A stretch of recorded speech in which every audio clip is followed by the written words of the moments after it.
Yo, yo, yo. Good morning, good day, and good evening. How you doing, people? You doing good this Friday? I have a problem. I legitimately think I have a problem. You know, I started trying out Code Red's game, Rogueblight. It's pretty fucking addictive, fam. Like, I think I've already put like 25 hours into that demo. Like, I was playing it until like fucking 2 AM yesterday. It's getting out of hand. I think I need help. I need help. How you doing, people? I hope you're all doing good.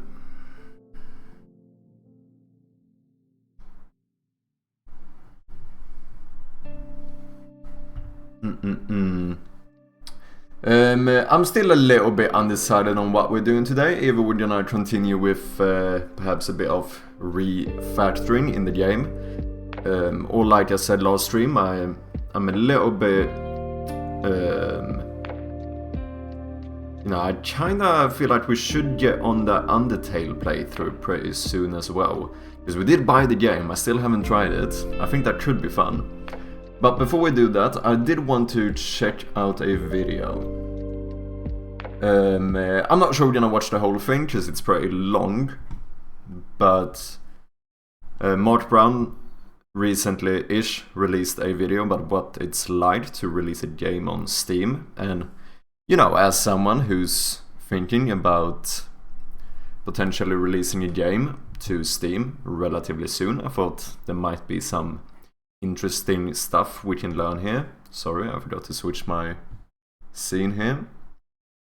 So I thought we might check this one out, but like I said, we might not get through the whole thing, but while I have my morning coffee, might as well have a little look at this. And then we'll see what we will get up to. Also, I have some fucking news. I think I might have fixed my RAM issue. No joke. This is now day 3 that my computer starts at like under 20% RAM usage, which that has not happened before. You know, usually the first day it's gonna be like 15%, the second day it's like 25%, and then it just keeps ramping up like that. We're on like day 3 now, and I think I started on like 16% or something. I think it might be fixed. And what's up, Checks? How you doing, man? Welcome in. How's your Friday? I hope you're doing good. Wait, technically. Wait, are you behind? No, you're behind me in time, right? I guess it's technically Friday for you. But it's more like Thursday evening, isn't it? Practically speaking. How you doing, Chet? Nice to see you, man.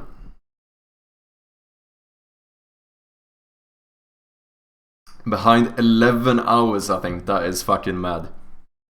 What is it? Is it 2:30? Wait, can I count? Yeah. 2 AM, yeah. Oh shit, yeah. That's quite a bit. That's quite far behind. Also, can I do this? Yeah, you know what? When I checked my recap, it's kind of mad. I stream at like 2 AM for you, and you still managed to be one of my fucking, I don't know how they phrased it, top fan supporters, whatever they said on the Twitch recap. So, here you go, have a little VIP badge. You deserve it, man.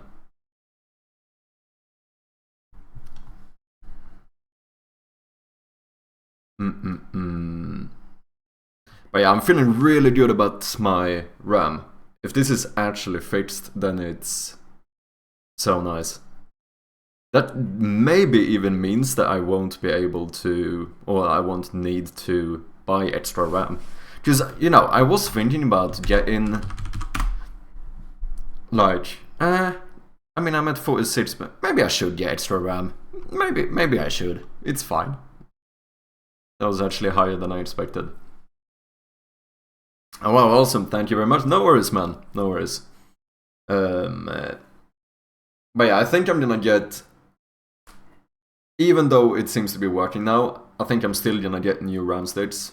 Get an extra 32 to have like 64 gigabytes. And then, I think I'm also buying a fucking 8 terabyte hard drive. Which, that's gonna be nice, I think. What do you think helped resolve it? I am actually not entirely sure, if I'm being honest. Because there is like... I did a few things. Obviously, myself, I've been trying to run like memory diagnostics and all this shit.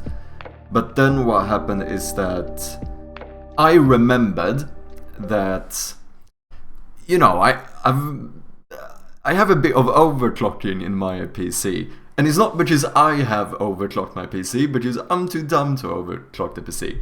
But a mate of mine overclocked my PC for me. The only issue is that my mate was drunk when he overclocked my PC. And normally, the average person would realize that that might not be the best idea. However, I was also drunk. So I was like, yeah, go for it, do whatever you want.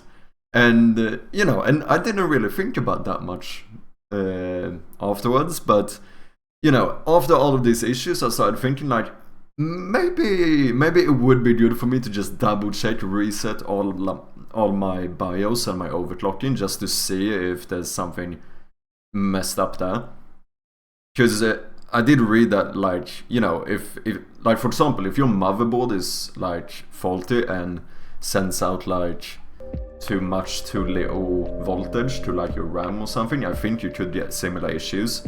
And I know that when you overclock, sometimes you actually do play around a little bit with like voltages and stuff. So anyway, I reset like all my BIOS and as well as my overclocking, and then I thought like, I've definitely found the issue now, right? And as per always, when I do something like this to my PC, I start it up, my RAM looks decent, it looks great. However, like the day after, once again, I'm at like 30% RAM usage with nothing open. Day after that, 50% RAM usage. So I was like, oh shit, I guess this wasn't I guess this wasn't the actual issue then, which was kind of sad. But then, I think it was Raka who mentioned in the Discord.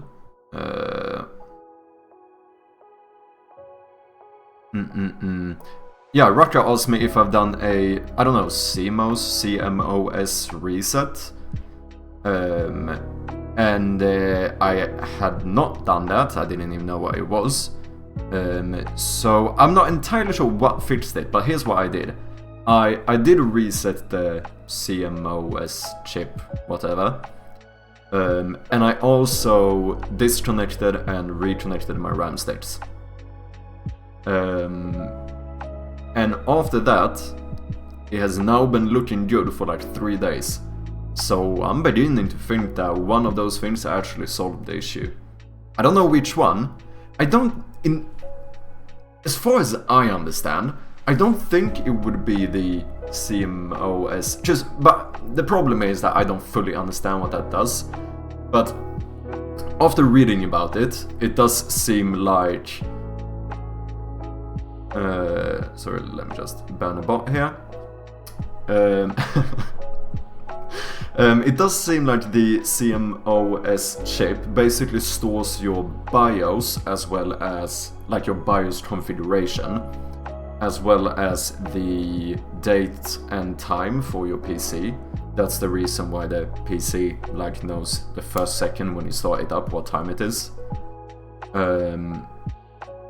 But that's why I think that I'm not entirely sure how that is different from resetting my BIOS through like the graphics user interface. I mean, it did do something different because my computer did take longer to start up, so I don't know if it might be that when you reset it through the BIOS, like the BIOS graphics interface, user interface.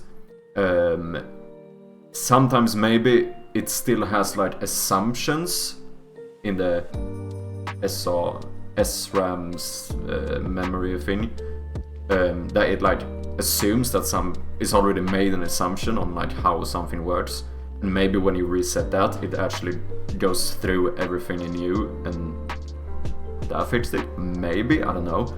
Otherwise, it must have been disconnecting and connecting the RAM states.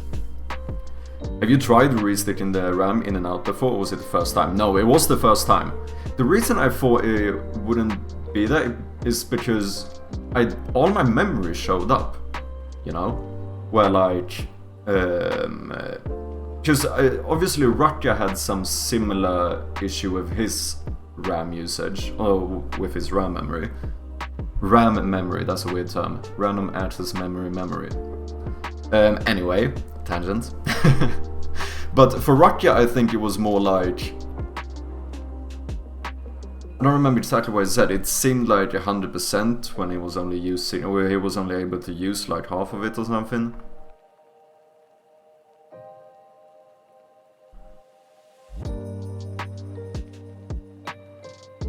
And it also crashed for him. It's never crashed for me, which is good. I've only had, but I have gone up to like 100% RAM usage.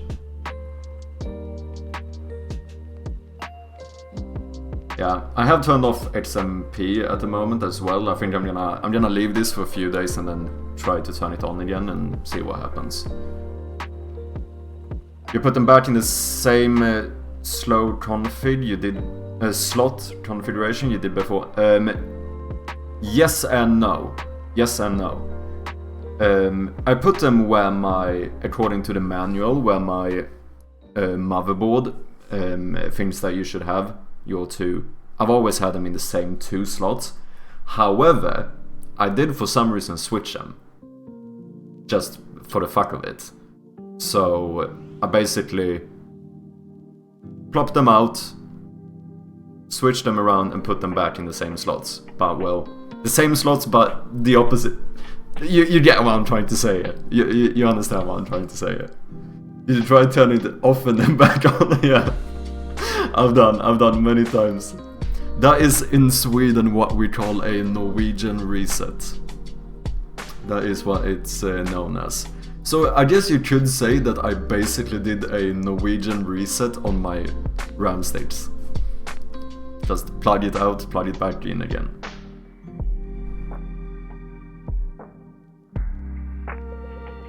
How you doing, Admotic? Welcome back, nice to have you here again, man. Yeah, but like I said, so far it seems to be working. I don't know, like I said, I can't for certain say which thing fixed it, but it seems to be fixed. So I think I'm gonna leave it like this for maybe a couple days, make sure everything seems to be working correctly, and if that is the case, I'm probably gonna try turning on XMP again. And yeah, feels good, man.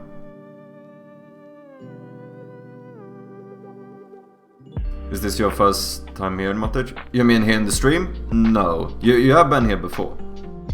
I remember ya.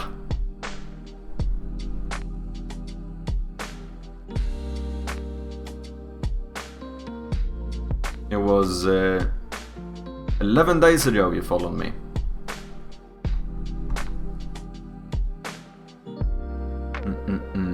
Okay, should we have a look at this little bit of video while I have a bit of coffee? We're friends, so this is a Christmas miracle coincidence. Oh shit, look at that. There you go. Do I need to order a Bloody Santa hat for the stream?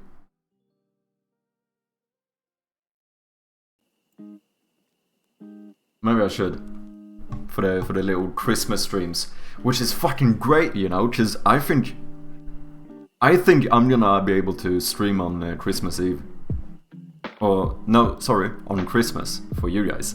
Because here's the thing: basically all of the fucking world celebrate Christmas on Christmas Day, right? We don't do that in Sweden. We celebrate Christmas on Christmas Eve. Which means that I could actually stream. I can celebrate the entirety of my Christmas with my family and still stream for Christmas. I mean, that's pretty dope. I just figured that out the other day.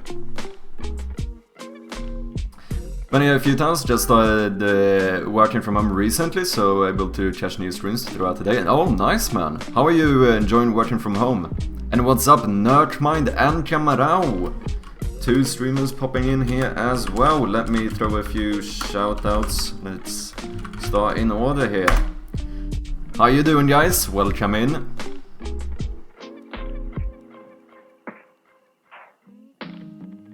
How's your game devin going?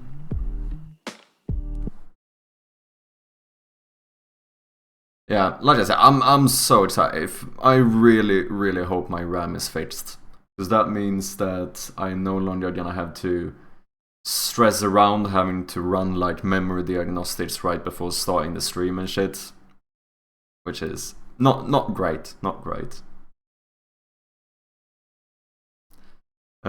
Slowly waking up, getting some bean water, that's the shit. Same here.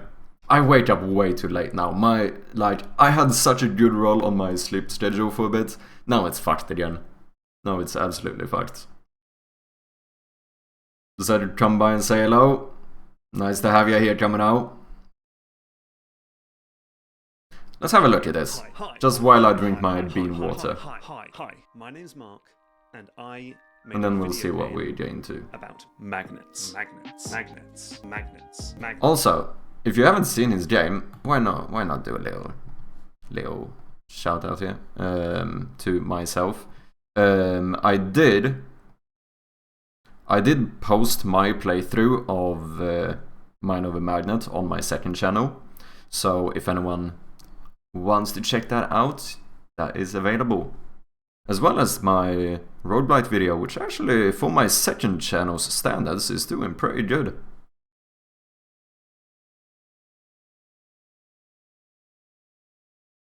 Bean water, what is that? Bean water is it's a fancy way to say coffee. Which is kind of funny, because if you think about it, it doesn't make it sound more fancy. If anything, it kind of does the opposite. It kind of sounds less fancy saying bean water.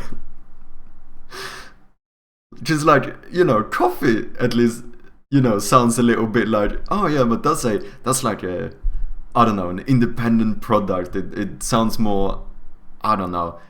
Bean water makes it sound a bit too simple. But it's funny. Because that it is what it is really when you think about it. It's basically just bean water. But it's fucking great, isn't it? It's very nice. The machine I'm programming is still being built and wired, so I'm able to sit in my cave and do the offline work. Nice. We'll need to start going back in after the machine is ready and need to be starting up those. Okay, so this is more like a short-term thing then. If you say it 3 times in a row, you will summon the captain. I hate that Twitch put the title and tags and whatnot on top. It looked so bad. Dude, I hate it. Like, when I realized, I was legitimately a little bit angry. I'm like, what are you doing? And it's so... I really don't see the reason for it. Maybe I'm just being a bit of a fucking conservative there, but... Like, YouTube has the same exact layout. Like, the thing is that you're used to looking at a video and looking down to see what, like, the title and stuff is. So, changing this and all of a sudden having it up here feels so off. Like, I've been using Twitch for, like, I don't know, more than a decade. So, all of a sudden, not having the stuff here feels so off to me. I don't like it.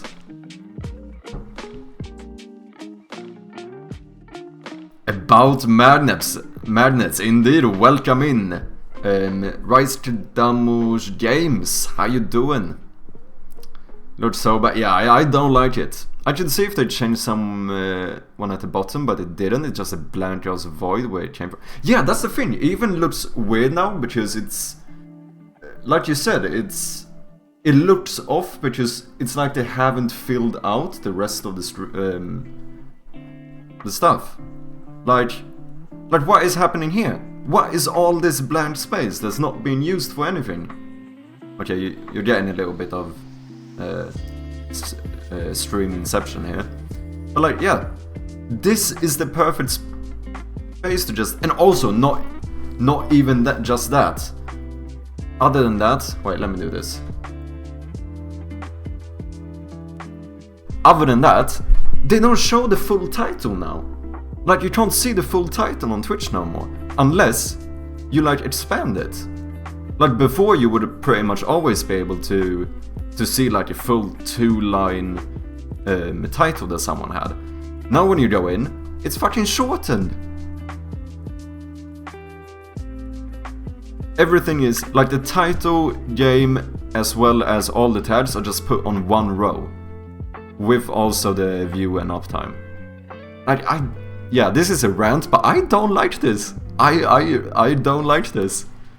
Get my old Twitch back. I remember old Twitch. You know, back in my days, the title used to be below the stream. And we were happy. We were satisfied. Why did we change this? Exactly, hashtag not my Twitch. I don't know what is happening here. But you gained nothing by moving this and lost everything. Yeah, I don't understand what the point here... Can I knock on myself? That's weird. Yeah. And the thing is that... Here's another thing. From a user perspective, I feel like this is worse as well. Because normally what you do is that you like look on the stream and your eyes kind of go between the newest chat messages and the stream, right? That's kind of how a person uses Twitch. I assume 90% of people do that. You look here for a few seconds, check the chat, and then you look here. Which means that the title and everything is sort of in the same... You know, am I going too detailed here? Maybe I am. Who cares? It's still better. It just is better to have here. Is my opinion. And she's still below, maybe it's because I haven't restarted my PC in a while. Yeah, could be. Could perhaps be. I've had it for a few days at least. I think I noticed it yesterday. Should be a setting, yeah. What's up, AA517? How you doing? Welcome in. They are following the meta shenanigans where they changed everything without notice all the time till they get comfortable. YouTube also does that. Yeah, and I feel like this is such a... I think like, okay, when they do updates that has like advantages, even though I might not super enjoy all of it, like I don't complain that much. For example, you know the new phone thingy, like the app layout on the phone. I don't love it, the fact that you like scroll the streams like you would scroll a fucking TikTok or whatever. I don't love it, the way I use Twitch. Like, I enjoy just going to my follower list or looking for a specific game and finding what I want to watch. However, when it comes to that, at least there is something positive about it. Because, you know, Twitch is known for not having the best discoverability. And I do understand that having something like that type of layout on in the app actually kind of raises the discoverability on Twitch. So even though I don't like it, I can still see like advantages with it. Here the issue is that I don't understand why it would be better to have the title and everything up here compared to having it down here. What is the possible advantage? And what's up, Mr. Grey? How you doing? Welcome in.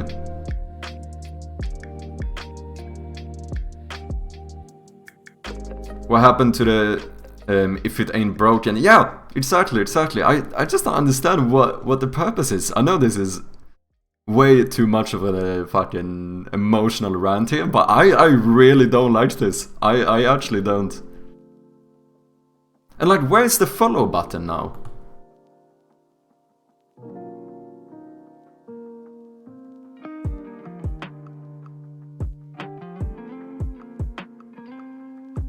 Oh yeah, it's up here as well. Okay, so that makes it even more weird now. So the follow button is up here, but the sub buttons are down here. I'm just confused. I'm just confused about this new layout. It feels like this was a like work in progress thing they were doing, and they just decided to like, fuck it, let's just release it and see the reaction. Twitch, if you're watching, I want you to know that I don't like it. Please give me my old Twitch badge. Oh, you know they left them sub buttons in a reachable apparent. Oh yeah, just money. Yeah, fair point. Fair point. Maybe that's what it's all about, making the sub buttons stand out even more. You know, maybe I do like this. Maybe this is actually a good implementation. Did you know that if you look right here, you can see the sub button? It's right there. And even better, if you have Amazon Prime, did you know that you can subscribe for free to my channel? You don't pay, but I get monies, and you get emotes. What a fucking trade-off, you know? Instant sellouts, let's go.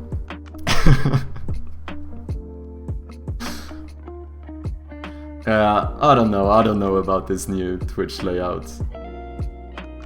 It's all about corporate strategy, exactly.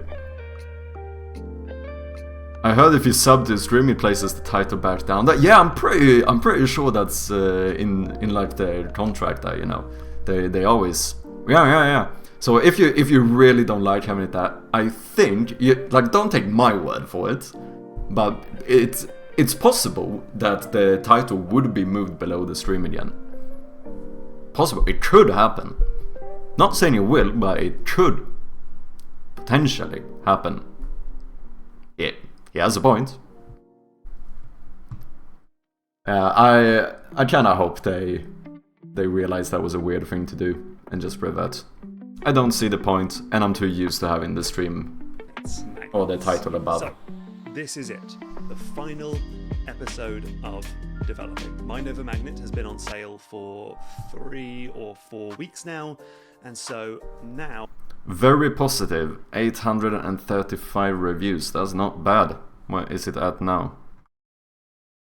Also, did you guys know Mind Over Magnet is technically speaking the first game I ever 100%ed. Mainly because I don't think there's any achievements you can miss by doing a full playthrough, so it doesn't feel like I really did the cool thing of like fighting for that 100% achievements. But technically speaking, I have now 100% of the game. Very positive, 889, 88%.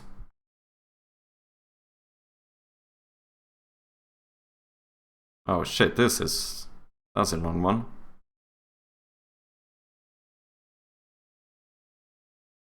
When I beat the game, I felt disappointed. I actually thought it was quite nice.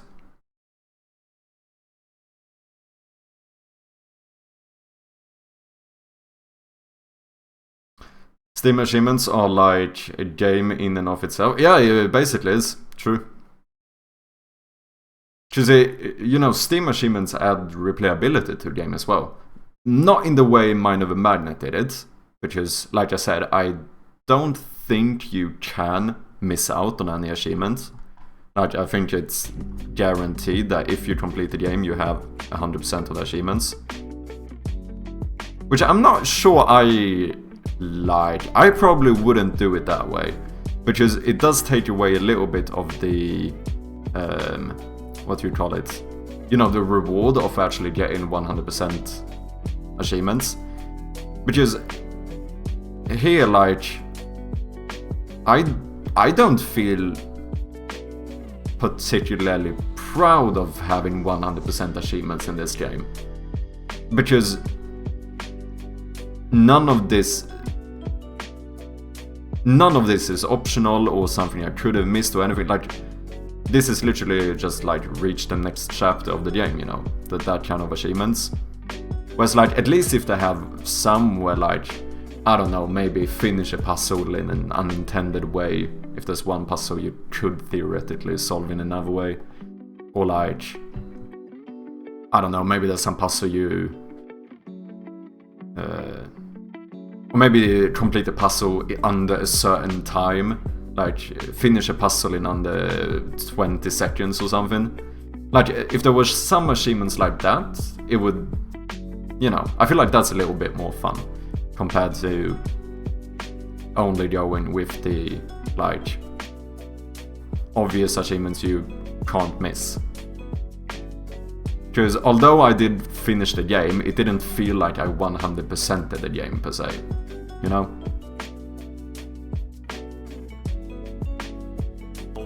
I can tell you everything. I'll tell you what it was like to launch a game on Steam. I'll tell you exactly how many copies of the game I sold. I'll tell you about 889 reviews. How many copies did it sell? I think it would be like maybe times 30 or something. Maybe between... but to be fair, his audience, I wouldn't be surprised if his audience actually are more likely to review the game, since a lot of people have been watching these videos and stuff. I'm saying probably 20, 30,000 or something at least. Week, I'll tell you what the most negative reviews of the game said, and I'll tell you what I learned from making this game that will help me if I ever make another video game. I will tell you it all. But before we get into that, it's time to talk about the elephant in the room. Is this the final Magnet video? I wonder if it's gonna start a new game. Okay, so a big goal with developing was to give you a super transparent look at what it's like to make your own video game. And so I've tried to show you every step of the process, from learning the game engine to making your first prototypes, from running feedback sessions to wrangling with design problems. It's always kind of fun looking back on like, or being able to see like early prototypes of games you've played and stuff. It's always kind of cool. From hiring a composer to releasing the game on Steam. I've tried to show you everything so that you can see what it might be like if you too were to make your own game and release it on Steam. Except there's a few aspects of my development story which simply aren't going to be applicable to the average game dev. And there, I think the most obvious one being the fact that man's got 1.6 million subscribers. Which is fucking fair to him, that's a good job, but I don't think the average game developer has that type of audience to begin with. And that's because, by virtue of having a rather popular YouTube channel, I've been afforded a number of advantages that probably aren't going to be applicable to you. For instance, if you run into a programming problem when you're working on your game, you probably don't have a huge Discord. That scene with the millions of magnets spawning reminded me of my first game, when I had the, you know, when it was supposed to catch the pastries. I remember having some bug when I spawned, like, I made copies of the pastries and ended up getting like, you know, 10,000 in like a few seconds. Unity crashed, had to redo a bunch of work. Fun time. Board full of people willing to help you out at the drop of a hat, or direct access to the devs at Unity. And if you need playtesters for your game, you probably can't summon hundreds of them with a single tweet. And most pertinently for the discussion today, if you were to make a bog standard 2D puzzle platformer with basically zero external marketing, you can't be expected to sell the same number of copies that I have. I think it's good that he makes this disclaimer though, to be fair. Because Yeah, I mean, you don't want to make something seem too easy either, right? Which I think is kind of the point here. Because I do think that, like you said, having some community or audience definitely helps out. Even for me, even as small as I am and stuff, like, if it wasn't for streaming Shroud of Gloom when I was making my game, I probably wouldn't have close to as many people that have played the game. Of course, I don't have thousands, I have like a few hundred that have played my game, but I bet you that it would only have been like a quarter of it if I didn't develop it on stream. None of this to put you off from making your own game. In fact, I really hope that you are inspired and influenced by my story to go out there and try and make your own games. But I think before we dive into how the game actually did, I think it's worth putting that asterisk on these numbers, putting a caveat on these results to say, streaming is a social activity, game development is social isolation. So, what happens then? When I stream game development, does this become some weird like paradox now? Where if you stream game development, are you like, am I social or not social? Asocial? What happens here? Oh no, we have a weird paradox. Let me just quickly go and grab a little bit more bean water. Give me like 30 seconds and I'll be back.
Bean water.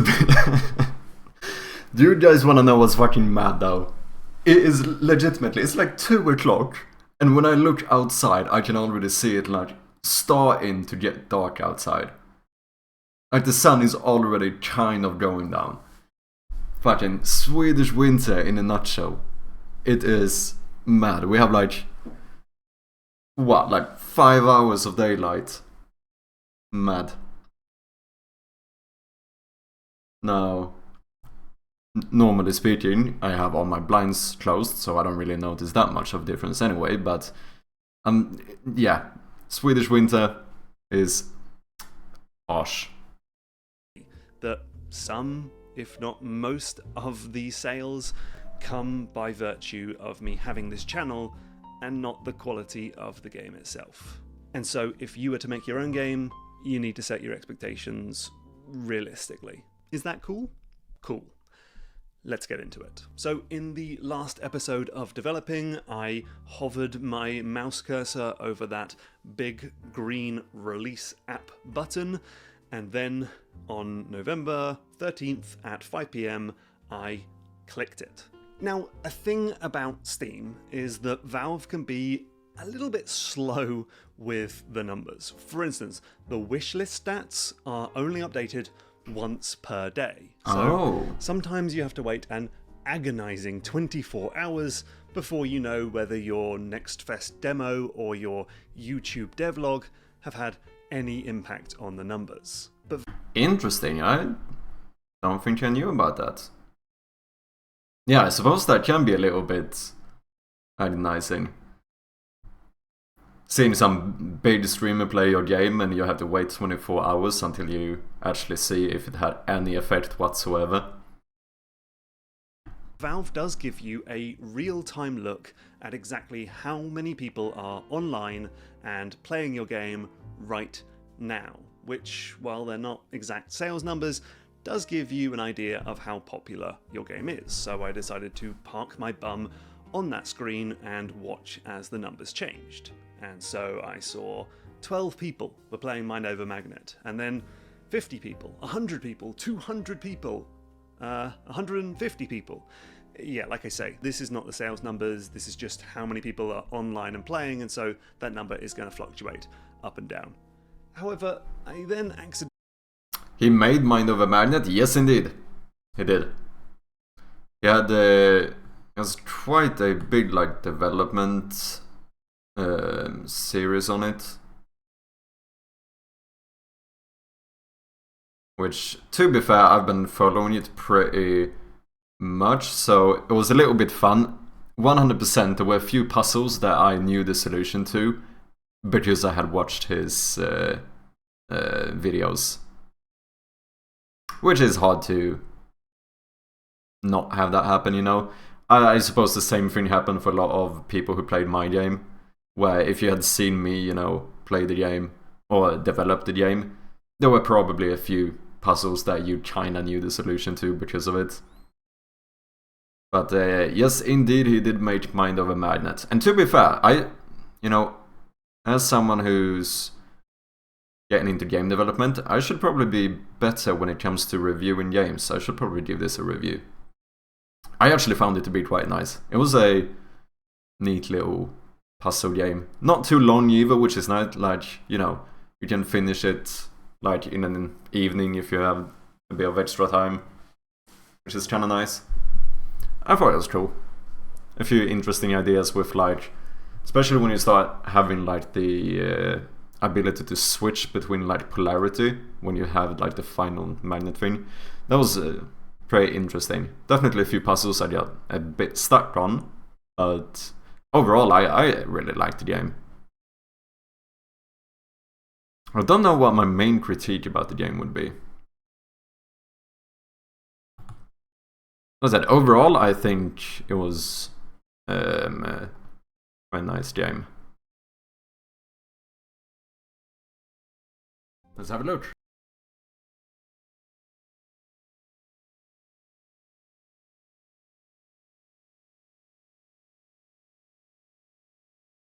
I don't think I really have that much negative stuff to say about it. I mean, it's a puzzle game, so of course it's like, at some points in the beginning it kind of felt like I was rushing through it. Like it almost felt too easy. But then at some other places, I think there were a few puzzles I was stuck on for over like 30 minutes, and you know, they're pretty small, so... But I think that's very different depending on who plays as well, you know. Where I bet that some of the puzzles I did, someone else probably did in like the first try, that I was like really stuck on. It's kinda... I think that's the thing when it comes to puzzle games, it's kinda hard to make it perfect for everyone. To be fair, that's accurate for whatever game you play. I thought it was a fun game. Accidentally pressed the back button on my browser and went back to the main Steam stats and realized that, oh right, unlike the super delayed wishlist numbers, Valve does actually tell you pretty much up to date how many people have bought the game. And so I could see that 800 people had bought the game in the first couple hours, and then 1,000 people, and 2,000 people, and then the rest of the evening was just a bit of a blur. The game ended up on the new and trending tab on Steam. It was in the top 25 of the top selling games on the platform. Because Valve had okayed the game as Steam Deck verified the day before launch, it had a prominent position on the handheld's front page. And most mind-boggling of all, the game was in that massive... Does anyone have a Steam Deck?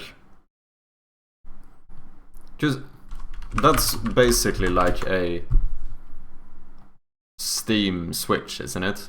Yeah. But these are based on... I think I've heard it. It's not Valve or Steam Deck based on Linux.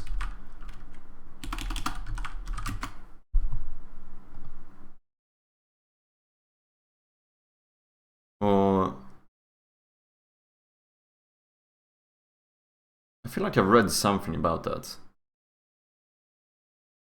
However, my understanding is that Steam Deck OS is just a Linux with the Steam client and Proton/Wine baked in. Yeah, I think so. Yeah, it's Linux, okay. PC Master Race, baby. Yeah, to be fair, I pretty much only play on PC nowadays. I still have an Xbox One. I don't know when the last time I actually started up my Xbox One is. It's a long time ago. I don't know. I think I've said for quite a long time now, I actually don't think I'm going to buy another console. Unless it's something that's, you know, different enough. Like, just to be fair, when it comes to, like, I don't know, a Steam Deck or, like, Nintendo Switch, I can kind of understand it, because it's a little bit like a Game Boy. You know, it's different in the fact that you can, like, take it with you. I just lied. Just what about a laptop? You could just buy a fucking laptop. It's portable. You can take that with you as well. Never mind. I'm probably never getting a fucking console. Carousel of big images. Just the thing is that, like, you know, I have this adapter for my PC, so I just plug in I just connect my Xbox controller anyway. Because here's the thing, I love playing with controller, but I don't need a console to play with controller, you know? I got my TV, I have a 10-meter fucking HDMI cable to my PC, and then I can connect my computer. If I want, or my controller to the computer, if I want to have, like, you know, couch co-op gaming, I can do so on my PC. I don't need to use the console. So yeah, I think it's highly unlikely that I would buy another console. I'm a homebody, so when I go out, I want to be unplugged. Yeah. I don't know, I think a laptop, perhaps, I could see myself maybe getting at some point. Like, maybe if I'm gonna do, I don't know, if I'm gonna be traveling a bunch and just sitting on, say I'm gonna sit on a train for like 8 hours, potentially it could be nice. Why if I could just sit in with a laptop and work on my game for those 8 fucking hours? Or whatever it might be. But, I mean, to be fair, in general, you know, I don't have to travel super much now. Like, you know, this is basically what I do in my days. I stream, so I'm buying my PC anyway. And especially after spending the fucking money I did on this new PC, I think that it's, I would have a hard time justifying buying, like, a laptop or something at this moment. Of all, the game was in that massive carousel of big images at the very top on the very front page of Steam, netting. What about, does anyone know how it works with the, you know, when you start up Steam for the first time of the day, and you get this extra pop-up window that, like, advertises a few games and stuff? Like, how do they decide which games land up there? Are those, like, hand-picked, or is there some fucking, or is that picked from a certain featured and recommended thing? I don't actually know. Because you get that one, basically, I think I get it, like, every time I start Steam almost. There's, like, a little pop-up carousel with a few games. Hundreds of thousands. Monies? Wait, do you have to pay to get that thing? I mean, not that I think that I would fucking have my game be on there, but this is more so out of curiosity. I mean, maybe. Fucking hell, I suppose. Could be that way. Perhaps millions of eyeballs. And so, by the time I went to sleep... Basically, Steam advertising, in that case. The game had sold 5,000 of eyeballs. And so, by the time I went to sleep, the game had sold 5,000 copies, or 10% of its 50,000 wish lists. And by the end of the first week, the game had sold... Oh, he had 50,000 wish lists. That's pretty damn good. Yeah. No, I don't think direct monies, but they advertise games that are already proven successful monetarily. Yeah, that makes sense. I just wonder, like, how, like, in practice, how they pick them. Which is, I suppose that, like, if you go to the store, you know, a lot of this stuff is probably like,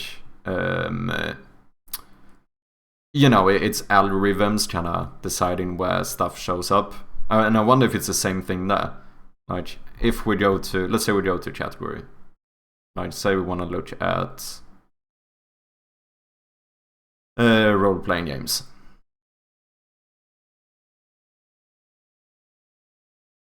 Like here, this is probably like, this is basically new and popular, right?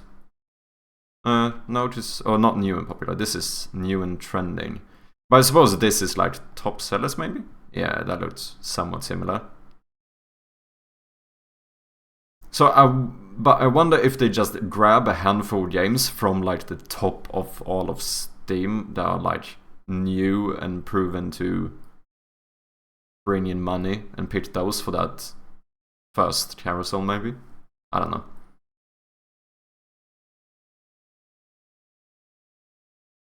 So does this guy have a following from streaming or YouTube videos? I think it's mainly from YouTube videos. I don't think he does a lot of streaming. I think he's done I know he has streamed, but I think he's done it on YouTube. You can't see any playlists though. He doesn't even link to... Oh, live streaming, GMTK live. Never mind. Oh yeah, that's it. He usually live streams when he plays the games from the GMTK Game Jam. But otherwise, I don't really think he's like a live streamer. He's more... But obviously, he's a very big YouTuber. Probably one of the biggest in like the... If you look at like independent game dev YouTubers. Like 1.6 million. To be fair, he didn't start as a game dev though. A lot of his videos are like gaming essays, you know? How game designers protect players from themselves. And these are like 7 years old, so I think he actually started off doing like... Yeah, basically these like video game essays. And then he decided to try and make his own game as well. But I do think that maybe saying that he's just a game dev YouTuber is not completely correct. He's more like a video game YouTuber who kind of turned into a game dev as well. Because, yeah, I think he was very big before he started developing his game too, as far as I'm aware. And same thing, yeah, the GMTK Jam is like record breaking every time on itch.io. And I think I'm pretty sure he started off doing those before he started developing the game as well.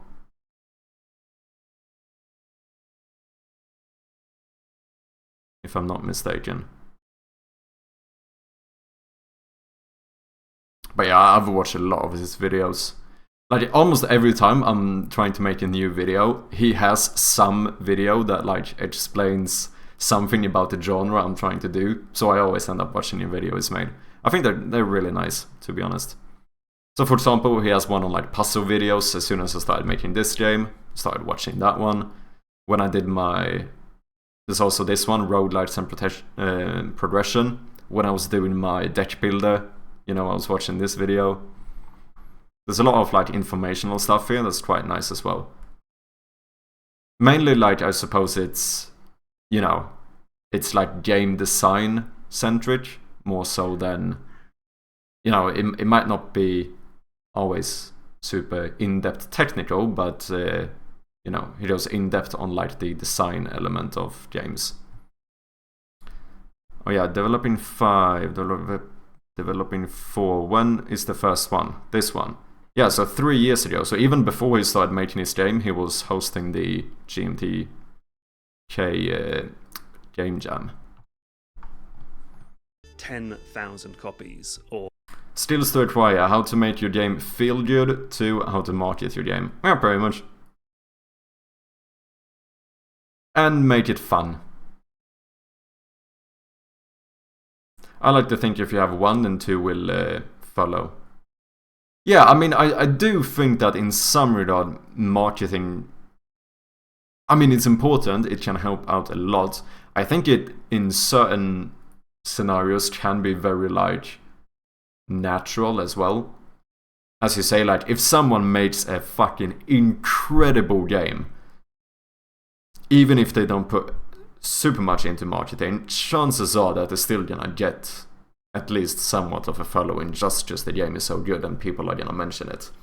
But yeah, I mean, there is something to be said about marketing as well, because obviously if you look at like AAA studios, where is it like half the fucking budget of the game goes to marketing, which is pretty crazy. I think it's something mad like that if you look at like, I don't know, Bethesda or Ubisoft or something. Someone like this guy built his own following, it was market, but he still had to make a game that feels good. Yeah, true. That is very much true. Yeah, because I don't think his game wouldn't have done good if he didn't make a good game, but he definitely didn't need to focus on marketing because, you know, this is the marketing of the game.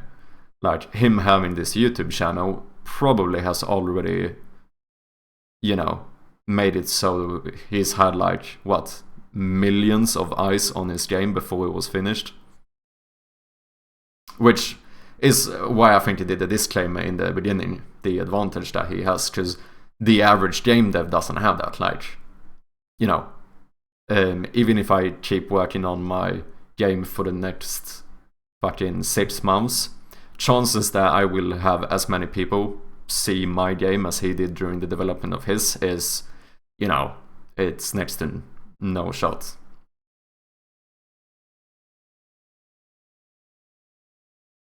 I'm not so sure streaming game dev or making game dev YouTube videos equates to following / market that would buy your game though. I don't think it's a 1-to-1 ratio.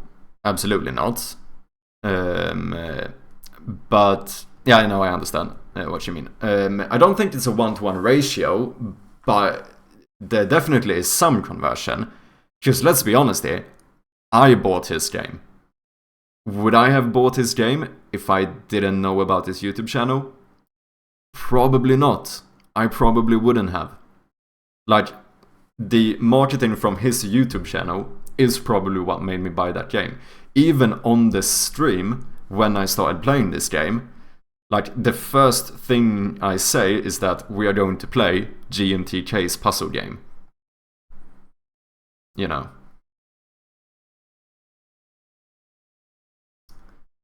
Puzzle games are hugely popular for game devs. Yeah, I do think there's something to be said about the fact that, like, game dev content on YouTube and Twitch and whatever, the main audience is not gamers. Like, that's absolutely fair. Like, the main target audience for his videos are game developers. It's not gamers per se. However, there's also, you can also argue that most game devs are gamers too, you know? But the like niche, like the specific audience is more focused on game developers. But game developers love puzzle games, so we picked the best genre for his YouTube follower list. Yeah, that's probably fair to say. I suppose puzzle games and like automation games is what I would expect that like game developers have like easily fall for, since both things could be, you can find similarities to development in that. Like, developing a game can be a little bit like a puzzle, you know, and playing games like Factorio, when you like automate stuff, there's even that whole like video essay about how like Factorio basically is software engineering. So yeah, no, I absolutely think you're right that he probably picked a genre that does better, but I still think that if you're this big, like 1.6 million people, I think he would have gotten sales. Probably. I mean, how many would always, you know, it would vary depending on the game and how good it is. But the chance that he would make a game in front of 1.6 million people and no one decides to try the game, I think the possibility there, I would say, is very low. I think for the average game dev YouTuber that has like 10k subs, yeah, that might, you know, be more inclined to agree to the point that the conversion might not be great. But after a while, it's like, just if you just think about like how many 1.61 million people actually are, it's a lot of people, you know? It's a lot of people. And something that's interesting is the fact that I wouldn't say I am necessarily a big puzzle fan. Like, the main puzzle games I've played are in like the last 2 months. Just we did the... before we played this, we did the Portal playthrough. Like, otherwise, I'm having a hard time even remembering other puzzle games I've played. Except for maybe a few mini games or something, you know, back in the days. But I don't think I'm necessarily a puzzle genre gamer. I think the main reason I bought it was just because I had seen the development and I was intrigued to see how the game turned out, you know. It's more that kind of curiosity, like, oh, I watched this game, I've watched him develop this game for so long, I kind of want to find out how, like, did it turn out good? Did he manage to make a good game? That kind of curiosity is probably mainly what made me buy this game. As well as, to be clear, it is also the fact that it was a puzzle game.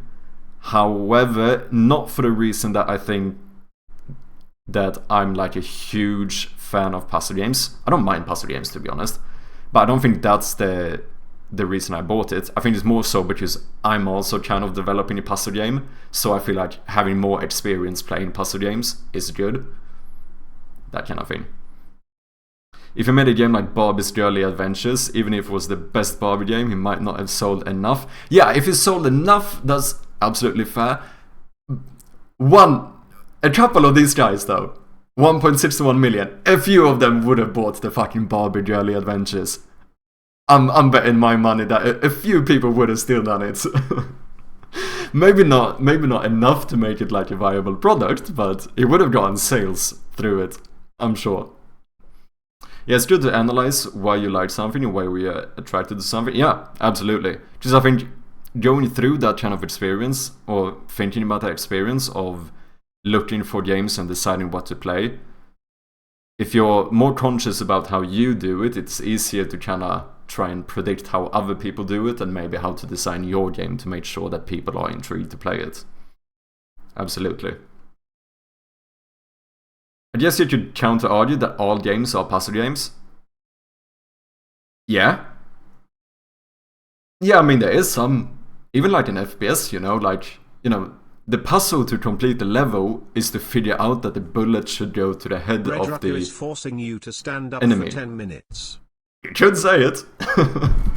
What's up, Rucker? How you doing? Welcome in. Nice to see you, man. Yeah, I mean, that is kind of a fair point.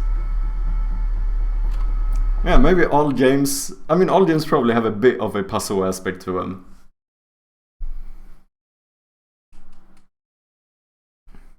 Let me throw a little shout out here as well to the man, the myth, the legend, Red Rucker.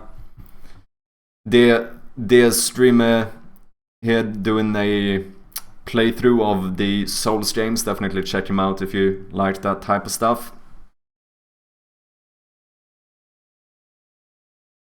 When you made or had the initial idea for Shroud of Gloom, what was your inspiration for the concept of the games that you had played before? No, not whatsoever. The full inspiration for Shroud of Gloom was the theme of the Game Jam. Like, that was... I would say it was 99% just the theme of the Game Jam.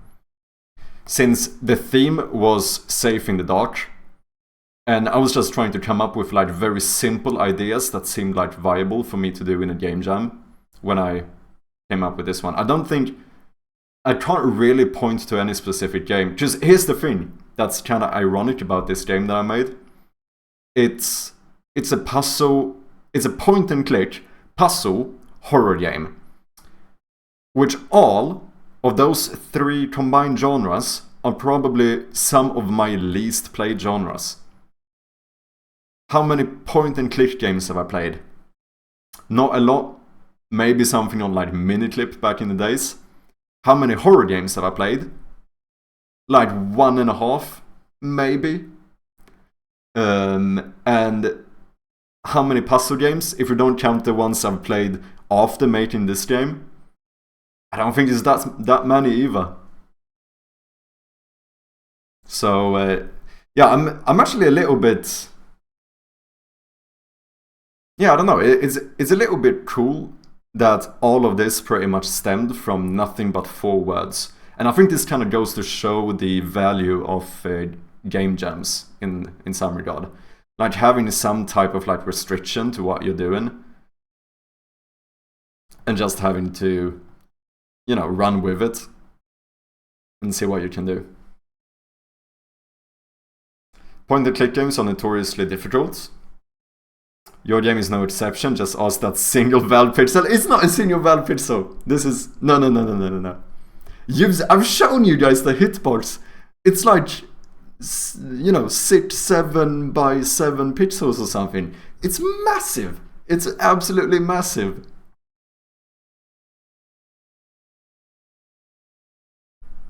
Oh, it is interesting though. Holy shit. How long have I been live? Oh, this is so funny. We're 1 hour and 13 minutes into the stream, and I've managed to watch 6 minutes and 10 seconds of the video. It's pretty funny.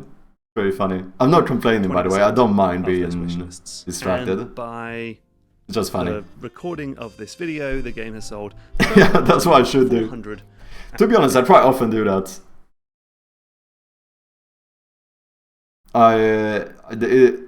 Pretty often that I end up watching stuff on higher speeds. But like I said, I'm not sure we're gonna... I just wanted to watch this while I was finishing my coffee. We're probably not gonna finish the entire video. What's up, Code Red Games? How are you doing? It's going good, it's going good. We are just watching a little bit of GMTK here while I'm chugging my morning coffee. Because I am sleep deprived as a motherfucker. I woke up like 15 minutes before I was supposed to start my stream. And now you guys might wonder why. Why, Chirpy, would it be that you are this sleep deprived and waking up this fucking late in the day? Well, it is simply because Code Red decided to release a game that I think I'm addicted to. I can't stop playing. I have a problem, and I think I might have to go into fucking rogueblight rehab soon. But if, you know, if I'm gonna be an addict, at least I'm a little bit of like a functioning addict, where guess who's fucking on number 6th place in the leaderboard? This guy. I am. Fucking difficulty 29. Look at that shit. What's your playtime? I think I'm closing in on like 25 hours. Definitely never played a demo this much in my life. 23.7 hours I've played your game. And this is not like idle time either, you know. Like, I'm pretty sure if we checked that, you know, I think most of this is actual in-game time. Just, if I'm not mistaken, you do have like an in-game time as well, right? I'm 99% sure.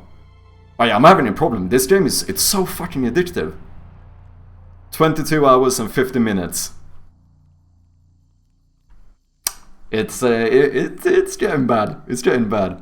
But it's so fucking fun, dude. And it's so annoying because the runs are so short that it's so easy to justify just doing one more run.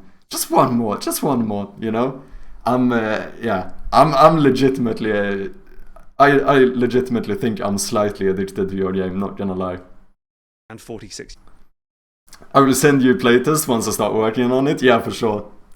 That's gonna be even worse, then I have even more content. Would love to get more feedback. Yeah, no, absolutely. It's so annoying. Sometimes I feel like, you know, I have a tendency to be a very detailed oriented person.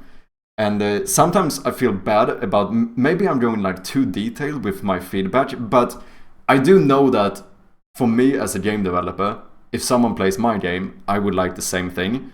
And that's why, like I said to you before, like I send you every single thing I notice, whether it's small or big, and then, you know, whether you agree with it or not, whether you want to do something about it or not, that's your decision. I'm just saying that I'm gonna give it all to you, just that's what I would have wanted. Well, it's perfect, it helps tons. That's good. I'm glad to help out. The game is really fun. Also, let's throw a little... Excuse me? Throw a little shout out here as well.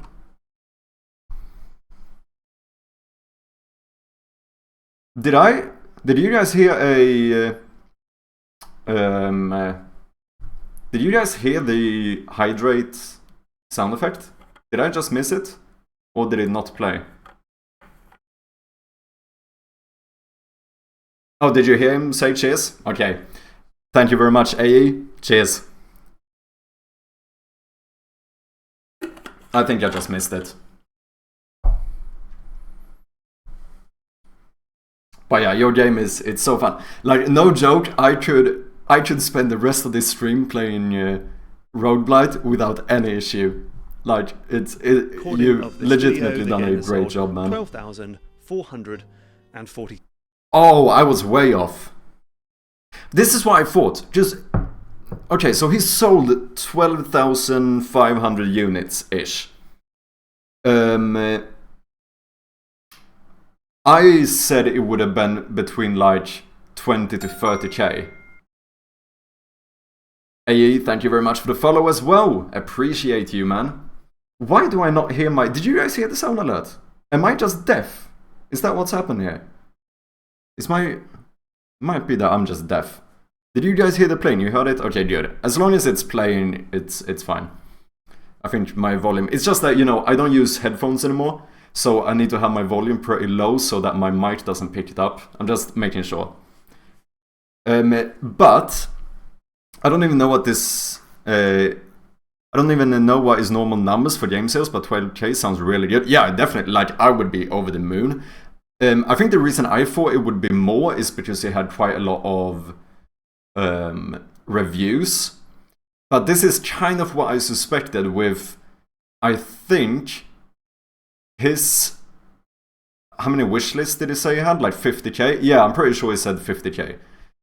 And I think that his audience, as probably quite a few of them are game developers as well, if it's people who come from his YouTube channel, since that audience is probably mainly going to be game developers.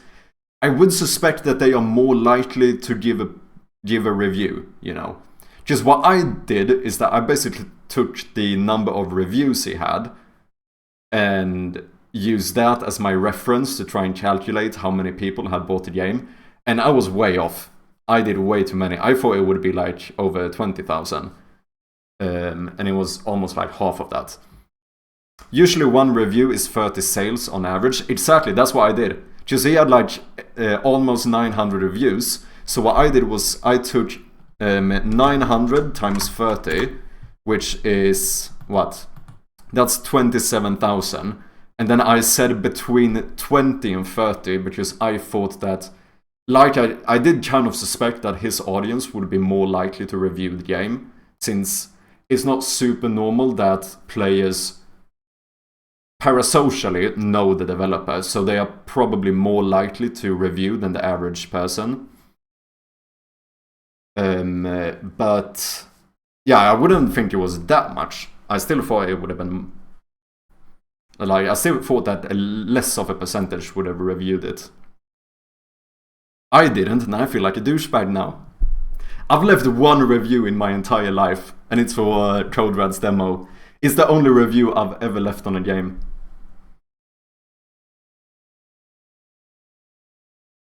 Yeah, 50k is good. You got over 1 million YouTube subs? Yeah, indeed. Indeed.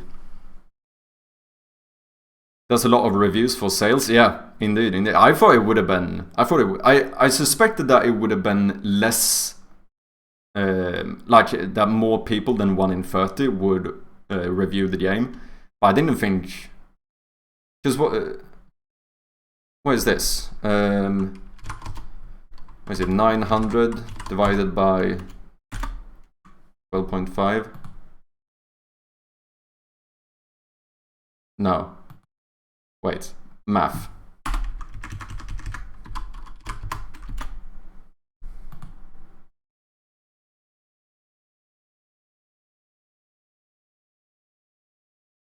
That's a lot of...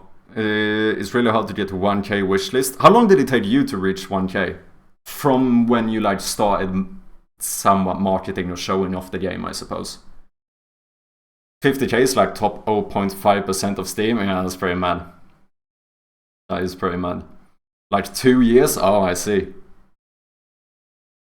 Yeah, I suppose the beginning is hardest as well, because I suppose there is a little bit of like a snowball effect on Steam, right?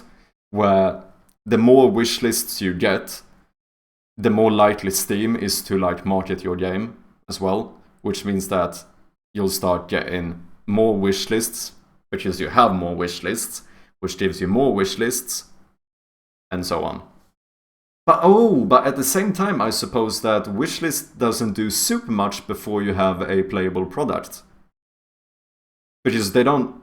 I don't know how much marketing like Steam will actually do for you before you have anything that's playable. So maybe I'm mistaken there. Maybe that's not fully correct. Pixel Pitch is where it picked up, yeah. Before that, it was going very slowly. Yeah, I know that I found your game through Pixel Pitch. I'm pretty sure it's either that or the Monkey short that I found, one of them. Unless a lot of people come to Steam Pitch in the first place. Steam does like zero marketing, yeah. I mean, I suppose that's until they see that it's a viable product, right? Because if your game sells really well, then they start like promoting it in the store, right? Because they want you to sell more copies because they make more money if you sell copies, right? 6 units, which is absolutely incredible. Like, beyond... Damn, how much is that? How much is the game? Sorry. I mean, I know he's probably gonna say it anyway, because he did say that I was gonna be very open about everything, but... Mind Over Magnet on Steam sells for $9.75. I think it was on sale though in the beginning, right? Because I'm pretty sure I bought it on sale. Say it was like $7 or something. I'm not really sure. That is a lot of money. That's a lot of money. That is what it is.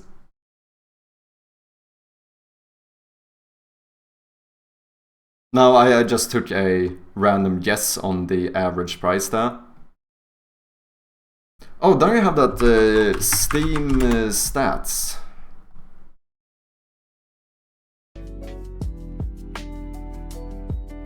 Is it this one? No.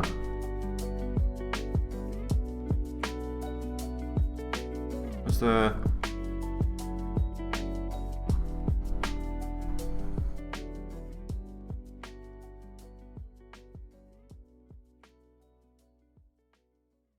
Yes, I still use Wikipedia to light up my face.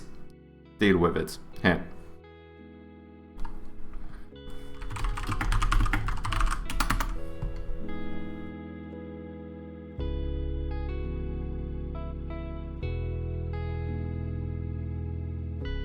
That's even more.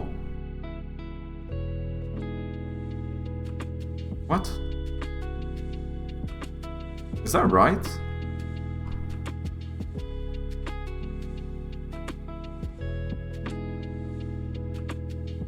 Oh, what? Like 200k divided by 26,800. Oh yeah, 7.4. Oh. Yeah. Fucking hell.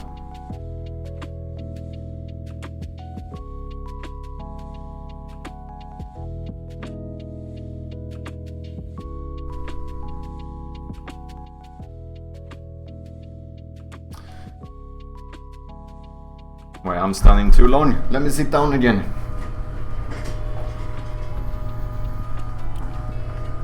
Yeah, that's why you need wishlists, so you get a lot of sales at start, so Steam will promote it. Oh yeah, true. Oh yeah, so technically wishlists are not directly for... You don't want wishlists directly for promotion. You want wish lists to get sales, so that sales give you promotion. So it's like indirectly.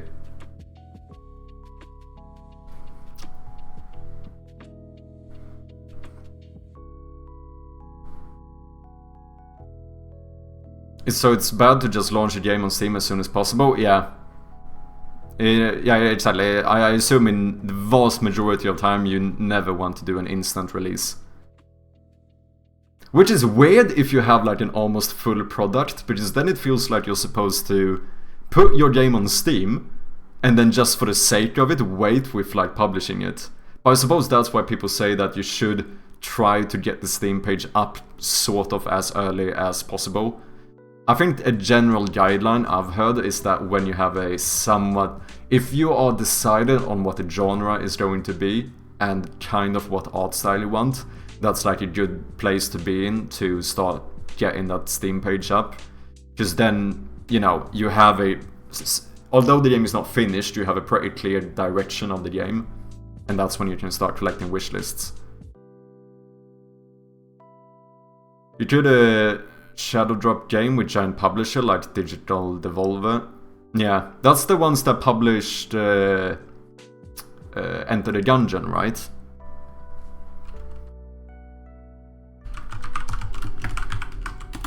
I'm 99% sure.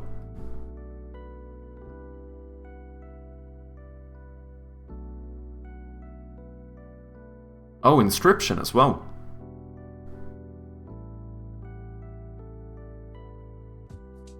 And Talos Principle too.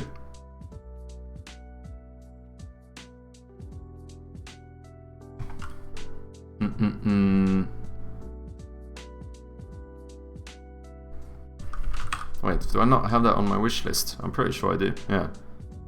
Enter the Gungeon, Devolver, exactly.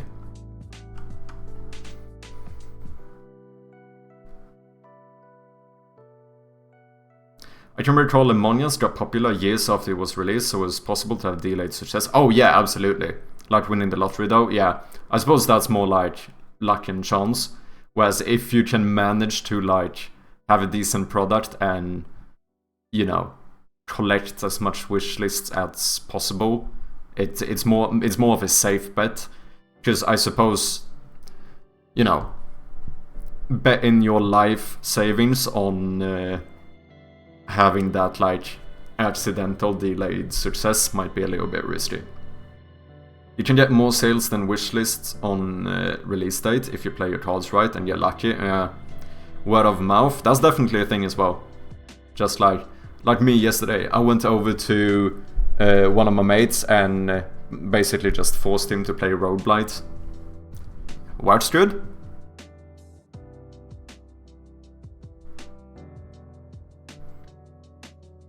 He almost got it in 3 tries. I think he got the Wendigo down to like 30% or something on his 3rd try. On the gunpoint, yeah, basically. I just took charge of his computer and was like, now you download Rogueblight right now. Once you see difficulty 0, it feels like a game in slow motion. Yeah, it's weird now that you're starting to be like used to the higher difficulty. Nothing says friendship like introducing them to your addiction. Yeah, basically. That's basically it. Dude, I actually have a problem. I actually do. I was expecting or dreaming of, to be honest. So, thank you so much. If you were one of those 12,446 I was. people, thank you so much for showing the game an enormous amount of support. You are truly amazing. Nah, no, wait a second. Nah, it's Hold okay. up, because it might be tempting to take that sales number and take the game's price tag, do a quick calculation, and think, holy moly, Mark, that is a lot of money. Wait, that's exactly what I did. That is describing the exact thing I did. I literally brought up a calculator. Oh, shit. And yeah, it is a lot of money. Oh. But it's also not the full story. Oh. So let me explain where that money... My just 50k? Now, Okay. it's a little bit gauche to talk in actual dollar. But I wonder, what was his expenses? Oh, he did have localization and stuff. Taxes as well, very true. I did not take taxes into account. I looked at like... I tried to calculate the gross money. Steam cut as well, I didn't factor in as well. Yeah, you guys are... True. Values, I think. So perhaps we could do it with this. And let's say that the game made 100 Monopoly monies. So 1, 2, 19, 20, 21, 22, 23, 39, 40, 41, 42, 43, 62, 63, I've dropped one, 5, 76, 77, 78, 79, 97, 98, 99, 100. 100 My coffee is cold again. I need to buy one of those fucking coffee warmers, man. I actually do. What's up, Verity? Welcome in. How you doing? Nice to see ya. Monopoly sounds like Valve. Monopoly Fair point. Not too bad. I'm gonna buy myself a hotel on Mayfair. I see what you did this there. is not the full story. Now, the first stuff comes at the point of... You're doing good? Nice. I'm doing good as well. A little bit tired, chugging a little bit of morning coffee here. I accidentally was gaming until like 2:30 AM yesterday. But overall, I'm doing good. Sale. Stuff like sales taxes in various countries, credit card fees and chargebacks, and refunds. And I should say, yeah, cold morning coffee, exactly. Yeah, and it's even worse because I ended up spending like, I think I played your game for like 5 hours in like the morning, and then even... Dude, I actually have to share this is so funny.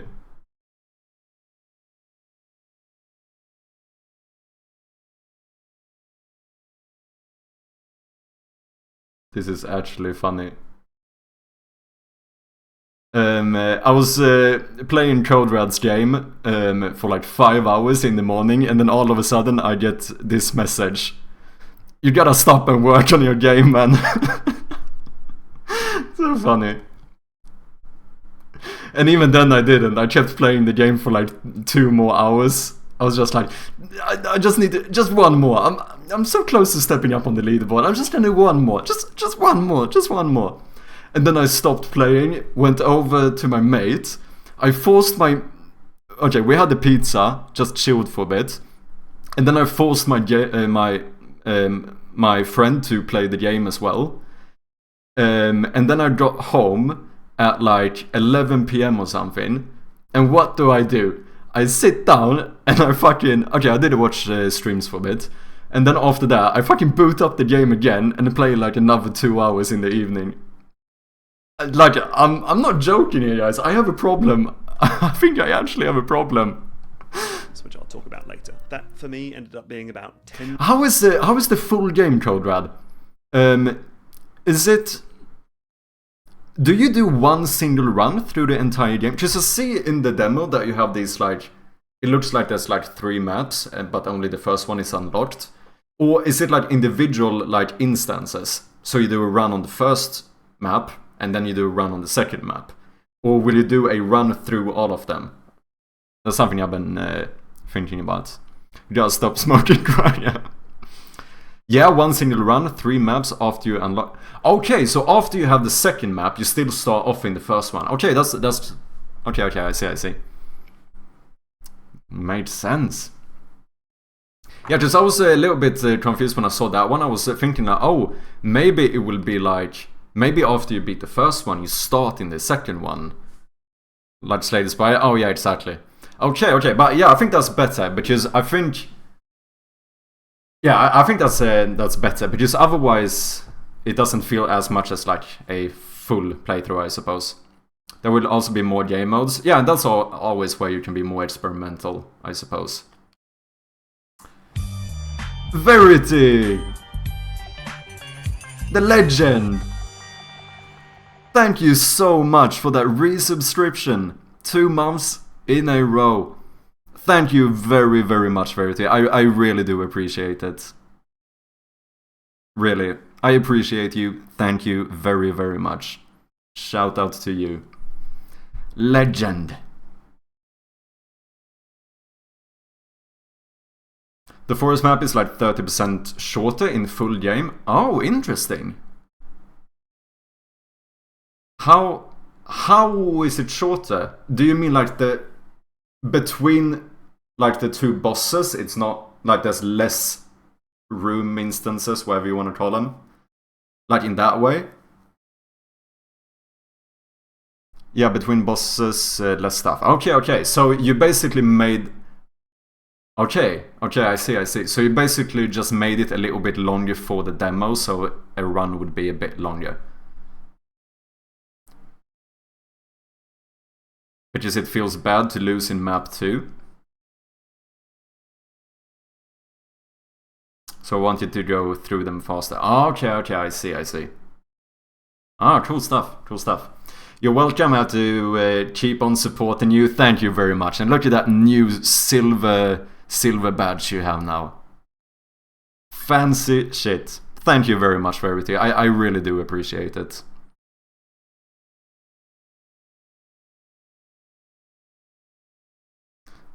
We will see things will still probably change. Yeah, of course. Like, it's iterations, isn't it? 1% of the income, so that's 1, 2, 3, 4. But I think that's the thing about the demo now that makes it so fucking addictive as well. I do think it's gonna be the same thing when you have the full runs. But now, when I know that I can run through the game in like 15 minutes, you know, it's so fucking easy to justify just one more run. Just one more. And I keep doing that for like hours. 4, 5, 6, 7, 8, 9, 10. Then Valve. Wait, what was 10% of the income? And chargebacks and refunds. Oh, I see. Revenue would like its cut. The company wants 30% of your revenue as a little thank you gift for directing millions of people to your game and running all the infrastructure. Interesting though. It would be fun to see the numbers on how many sales it got through Steam browsing and how many sales he got through his audience that, you know, wishlisted the game. All of that good stuff. So that's 1, 2, 3, 4, 5, 20, 21. I do think it sells it on itch as well, if I'm not mistaken. You should do that as well, Codrad. I don't think there's any disadvantage to having your game on itch as well. It's more so even an advantage, because as far as I know, you can sell Steam keys on itch, and the only difference is that Steam doesn't take a 30% cut. So you would even make more money if someone buys the game on itch.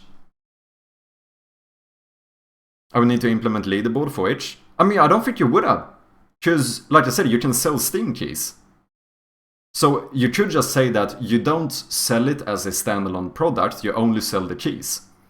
And then you wouldn't, like, I don't think there's, as far as I am aware, I don't think there's any extra work for you to do, but you have the possibility of getting more sales, and on those sales you make more money, because I don't think that when you sell individual keys like that, I don't think Steam takes a 30% cut.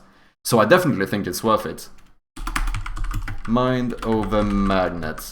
I am pretty sure he... In order to download this game, you must purchase it, blah blah blah. Okay, so now, okay, he actually seems to sell standalone. But I am pretty sure that you can sell like individual Steam keys as well.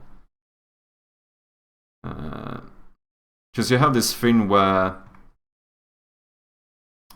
Yeah, App Store links. If your project is available on other stores, we'll link to it. Okay, but that's not what I'm looking for. There is something else. Wait, let me have a look. The distribute external keys. If your keys... Wait, I'm not leaking anything here, am I? No. If your game is being offered to another marketplace, Steam for example, and you want to give keys to those that purchase your game here, you can add them below. Keys will be distributed to purchaser when they click the request key button on the purchase page. You should try to always have enough keys available for new purchases. If a buyer requests a key and there are none left, they will be told to try again later. Yeah, key type Steam. So then you can just sell like individual Steam keys, but through itch. which I think is a like net positive. 22, 23, 24, 25. Wait, is that how you use net positive? Net positive definition. A business approach in which a company puts back more into society environment. I don't think that's how you use net positive, but let's say, no, it is. 26, 27 to Valve, leaving us with a slightly lighter load right here. Okay. But still enough to get a couple houses on Piccadilly. Does Steam get a cut if you sell a Steam key through itch? No, I don't think they do. I think they actually don't take a cut when you do that, as far as I'm aware. No, they don't, yeah. So that's what I mean. Like, I mean, in the end, most people are probably going to buy the game on Steam. However, if you, for the few people who would buy it on itch, you actually make more of the money. And I suppose the same goes for something like Humble Bundle, stuff like that. But you agree to not sell it below Steam price. Oh, interesting. Yeah, so you can't like be competitive with Steam per se.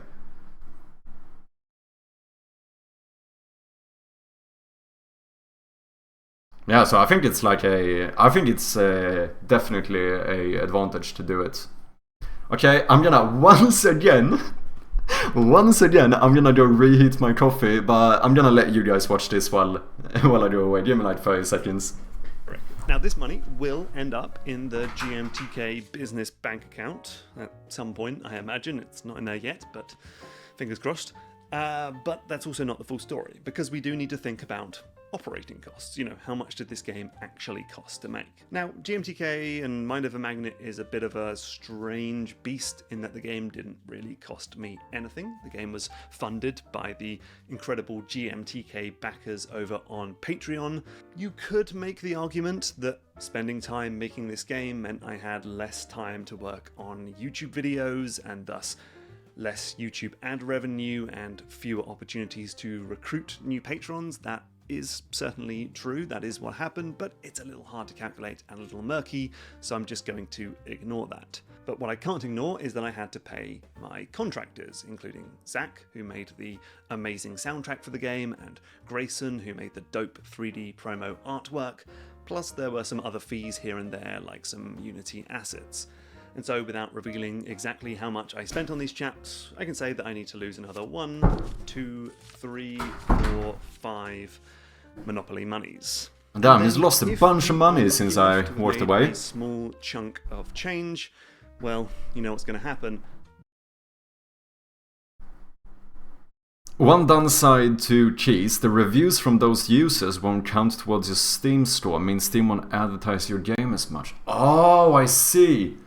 Oh yeah, I suppose that makes sense, because if you sell a key to Steam, then when someone, because you can generate keys yourself, right? Because you can give the game away for free to, like, I don't know, YouTubers or whatever it might be. So when you sell a key, and whenever someone basically submits a key to Steam, there's actually no way for Steam to know whether they paid for that key or whether you gave away that key for free. So I suppose it always will say that the person received the product for free because they used their key. Steam is like genius. Yeah, I mean, it is pretty, to be fair, that works to the you know, for their advantage. Because it advertises your game based on games sold through Steam and reviews through Steam, yeah. Means you could use keys to... Oh yeah, because otherwise what everyone would do who's a game developer is that you would generate like 100 keys and give away to like all of your friends and family and just tell everyone to give you a positive review. So yeah, that makes sense. To be fair, you could still do it, just that you have to pay. Like, just pay all of your family and friends to buy your game and leave a positive review. And to make it seem legit, even if they don't like the game, just have the game on AFK for like 30 minutes before you leave the review. I think we have a strat here. That's how you do it. Wait, am I gonna get banned from uploading a game on Steam now? Yeah, but now Steam takes 30% cut, so they are fine. Oh yeah, true, they still fucking make money off it then. Oh yeah, that's true. So they probably don't care at this point. Shit, this is the thing you realize now, isn't it? Fucking Steam wins no matter what you do. The tax man is coming. They always come out on top. Exactly, but living Fucking in the genius. UK and paying corporation tax, that's going to be another, I reckon, 1, 2, 3, 4, 13, 14, 15 to His Majesty's Revenue and Customs. And so we are left with, I think if my calculations are correct, 43 Monopoly monies, which is still an incredible amount of cash. I could buy a very nice dog kennel on Old Kent Road with this, or in reality fund some more video games perhaps, or just pay a few mortgage repayments. Still a huge amount of money, but it is a little shocking and a little sad to see this compared to the 100 that we started with. And so if of you course. take nothing else from this whole developing series, I'd say this. Consider all of these hidden costs and taxes before you put a holiday to Barbados on your credit card. Yeah. Not that... Also another net plus for Steam, yeah. If you sell Steam keys on a random website, means you could possibly get new people introduced to the game. Yeah. And I mean, I suppose there's always the thing where you never know. Okay, you might... Oh yeah, new people introduced to the Steam platform, that is true. So Steam is happy. Yeah, that makes sense, that makes sense. But it can also be a positive for you, because if someone, you know, buys a key, although it doesn't affect you directly on Steam, who knows, maybe they wouldn't have bought the game on Steam. Maybe they actually bought it because it showed up in like the Itch or Humble Bundle like algorithm for them instead. And maybe they would have missed it, you never know. But the idea could be that you still make money, and potentially word of mouth. Maybe they will tell their friends to buy it, and their friends actually go to Steam and search for it, I suppose. I wouldn't want to maintain Steam's mainframe system. Holy shit, they have the chat 30% is better than Twitch's 50%, yeah. Which I think, didn't they change it? I'm not too up to date, but didn't they even change it so that it got worse for like partners as well? Because a lot of partners used to be able to negotiate like way better deals. I'm not sure if how that is now. I remember reading something about it. Take this with a grain of salt. I don't know what the fuck I'm talking about. Also means Kickstarter kinda hurts you on release date. All those cheese from the Kickstarter reviews won't count. Oh yeah, that's true. Yeah, I think that's probably worse when it... Because the way I'm thinking about it, like for someone like you, Codrad, I feel like selling your game on Humble Bundle and Itch and places like that, other platforms, I feel like would be... you know, that would always probably equate to a minority of sales for you. Whereas, like, I suppose that the problem there with the Kickstarter is that on, like, release date, it would be the majority of people who play on free keys in the eyes of Steam. But also Kickstarter is good advertisement for your game, so there are positives, yeah. Steam starter when... Yeah, I mean... Oh wait, it's called Early Access. That's kind of a fair point, actually. I suppose the Early Access could be sort of compared to a similar version to a Kickstarter. It's like an internal Kickstarter. Yeah, I suppose. That's kind of true. Because I bet a lot of people take in playtesters from the Kickstarter, don't they? If that's the case, then it's even more similar. You're going to be going anywhere anytime soon, because an influx of new players means an influx of new bugs, and as soon as Mind Over Magnet was out, people were swarming onto the Steam forums, onto the GMTK Discord, which has a public room for Mind Over Magnet bug reports, and into my email inbox to tell me all of the bugs, problems and glitches that I had missed. I was trying to say, holy shit, did he just do a code red and leak someone's email? But no, he didn't. It was problems anonymous. And glitches that I missed Amazing. in my QA team during our last few months of checking the game. Now, fortunately, there were no massive game-breaking problems that affected great swathes of the games. I saw that someone had made a what you call it? A speedrun of his game. Mind Over Magnet speedrun. I actually think my playthrough was kind of slow. It looked, when I checked that Steam stats, the average playthrough, or average, that's average playtime though, and you never know if most people completed it or not. I just realized. But I think that, I think you can beat the game in like 2-3 hours. I think I spent almost 4 hours on the game.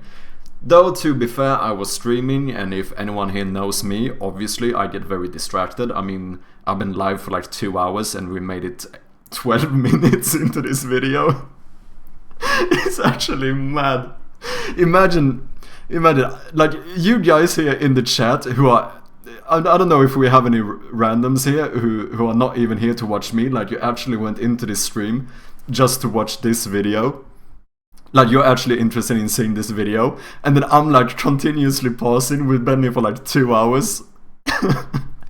I can just see people sitting at home being like, when is he gonna fucking play the fucking video? And I'm sitting here constantly getting distracted, running to reheat my coffee and shit. Not too funny. Damn, you played more Rogueblight demo than this full... Yeah, no, I did. I've played more than 5 times the time in the Rogueblight demo compared to what I did this playthrough. It's pretty crazy.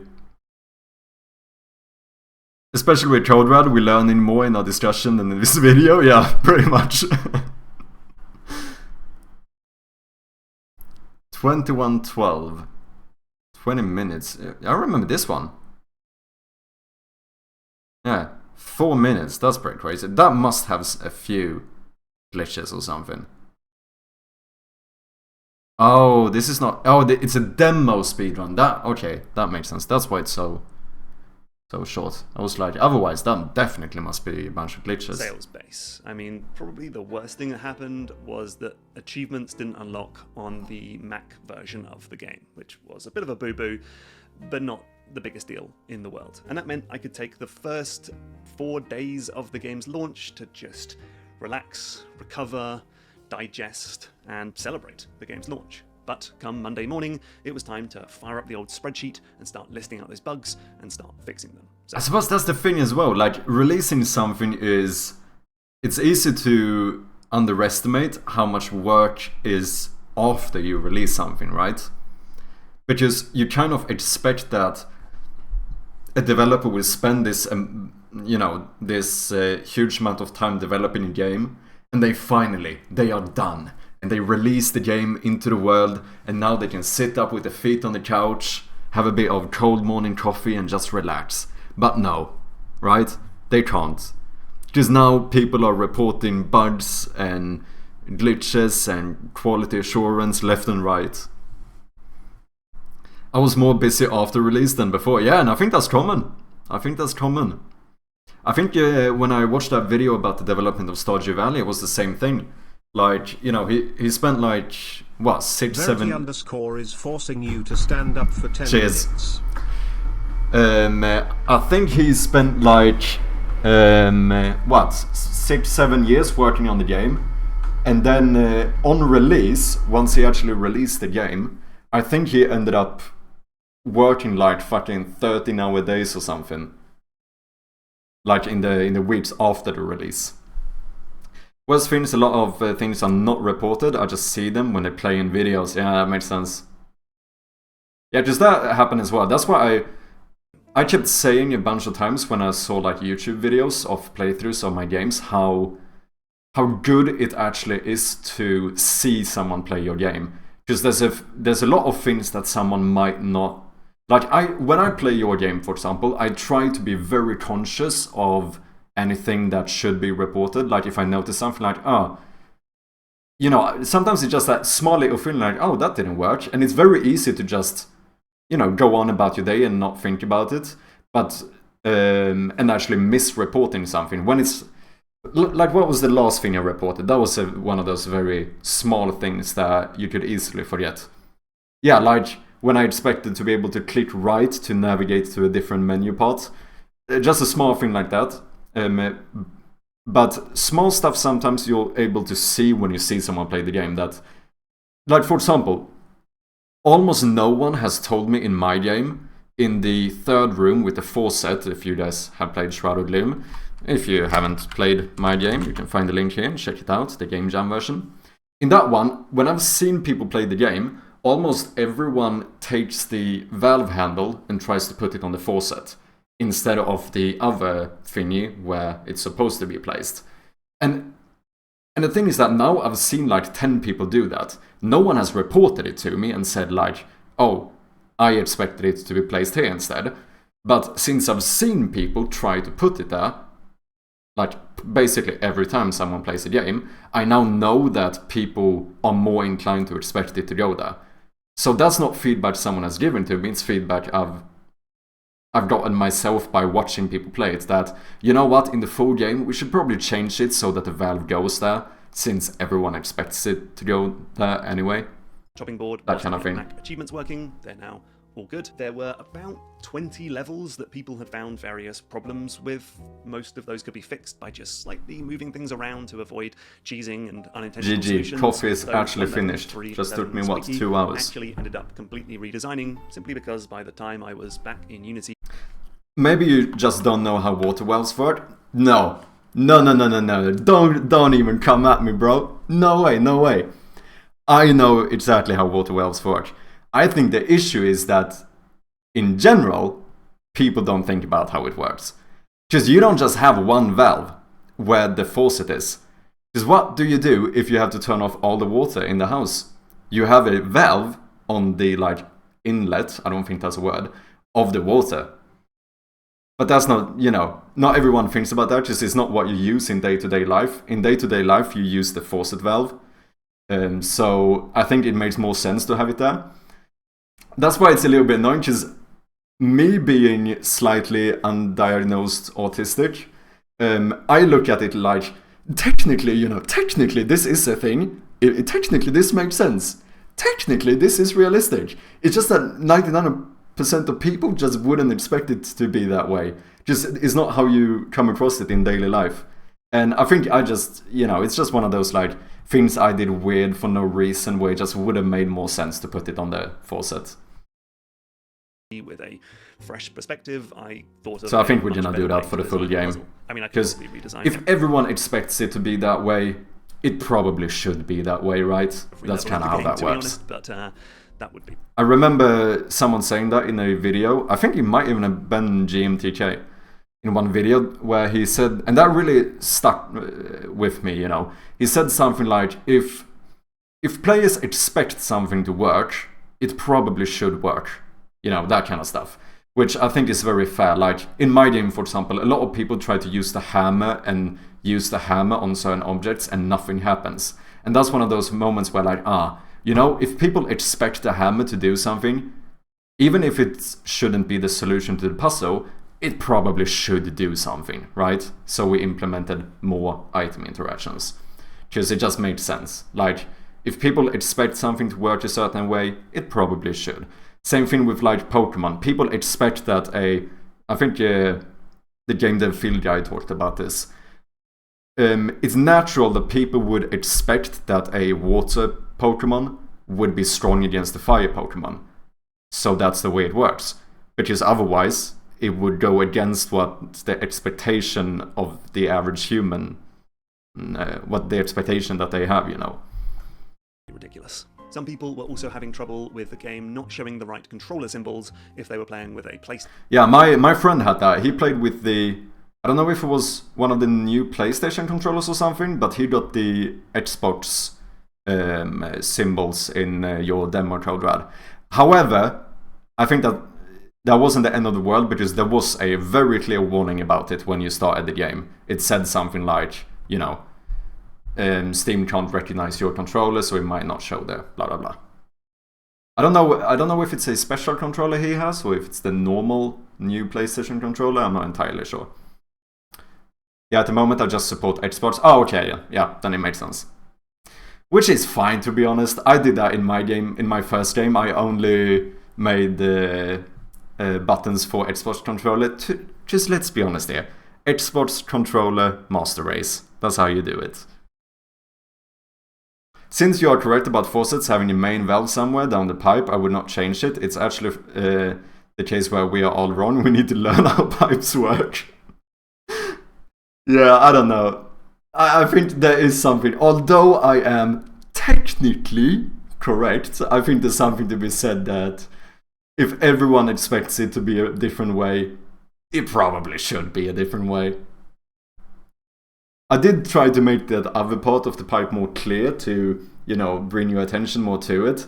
But still, everyone always tried the faucet first, so yeah, I don't know. I already have images for PlayStation controller and just need to code it in. Okay. I also have images for Switch. Ooh, nice. What controllers do... or what kind of buttons does Nintendo Switch use? And what about the Steam Deck? Because you had Steam Deck support as well, right?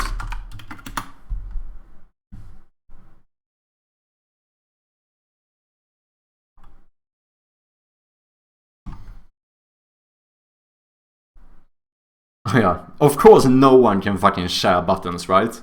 Why would anyone share buttons? Oh, here they actually do. So Steam Deck does have the same ones as Xbox.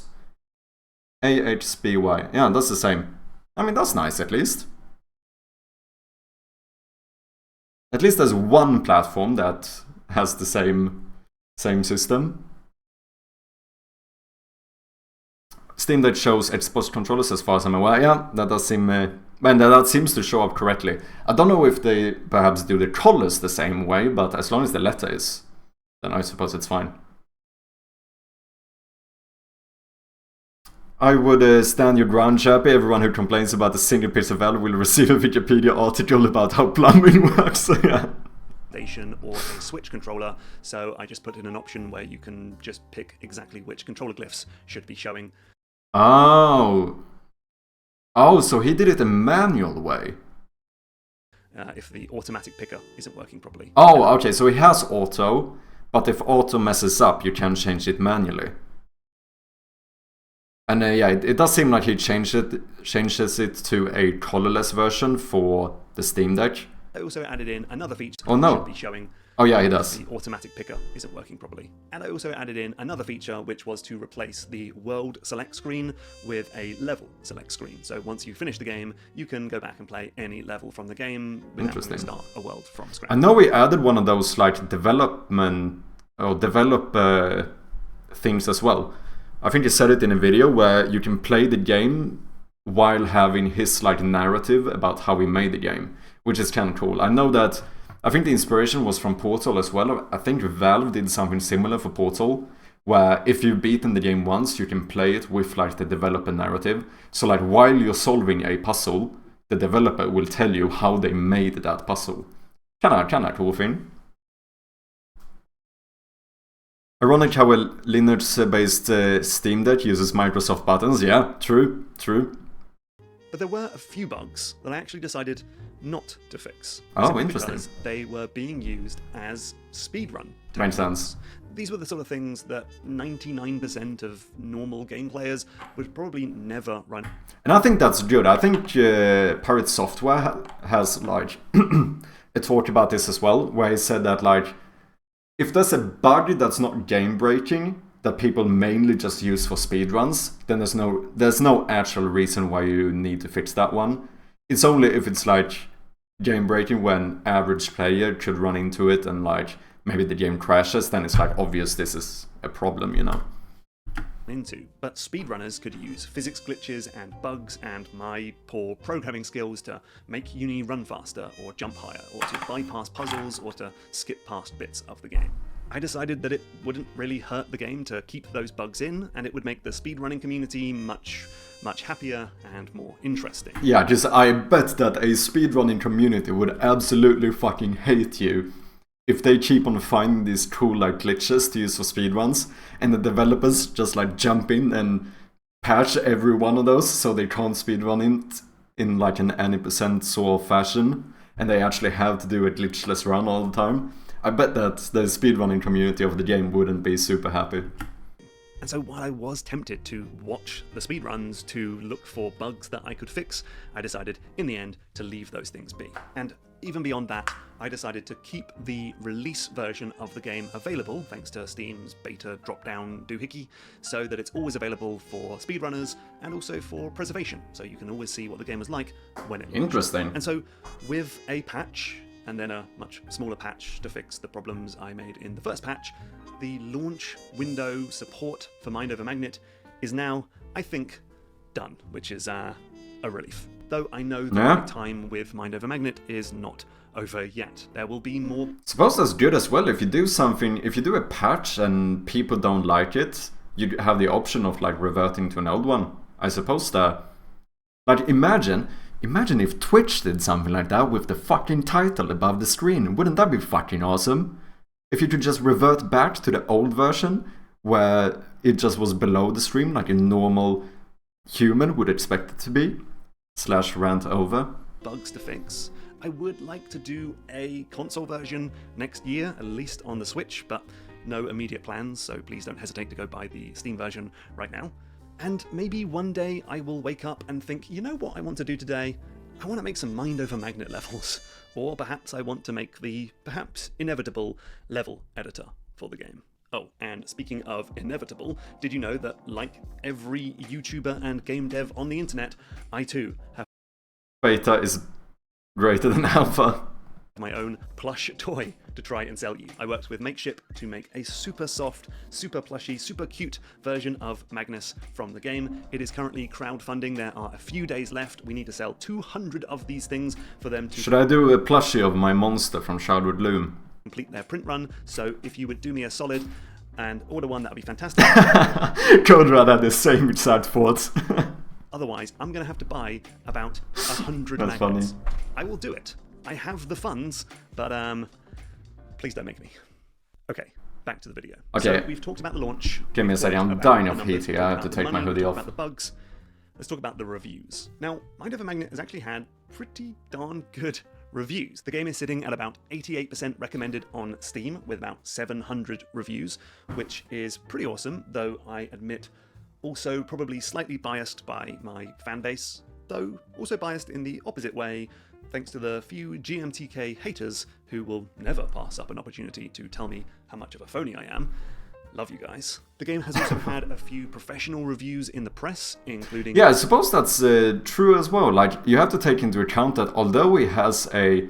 Like, when you have a YouTube channel as big as this one, inevitably, although I suspect that GMTK doesn't like... You know, I don't think there's a lot of, like, hardcore GMTK haters out there. But if you have a channel this big, there are gonna be a few. Like, a few people that probably, for some reason or another, just decided that they despise him as a person. Like, it's almost inevitable when you grow this big. And although there's a lot of positives here, that's something to take into account as well. I bet you that, you know, it's not impossible that there are a few people who, in an audience this big, that... Hi. And then that are just pure haters that almost would be even inclined to buy the game just to leave a bad review.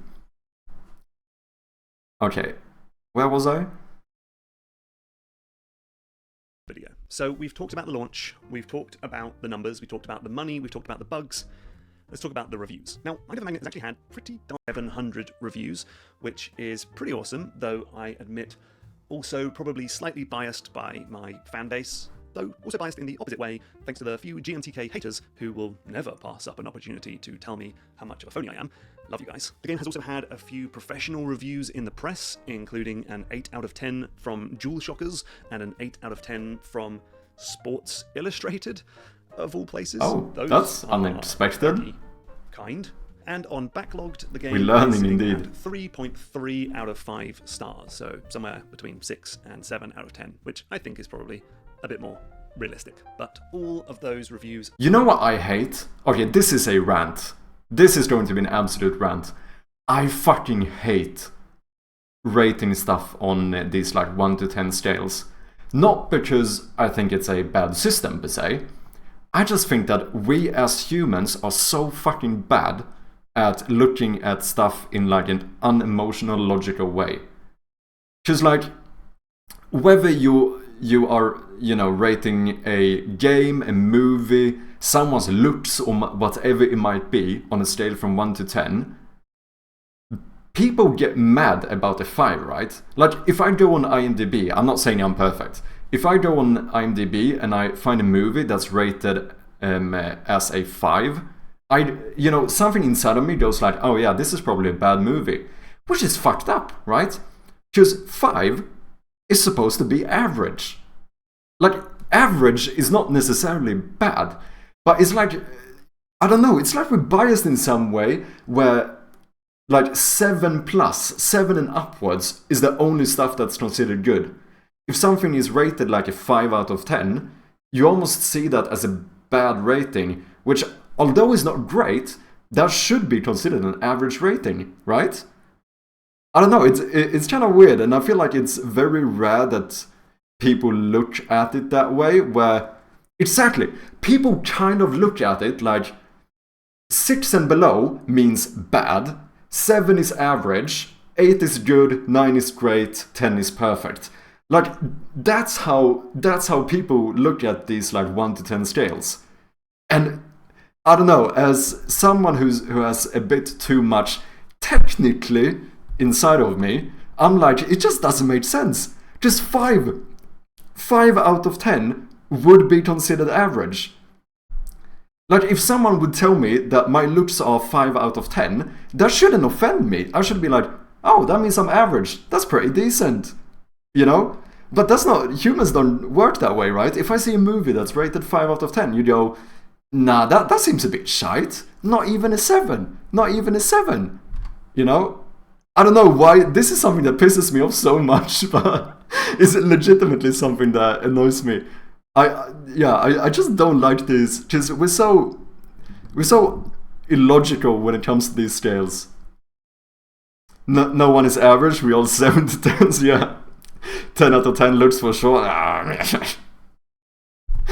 it's kind of funny. It's kind of funny. Are amazing. Really, really happy with them, to be. There's nothing logical about emotions. Yeah, but that's the thing, that when we use these scales, you always end up, they are always like rated emotionally, where I think I would expect it to be more logical, where 5 out of 10 would be average. That wouldn't be bad. It wouldn't be great, but it wouldn't be bad. But it's so rare to see someone look at an actual like 5 out of 10 and go, yeah, that's decent. Like, you see 5 out of 10 and you just go, oh, that was shite. That's not good.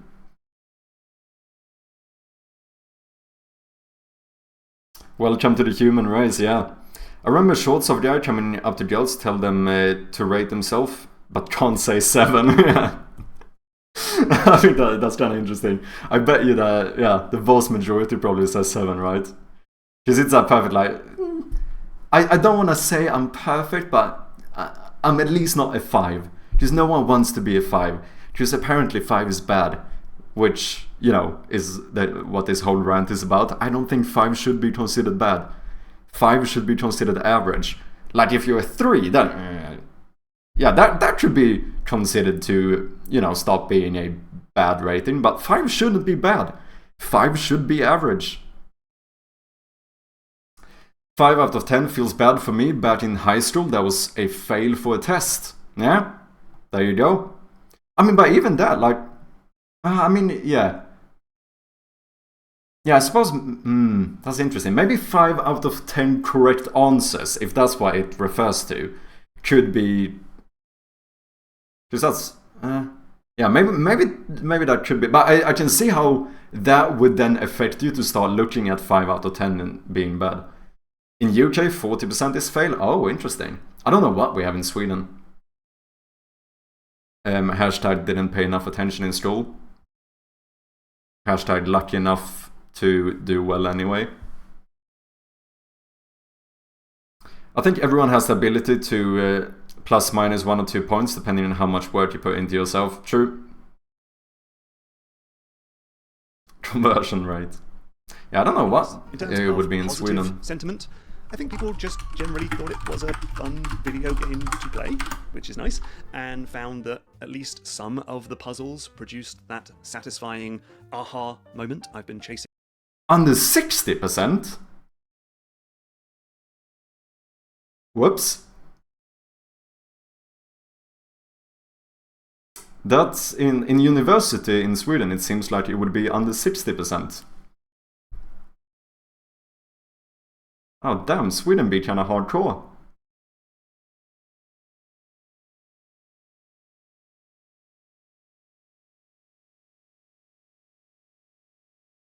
Whoops. This entire development process. People also praise the general feel, the polish, the presentation. You never failed anything in school? I don't think so, no. I never failed a grade. I might have failed a test or something at some point. Not that I can like clearly remember, but possibly. But I've never actually failed a grade, at least. To be fair, I had surprisingly good grades. Like, I never studied, I never did a single homework, I never took a paper home from school throughout all my school years. And in like what you guys would consider high school, I think, I had like, not great, but I had like C's in everything, which is, for me, it was like, this is good enough. If I can get this without putting in effort, then I'm happy with that. I was a terrible student, barely passed anything. This is the interesting thing. I feel a little bit bad because I was a terrible student as well. Like, I would be kicked out of like every other class. Like, even in my like early days of school, I would have my own bench outside of the fucking classroom. So that at any point in the class, the teacher could just go, hey you, get out, sit at the other desk. However, surprisingly enough, I always did pretty good when it comes to like grades and stuff. So in, like I said, in high school, I had like C's in almost everything. And in college, I had vast majority A's and mostly B's other than that. Which is fucking surprising, because I was definitely not a good student, you know? I think I was just lucky enough to have pretty good like short-term memory, where like even if I wasn't paying too much attention, as long as they like went over the stuff in class, I kind of enough got stuck in my mind so that I would pass on the test. And to be fair, I know this might be a little bit of like fucking first world problems, but I'm actually not sure I consider that to be a good thing. Hey Mizu, thank you very much for that raid. Welcome in, how you doing? And what's up, Howard Changus as well, welcome in. Mizu, Just Covino, Pemi, Sir Stefan, welcome in. How are you doing, Sir Stefan? Thank you very much for that follow. Let me give a huge shout out here. Thank you very much for that massive raid. How you doing? How was your stream? What have you been up to? Let me throw you a little follow back here. Pemi0, thank you very much for the follow as well. Pretty good, nice. What have you been doing? Are you developing as well? Jed MNZ, thank you very much for dropping by as well from the raid. Rabbits. Welcome in, people. My name is madchirpy. I am a indie game developer as well as a general gamer. We do a little bit of variety stuff on here. Currently we are trying to get through this video. It might be the case that I've been live for like 2 hours and we only gotten through 20 minutes, but we don't talk about that here. We don't talk about that here. Yeah, we're doing good. We're doing good. I am not a distracted person whatsoever. If you're intrigued, not whatsoever. I am very focused on what I'm doing here. Surely, yeah, surely. Doing a bunch of random stuff today, and yes, I'm a game dev, more artist of the game. Oh, I see, interesting. Do you have anything you want to show off? Feel free to do so. Do you have any link or something? Sure, yeah. Starting work, classic dev, yeah, you know it. I watched his channel, he's really good. Yeah, GMTK is really good. I do enjoy his content quite a lot. And I did play his game as well. I do have the video up on my second channel from the playthrough. And I actually quite enjoyed the game too. It felt very, very nicely polished.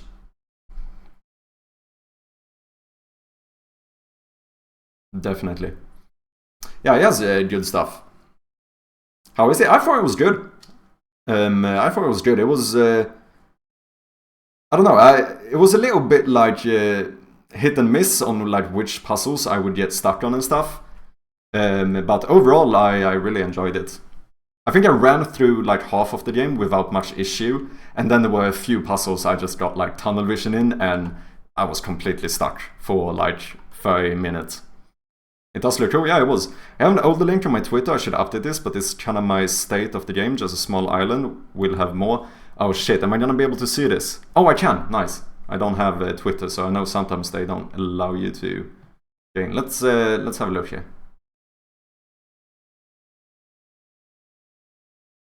Small showcase of my 4-month progress on my game, Project Rabbit. I see. That makes sense. I get it now. I get it now. Now I understand why it's a rabbit raid. It all makes sense now, doesn't it? It's going to be survival RPG, Japanese themed and related to a rabbit that's going to be your companion. Oh, interesting. Nice open world, survival elements, housing system, dungeon. Holy shit. There's some complex stuff going on here. Oh, it looks nice though.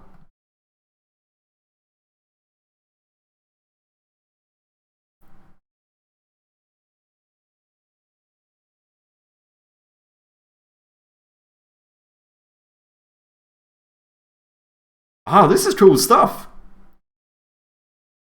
How long have you been working on it? I got the inventory here and the equipment.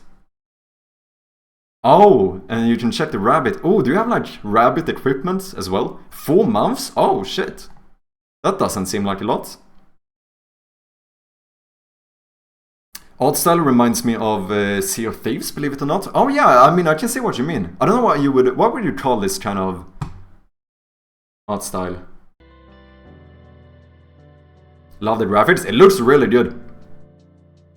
Oh yeah, look at that. Oh, a bit of mist and stuff going on here too. Weather, dude, this. I call it stylized. Ah. Yeah, this looks... Oh, Ghibli's... Oh, that's... Yeah, I see what you mean. This looks really cool. I'll make sure to drop by your stream someday here.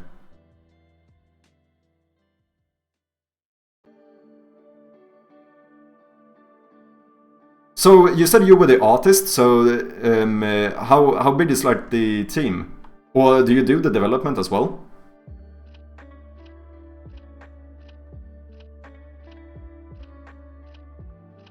This is cool stuff.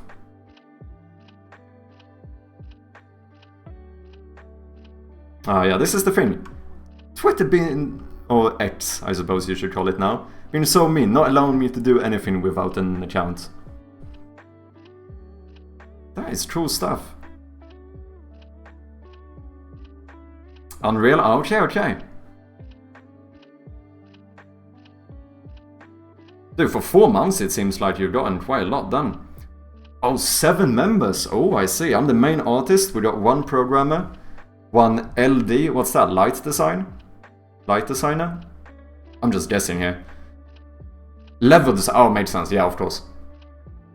Artists, 4 artists, but mainly all you see around has been made by me. Oh, nice. I mean, it looks good. Fucking GG. But it's gonna turn out great. The controls, the sound design, just how it feels to play as a video game, and of course there was no end of... We see, I'm still a bit undecided what we're gonna do today. I did say it's either we're gonna go back, continue developing my game. If anyone wants to check out, maybe I should do a little bit of fucking self-promotion here, shouldn't I? I did recently finish technically my first ever published game for a game jam, which is Shroud of Gloom. So the game jam version is currently available on itch. It's like a simple, what do you call it, point-and-click puzzle horror game, I suppose. So recently finished this. Not only did we finish it, if I'm allowed to flex a little bit, we also got in first place in every single category. Look, I don't want to be... Look, I know you're supposed to be humble here, but if you get first place in all categories, you must have a little bit of bragging rights, right? Don't be humble. There you go. So yeah, we recently finished this. You can play it now. I would recommend downloading it if you want to try it. The standalone version is a little bit better, mainly because there's some audio mixing issues in the browser version for some reason. But overall I'm really happy with it, and my plan now is to turn this into a full game, so that's kind of what we have been doing on here. Mainly after the game jam we have mainly focused on refactoring, because obviously the game jam version had maybe a tiny bit of like spaghetti code in it. So yeah, trying to fix up that before we continue building on it too much. But the plan is to turn it into like a maybe 2-3 hour experience, and yeah, probably get it up on Steam, you know, which I'm feeling hyped about. So the plan today is that either, I'm not fully decided yet, I am a little bit impulsive, either we're going to continue the development of this game. Maybe, I did buy Undertale recently, I've never played Undertale, I have said I would like to play that at some point. To be fair, we have been live for quite a bit of time, so my hope was to be able to finish the game in one stream, which I think the average playthrough was like 7 hours, so maybe we're starting to run short on time there. Otherwise, it's not entirely impossible that I just go ahead and play Rogueblight for the rest of the stream as well, because I'm a fucking addict when it comes to Cold Rad's game.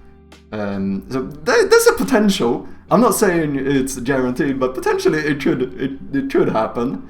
Because I can't stop playing it. It's... Yeah, if anyone... I need to show this off as well.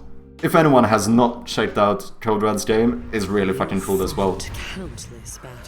It's basically a roguelite Souls-like game, which he recently released a demo for, and this game is fucking sick as well. I am so addicted to this game. It's a short demo, and I've already played it for 25 hours. I was literally late to this stream today. Why? Because I was up to like 2:30 AM playing this fucking game. I can't stop playing it. I actually have a problem. But yeah, it's really cool stuff as well.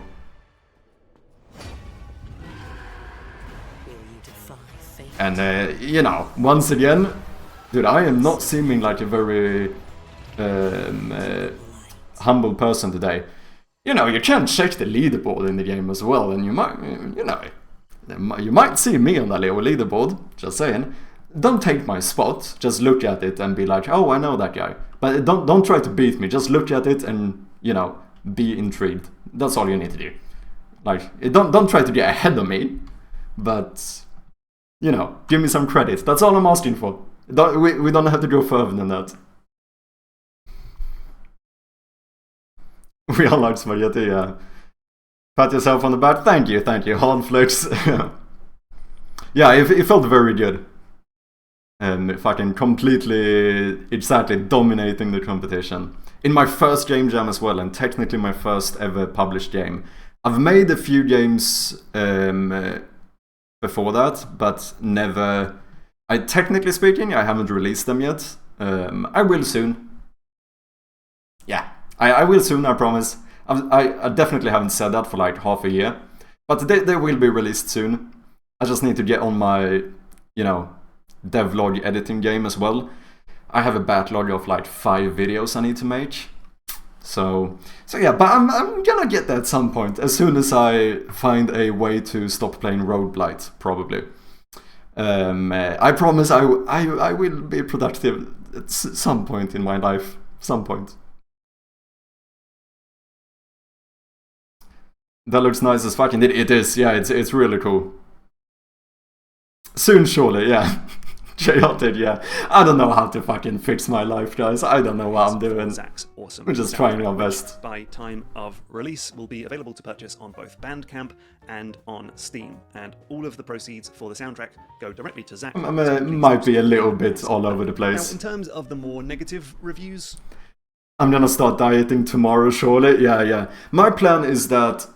My plan is really that there's one thing I have to do, you know? And the one thing I have to do is to just stop procrastinating, you know? So my plan is also that I'm just gonna stop procrastinating tomorrow. Tomorrow I'm gonna stop procrastinating. That's the plan. The biggest issue was definitely the length of the game. Mind Over Magnet is about... I'm gonna start workout indeed as well, yeah. Some people that just left them wanting just the plan. Yeah, no. I'm definitely planning to stop tomorrow. Nowhere near as many. Not today, but tomorrow. Tomorrow. Of people have refunded the game on Steam, and of course, some of those will be technical issues. Others just didn't vibe with the game. So the number of people who actually you're a procrastinator, yeah, exactly. My money back is actually very, very small. So that's fine. Now, there's nothing wrong with a short game. I'll be checking you out tomorrow and remind you to stop procrastinating. Ah, shit. Right. Oh, no, wait. Price is something I what do I do now? on a lot throughout this game's development. In fact, I was changing the price and tweaking the launch day discount. I need to. The main thing is that I just need to get on my editing game, because I feel like me not editing my videos is what's kind of holding me back the most. It's just hard when you have so much to do. You know, I wanna do my fucking 9-10 hour streams, and I also, I run like 4 YouTube channels. So I have all my VODs to post. I think I'm like 60 clips behind on my clip channel, if not even more. It might even be more. I have like at least 3 main channel videos I need to do, as well as a few second channel videos. I have been posting quite a bit on my second channel, to be fair. But it's just that, yeah, like you said, editing just takes so much time, right, Stefan? So at the moment, my main channel is mostly about languages and stuff, because I'm also a little bit of a language nerd. Kieran or Sieran, I think it's Kieran, Dev. Thank you very much for the follow. Sorry if I butchered your name. Appreciate it. You need to hire someone? I fucking wish, dude. I fucking wish. It's just that, you know, I'm a fucking unemployed bum doing this full time, so I don't think I can afford to have an editor. But that would be the fucking dream, to have my shit make enough money for me to hire an editor. That would be the fucking dream. But yeah, the plan is that I'm gonna start posting like devlog content on this channel as well. I have at least caught up a little bit on my second channel, where I have more like random reactions and gameplay kind of stuff. So I did post a roguelite video here. But then, like I said, my clip channel, I'm like fucking 50 video or clips behind or something. I mean, my VOD channel is good. I'm pretty consistent uploading my VODs at least, but overall it's just, it's so much work, you know? I mean, I'm the same. I have a backlog of videos to edit. I have no excuse. I just not got to them yet. Yeah, same here. Like, and it feels so bad. It's my first game. I'm planning to make a devlog for my first game, and you know, I released that game like fucking what? Released. I started working on the game like, it's probably 1.5 years ago, and I still haven't finished the video. So yeah, it's kind of mad. I need to catch up. I just need to get more fucking disciplined and strict about myself. Like, the plan was initially that I'm supposed to, you know, I stream for like 9 hours-ish on like Mondays, Wednesdays, and Fridays. And my plan was that Tuesdays and Thursdays, I would do nothing but edit and just try to catch up on all the shit I need to do. Do I do that? No. I did do kinda well for a bit, but then we entered the game jam, you know? And as soon as I entered the game jam, for, once again, my newly published game, Shrouded Gloom. Check it out. As soon as I entered this game jam, it just took over my life for a solid month. Because it was a month-long game jam, and basically what ended up happening is that I played or worked on the game every waking hour of every single day. You know, I put like full-time hours into making this game. Alright, I'd gotta go sleep, just stop by to say hi. Thank you very much for stopping by, Chanyas. And have a great night of sleep. I know it's late for you, so yeah, get to bed, man. Thank you for dropping by. So yeah, when I started working on this game jam game, I kind of messed up my off-day schedule a little bit. And then I just haven't gotten back on track again. At least, like I said, I did get a few second channel videos up, which is always something. And to be fair, for my second channel isn't huge, I only have a few subscribers, but my last video, the rogueblight video, is actually doing pretty good for second channel standards. 2 days, 128 views, not super bad. That's pretty good. That's pretty good. I lurk a bit myself, I gotta eat. Of course, thank you very much for that big raid, and enjoy your food. Enjoy your food. Same with video editing. I even have a friend who can help me, but I can't find the time to fill out the video part. I can't script. Yeah, I mean, it's just the thing that when it comes to like editing, like everything is so time consuming, right? Like whether it's scripting, editing, like it all just takes so much fucking time. And that's what I'm saying, like the fucking dream would be to actually have a and like dedicated editor, but you know, we ain't that successful yet, unfortunately. Maybe someday, you never know, maybe someday we'll have an editor. Yeah, my game released 1 year ago in January, and only made the first devlog like 1 month ago. Oh shit, yeah, that's what I mean, it's just shit takes time, you know. And what's up, Prostitute Tool, how you doing? Welcome in. What's your game, Kieran? Is it Kieran? Is that, am I pronouncing this correctly?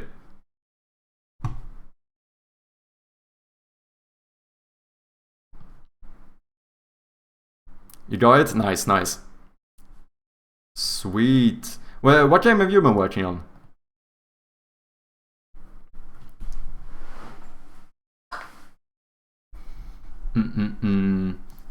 Okay, how are we doing now? 20... Okay, we have watched 20 minutes and... in 2 hours and 40 minutes. That's not too bad, right? I feel like that's pretty good. A game called Robobob. Is it on Steam or itch? Oh, it's on Steam. Look at that. Fucking hell. Nice.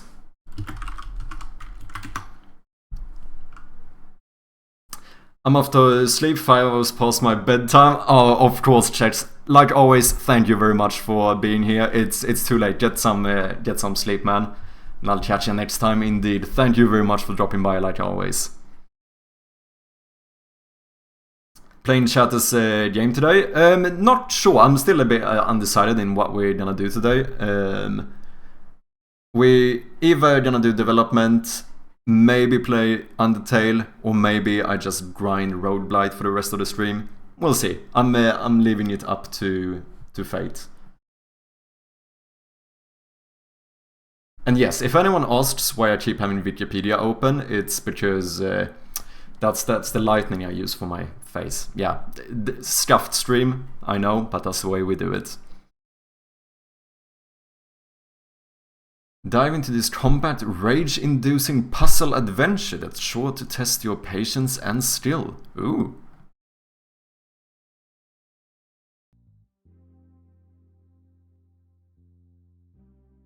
Is this supposed to be creepy? Because that felt kinda creepy.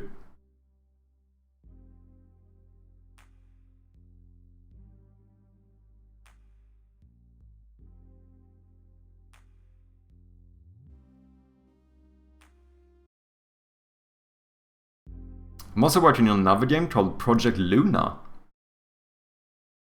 Interesting.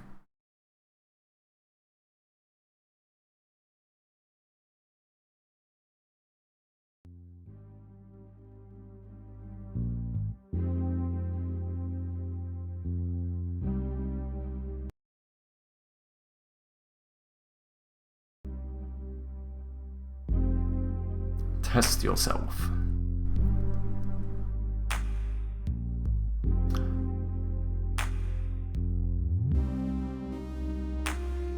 Oh, interesting. No saving.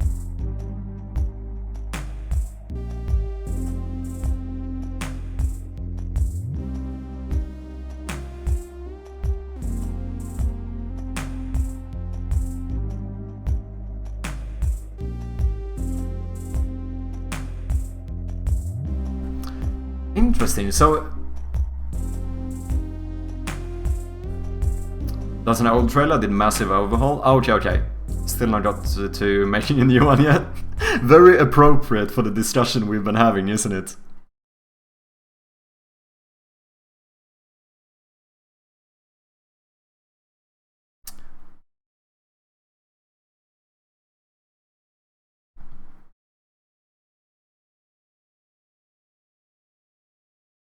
Interesting.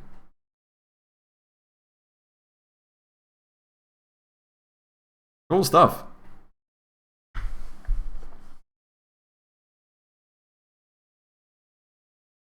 Was the other one Project Luna? Is this one?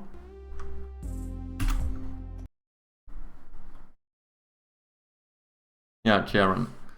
Play as Hayden Blaze and fight across the universe for the UDC as special forces, taking down rebellions and bring peace and security to all who need it.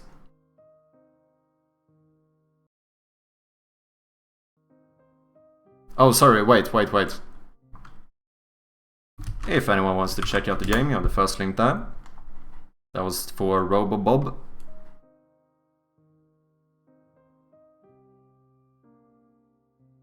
Yeah, to me it kind of looked like, is it like, it's like, not a platformer puzzle, but it's like, half of the puzzle on some of those seem to be like just being able to move correctly on... am I understanding the game correctly there? So for context, we lost all the files for... Oh shit! Like the actual like files for the game.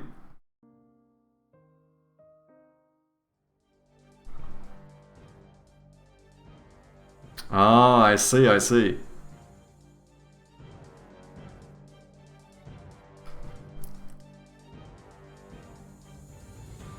Oh.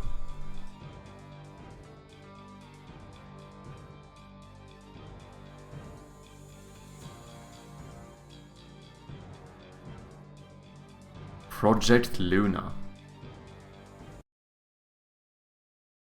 Ah, this looks pretty damn cool as well. And release date to be announced. Pilot your spaceship in space combat missions and customize it with cosmetics to your liking.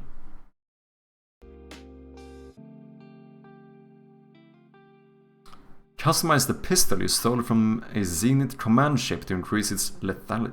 Lethality? Is that how you say it? I think so. And make it look better than ever. Cool stuff. If anyone wants to check out Project Luna, you have the link there.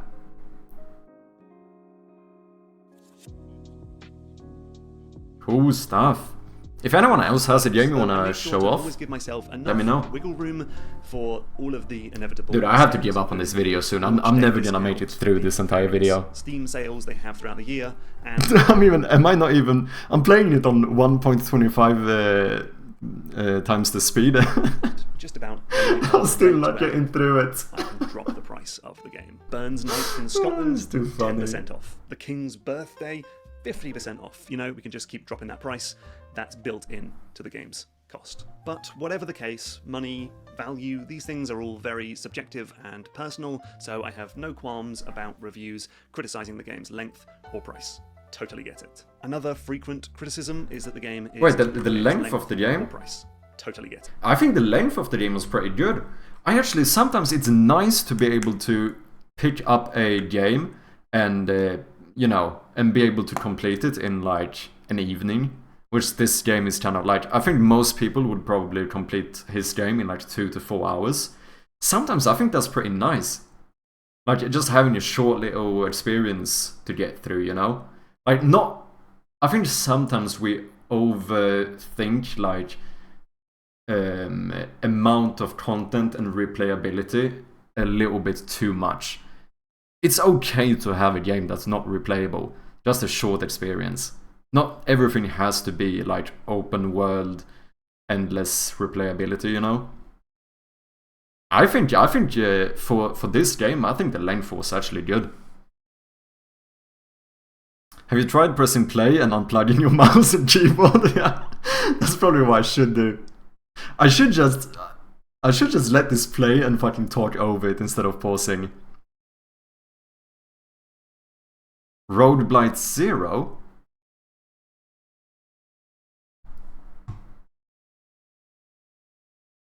Saturn's Wrath. 11 years ago!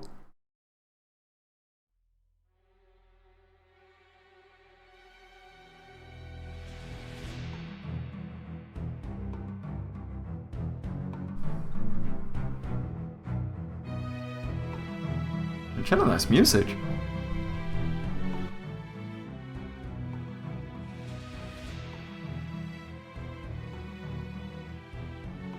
Dude, man's been at it for a long time. Oh, is it turn-based? Oh no, it's not. Is it? Yeah, BioShock Infinite is one of my favorite games, and I played it like once. Yeah, and I think that's okay. I think sometimes, especially nowadays, I feel like it's so easy to go a little bit too far. It feels like a lot of the time people seem to get into this like thought process where it's like either the game is replayable or you don't make it, which I think is bad. I think it's, you know, people don't make movies for people to rewatch them. Like, it's okay to make stuff to only be played once. This reminds me of making Flash games in high school. Yeah. It's ATB. I don't know. I'm not sure what ATB is. So when the Flash bar fills up, you can attack, but the enemy bar keeps filling up. Oh, so does it kind of become like, rather than turn-based, more like almost like rhythm attacking kind of thing? You went crazy in your progress code, rather? Yeah, definitely. You killed goblins in the forest, just like rogueblight. This is where it all started. 2.5k views as well.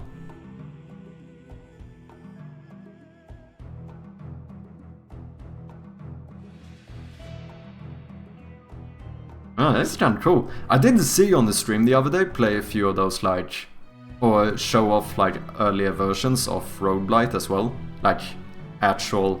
I suppose this could, you might consider this like spiritually a predecessor? Predecessor? Yeah. To rogueblight, but those like actual early rogueblight videos or versions. That was kind of cool to see as well. Because I've seen a bit from that, like, you know, the earlier Gorilla and stuff. To be fair, this is kind of sick as well. 13 years ago. It said, right? Yeah. No, 11 years ago, sorry. I'm dumb. My first finished game. I made this game during my foundation year in university before I was taught any programming skill whatsoever. Saturn's Wrath is an RPG where the player fights random battles with many kinds of enemies and advances by leveling up and getting powerful equipment. This is fucking cool, man. 2010 actually. Oh, is this just when it... Yeah, this is just when he posted a video. Yeah, 2010. It does say. C++ SDL.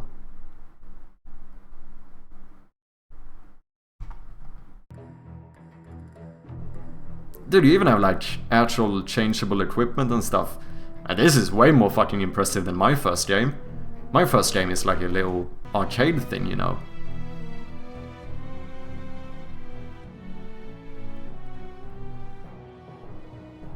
That's pretty fucking cool.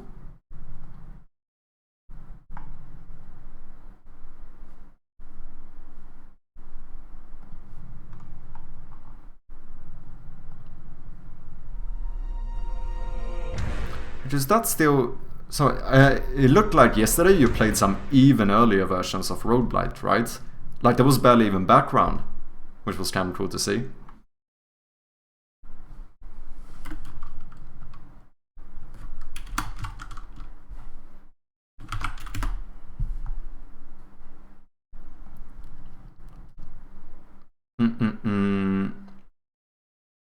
I had all my college projects saved on some file storage site from back then, and they closed down, and I lost all the... Oh, that's not fun. My plan worked. This is going to be a 4-hour video. Yeah. Dude, it's way too easy to distract me, man. It's way too easy. Easy, simple, and straightforward. Now, as you've probably seen in the previous episodes of this series, that is something I have struggled with and wrangled with throughout development. In the end, I am proud that the game is playable and enjoyable for a very general and casual audience of people. It's great that I can just give the game to anybody. I think that's a fair statement. Probably be able to play at least the first couple worlds, and it's been great to see so many people send me photos of their kids. No, that does not sound good at all. It has been great for people to tell me that their children have been enjoying the game. That is just really heartwarming and life-affirming, and so that does feel good. However, I do regret that I didn't have time to put in content that was better suited to a more hardcore gaming audience. Oh, that was an interesting world. I certainly played with some of that stuff. Yeah, this is why I decided to just upload short videos of each game I made. Yeah, that's true. Just then you still... Whether you still have the game itself, you always have something to look back on. I should probably do something similar. To be fair, almost every game I've made is on itch, even though it's not released. But even other than that, I do have earlier... Like, I know I've shown this quite a few times, but I do have early game dev videos of other games I made, like my RPG game that I gave up on.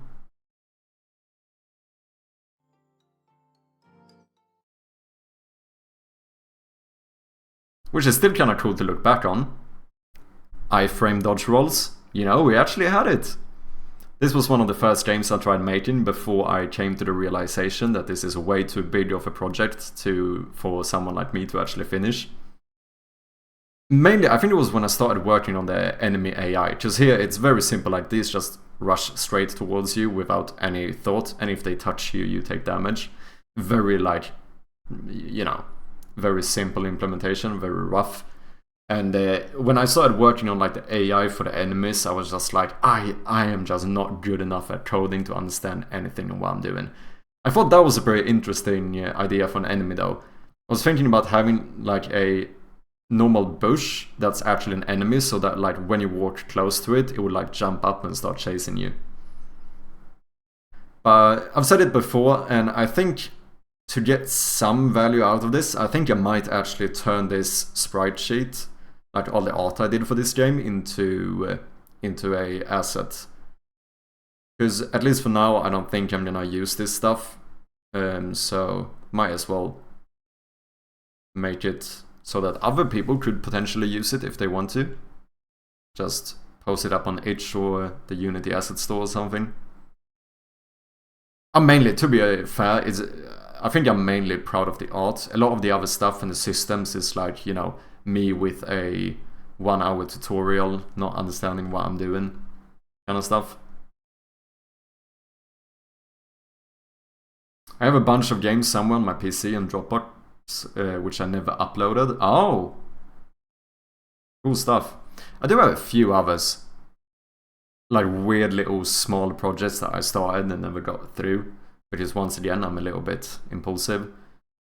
I also made a fucking calculator. This was one of those that I did just as a challenge to myself. I was like, I wonder if I could program a calculator. And then I just spent like a full weekend trying to perfect the calculator. It was pretty fun though.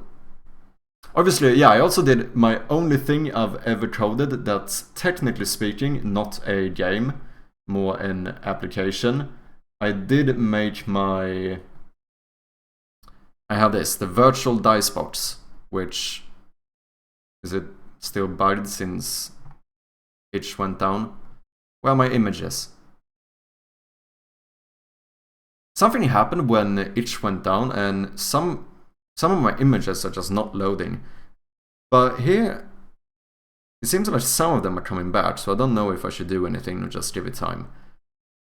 But I basically made a virtual dice box. That's what it is. You know, dice you can roll. Also one of those, like, just for fun, just to see if I could do it kind of things.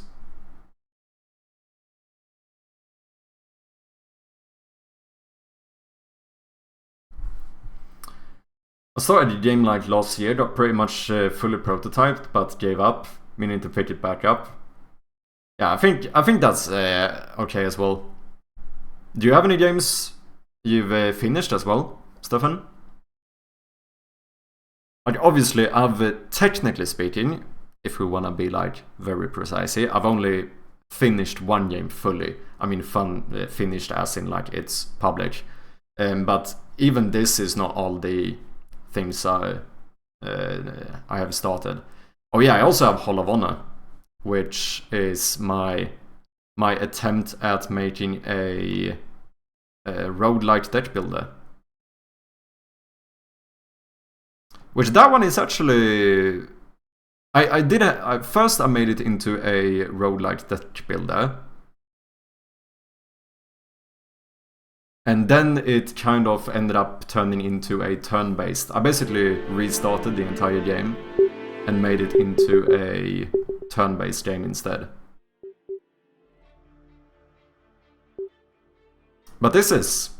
I mean, it's a roguelite, and it's fully playable.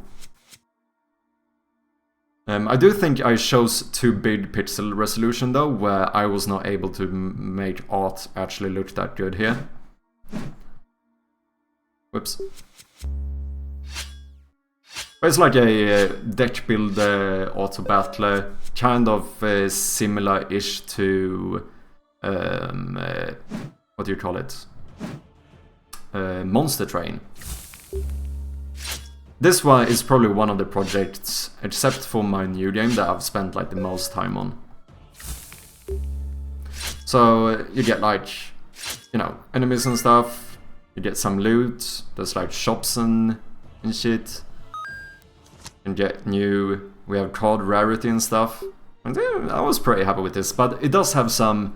The main reason why I gave up on this game is that it has some pretty clear like design issues where it is very easy for it to become very like meat shieldy, where all you actually want to do is to just constantly have meat shields, and the meta for the game is basically just get as many cards as possible, which I thought was a little bit... I didn't know how to fix it really.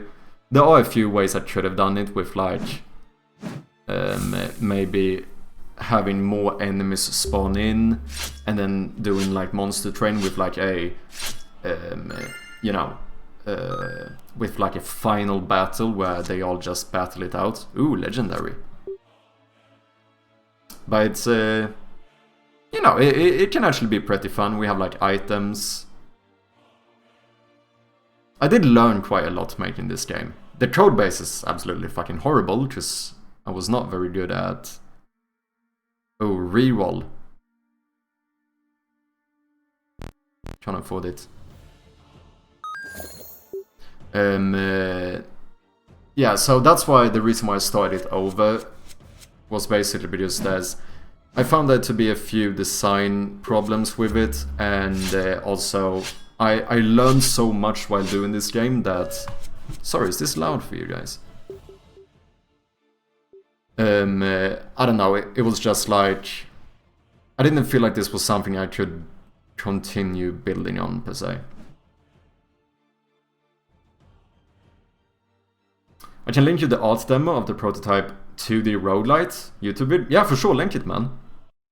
This looks nice, I like the art. Thank you. I do think the art for my second version of Hall of Honor is much better, personally. Looks dope, thank you. My friend made a game Rumpletown. That's my favorite deck builder game, and it has like no players. Oh shit! Is it on Steam?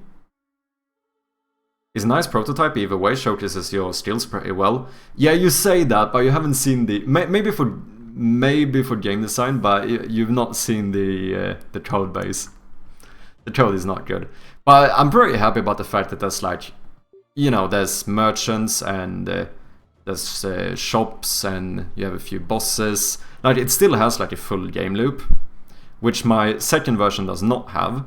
If we take a look at the new Hall of Honor, which is basically the entire rebuild of this game. Let's check this one. But I do think that my art skills got way better in this one. So you might recognize this as the background for my like be right back and ending stream starting soon scenes. I basically just took this background. But here I went down to half the pixel size.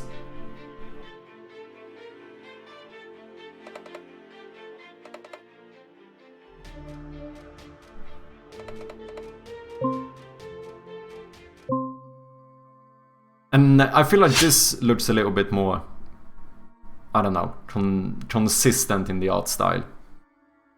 I like the characters more.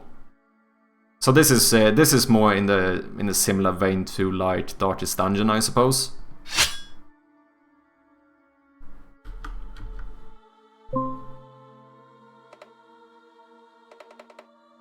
However, I should have a newer version of this, because I did improve the UI quite a bit. What if we try the active build? I was experimenting with a sprite art. I'm not an artist, but I did get enemies and combat systems in. Just didn't make a video for it. Ah, okay. Oh man, you put a lot of work into this, dude. This was all I was doing. Yeah, this is here we have. I did some changes to the UI, and also made it so that you can actually inspect enemies and stuff, see the stats. So obviously this was way more complex than the first one. But I thought that the game design was a lot better. They even have little animations and stuff. I'm still pretty... This one is absolutely not balanced. The control mind actually can't miss, and there's no cooldown on it, so you can like soft lock enemies. It's pretty OP. The same thing here, we have a few like different enemies, there's bosses and stuff.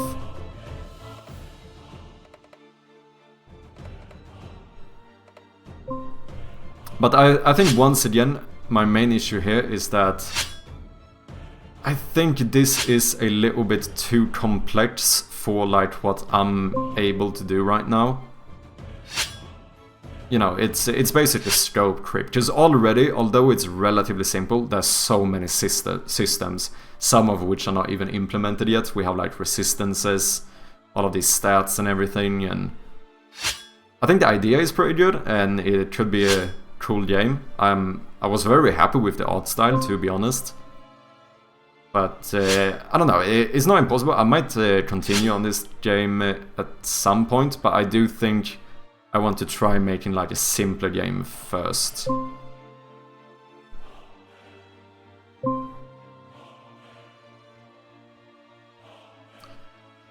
The UI looks nice.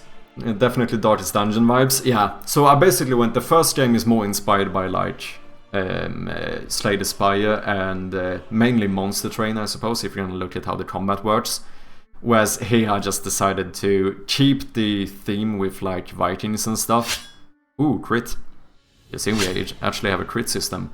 But instead turn it into like a turn-based game, because I feel like it was a little bit... That removed like the design problems I had with the first version. But it did turn up the complexity quite a lot. But at least here, it doesn't have that bad of like a meta where in the other game all you wanted to do was basically to collect as many cards as possible. I don't remember when the boss is. We'll see if I can get to the boss. Holy shit, I'm never gonna make it through that GMTK video.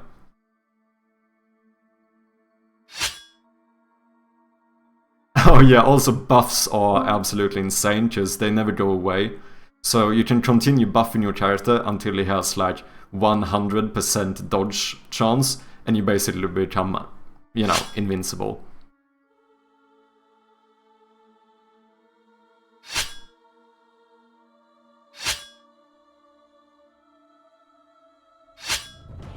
Kinda unbalanced, but hey.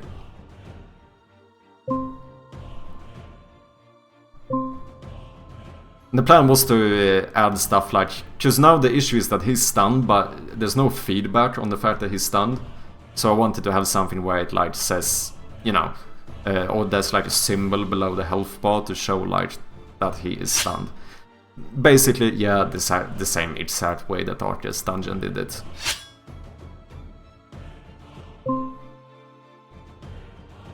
Because now that was probably unnecessary, right? I stunned him when he was already stunned.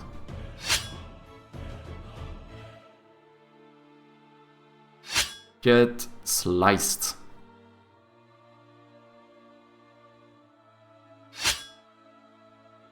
So I think I made like 3 different types of enemies as well as 1 boss.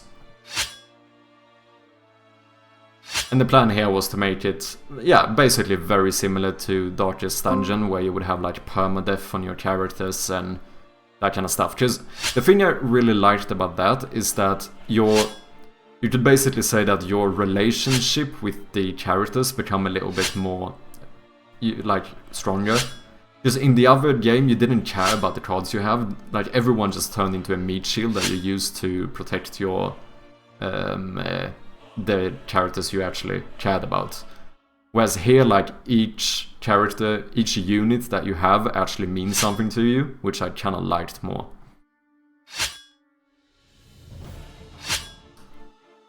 Oh, that was nasty!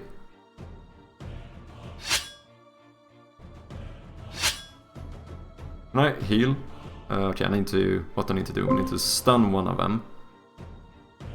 Hopefully this one has 20% chance to stun, so if we're lucky we can... Nope, we're not lucky. You should... Let's block. I don't want you to die here. And then see if we can heal him up a little bit.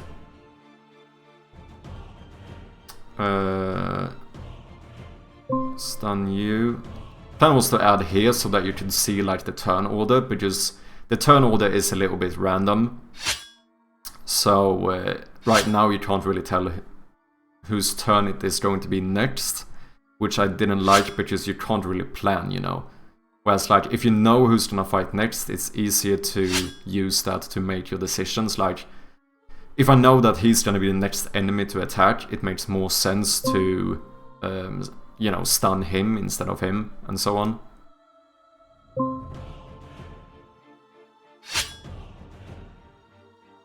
Maybe I should, at least if I decide to not finish these games, I should make it into like a very simple, like, demo game or something, and at least put it on itch. Because now, the only thing that's a little bit sad is that, you know, I have put quite a lot of work into this stuff. So it should be cool to just maybe simplify it and just get something that's at least playable. Oh shit. I mean, if he does a good roll and like crits, I think he could almost one hit. So let's see if we can keep him stunned. Oh no. If my healer is dead, I'm dead. There's no turning back. Yeah, having playable demo goes along for your portfolio. Yeah, exactly. Then, because now it's harder to like show this stuff off, I suppose, since it's not like a public thing anywhere. I don't remember if he's stunned or not, but I'm not taking a chance. We're gonna keep him stunned, and then see if we can heal you up maybe. And no, you're gonna stay stunned. I think the art is probably what I'm most proud about here. I feel like I upped my game quite a bit with the pixel art here. Yeah, we need to get rid of this guy, he's way too dangerous.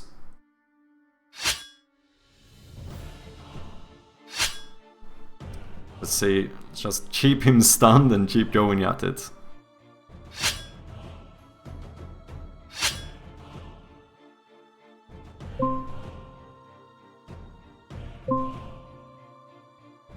Pixel art. Yeah, I mean, I like pixel art.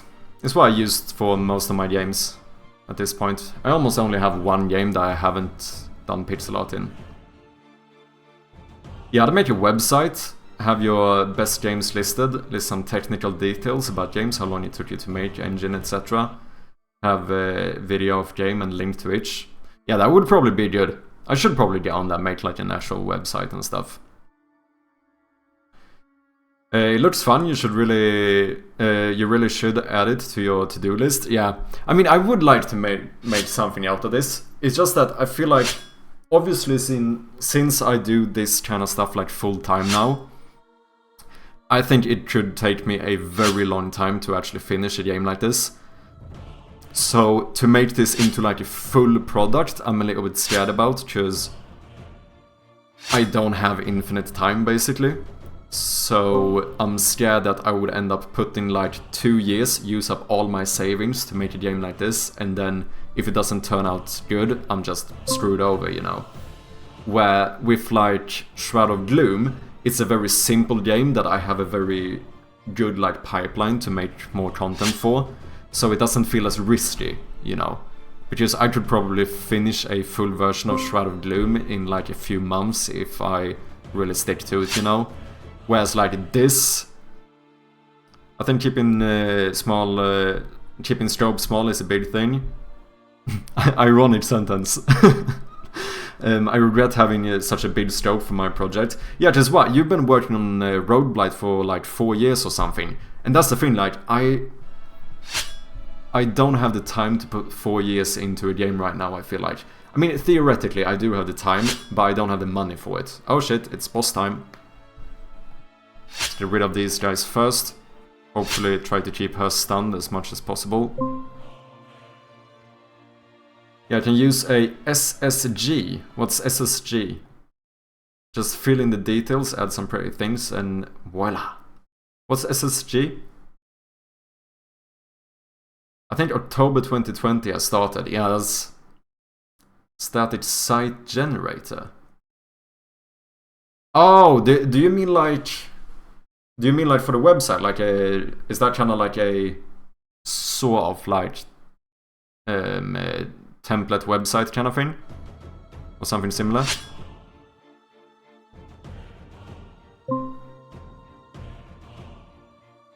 Is she stunned? I can't remember. I'm not taking chances. I missed anyway, so it doesn't matter.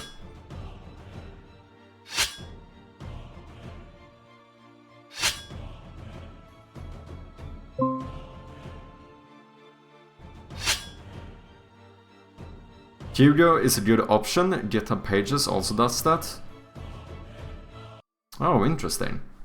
Yeah, I definitely should look into it. Oh, right, she can debuff as well. Well, get stunned.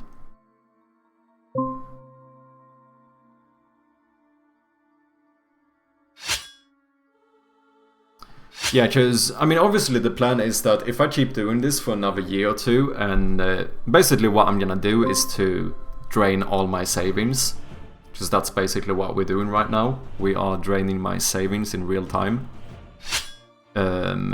So, in the end, if none of this stuff works out, my plan would be to probably try and, like, switch direction and maybe see if I can get a job in some type of IT field with the experience that I've gotten in, like, during this time. Because obviously I have no background in IT or programming whatsoever. And at that point, if I decide to do something like that, having more of an actual portfolio would probably be good. I mean, there is also the option that I might just end up going for some, I don't know, vocational higher education or something. I was looking at that as well before I irresponsibly quit my job. I did apply to quite a few higher educations in, like, what was it? Software development, cybersecurity, as well as like a general, what do you call it? like general IT type of thing, and I actually got in. I got in on first place on all of them. Just like I said, somehow my grades are actually pretty fucking good. So, and there was also some test you need to do, and I think I scored pretty good on that test as well. And I think that was a little bit ironic because the fact that I got into like every one of those educations, it kind of made me a little bit cocky. So I kind of went, well, you know what? If I could get in now, I can probably get in a few years if I would like to as well. So yeah, I decided to take this time to just do shit that I want to do for a bit, you know, while trying to, you know, also learn valuable skills like programming and whatnot. So that's basically the plan. We're gonna do this, hope for the best, and if it doesn't work out, I guess I'll just go back to being a responsible adult and get a 9 to 5 once I don't have any savings anymore.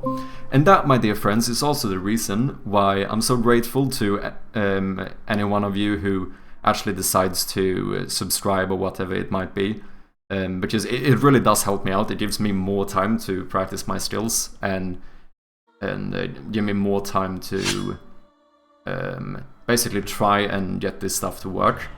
Of course, it's never required though. I'm just saying that for the people who do it, I really appreciate you. What was your job before? I was basically in what you call it? In basically in construction-ish fields. So totally unrelated to IT.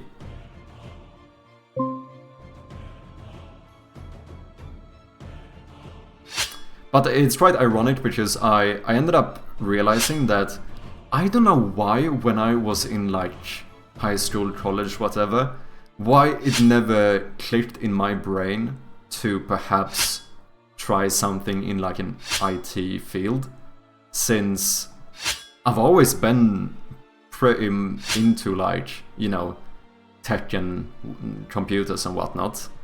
But yeah, I don't know. I think that's one of the reasons why why I tend to say that I think it's very early to ask like a, you know, 14-year-old child what they want to study and do in the future. Of course, you can do what I did and try to like switch directions, but like I didn't know fuck all back then, you know. GG, that's the full extent to how far this game got, but like I said, I'm still pretty proud of it. I do think it's a bit overscoped, but it's pretty cool nonetheless.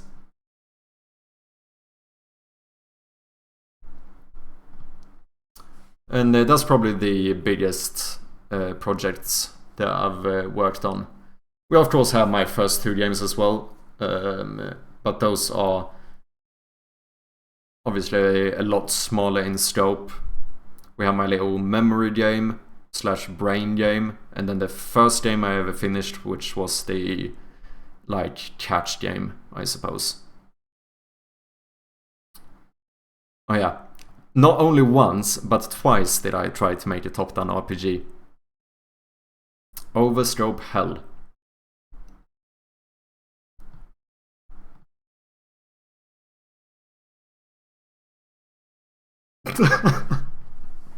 Oh, dude. This is too funny. This is too funny. Where are we at? 3 hours, 21 minutes, and I've watched 21 minutes of this video. This is procrastination stream number 1. I'm still enjoying it though. I've said this multiple times. One of the reasons I don't stream to be productive. I stream because I like streaming and interacting with you guys. You know. My approach to game dev is a mod that I'm making to Terraria. Oh, interesting. I work with web development. Oh, cool. I've heard a lot of people say that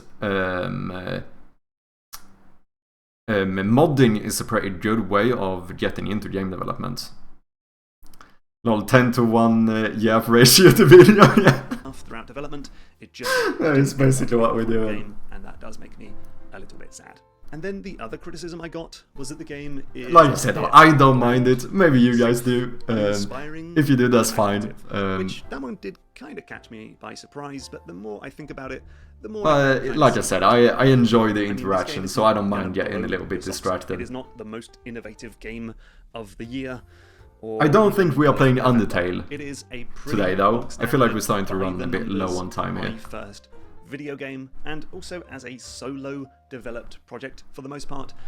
It's not a very personal experience. You don't get a lot of me in this game. So while I'm a little sad that people saw it in that way, I can at least understand where they're coming from. And you know what? That is kind of the thing with all of these more negative reviews, that I agree with all of them, and I saw pretty much all of them coming. And to be honest, that was perhaps the hardest thing about releasing this game, knowing full well that I wasn't 100% happy or confident. But I think this is always the case, though, isn't it? Like, I think it's probably very rare that someone makes a game and just goes like, yeah, I am at a state where this game is completely perfect. I think that's a, you know, it's a dangerous mental state to get into, where you want your game to be perfect, because I think those are the types of games that never get released, you know? Because theoretically, you could continue polishing a game for the rest of time, you know?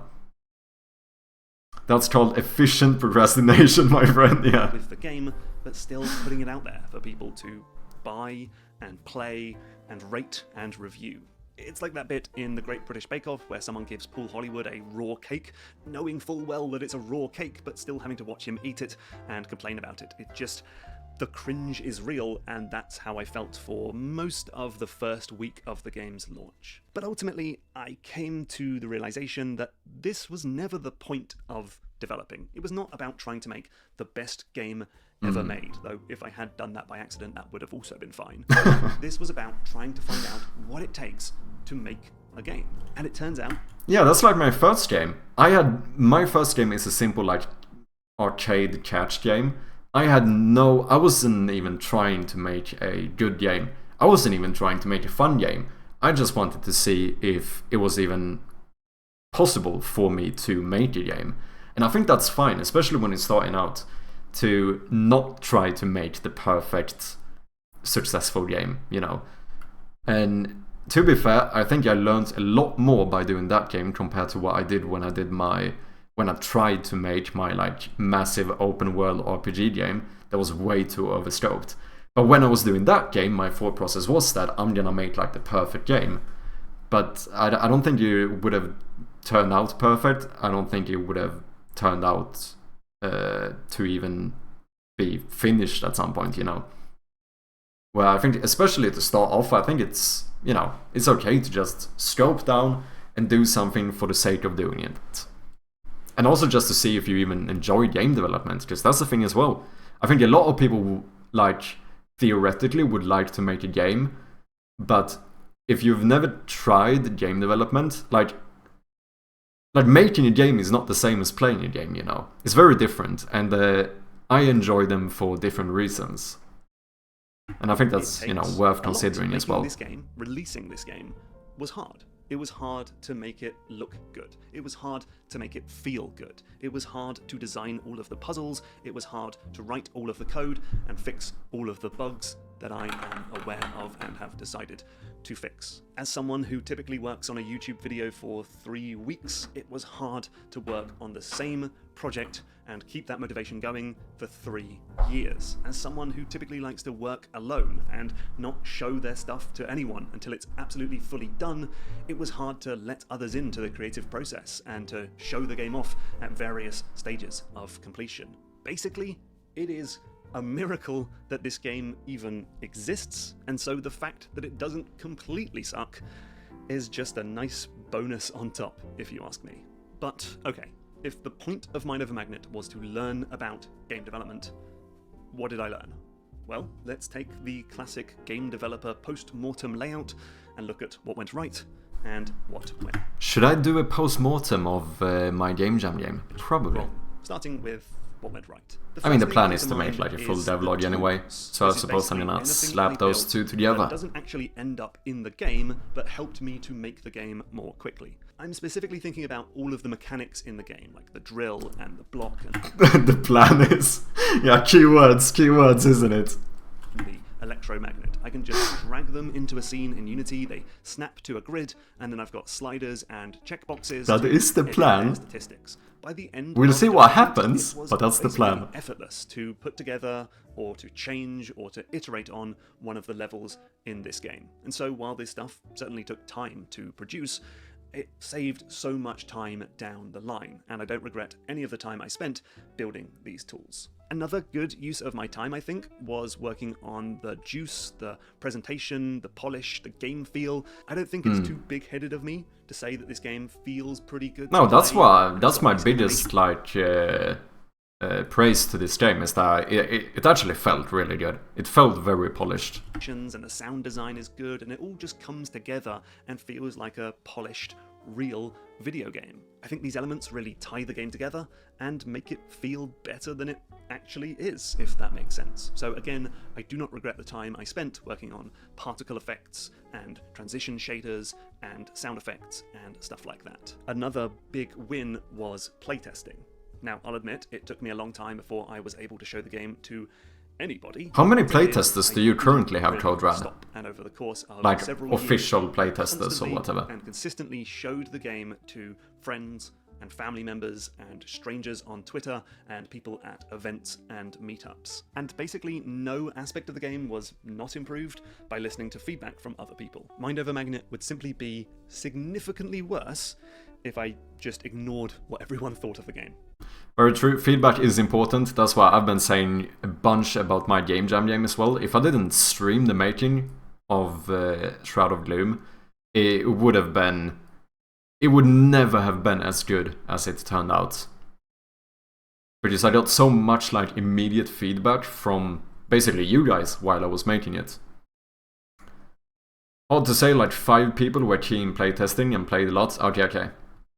That should be obvious, but Yeah, it's like we talked about before. The good thing there is that with a roguelite, with like replayability, you can get a lot of playtesting out of a few people, right? But like 30-40 people playtested. Okay, I see what you mean. with accessibility in the game, of course there's more I could do, but the game does have good colorblind support. It has full controller and keyboard remapping. You can play the whole game with a keyboard. I think I saw a video on YouTube. I didn't watch it, but I think I saw a video titled something like playtesting Blight. Do you allow public playtests of your games? I'm not sure if I misunderstood a video though. That's very possible as well.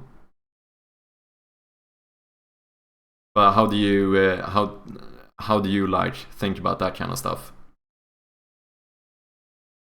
I did allow it before demo release. Okay.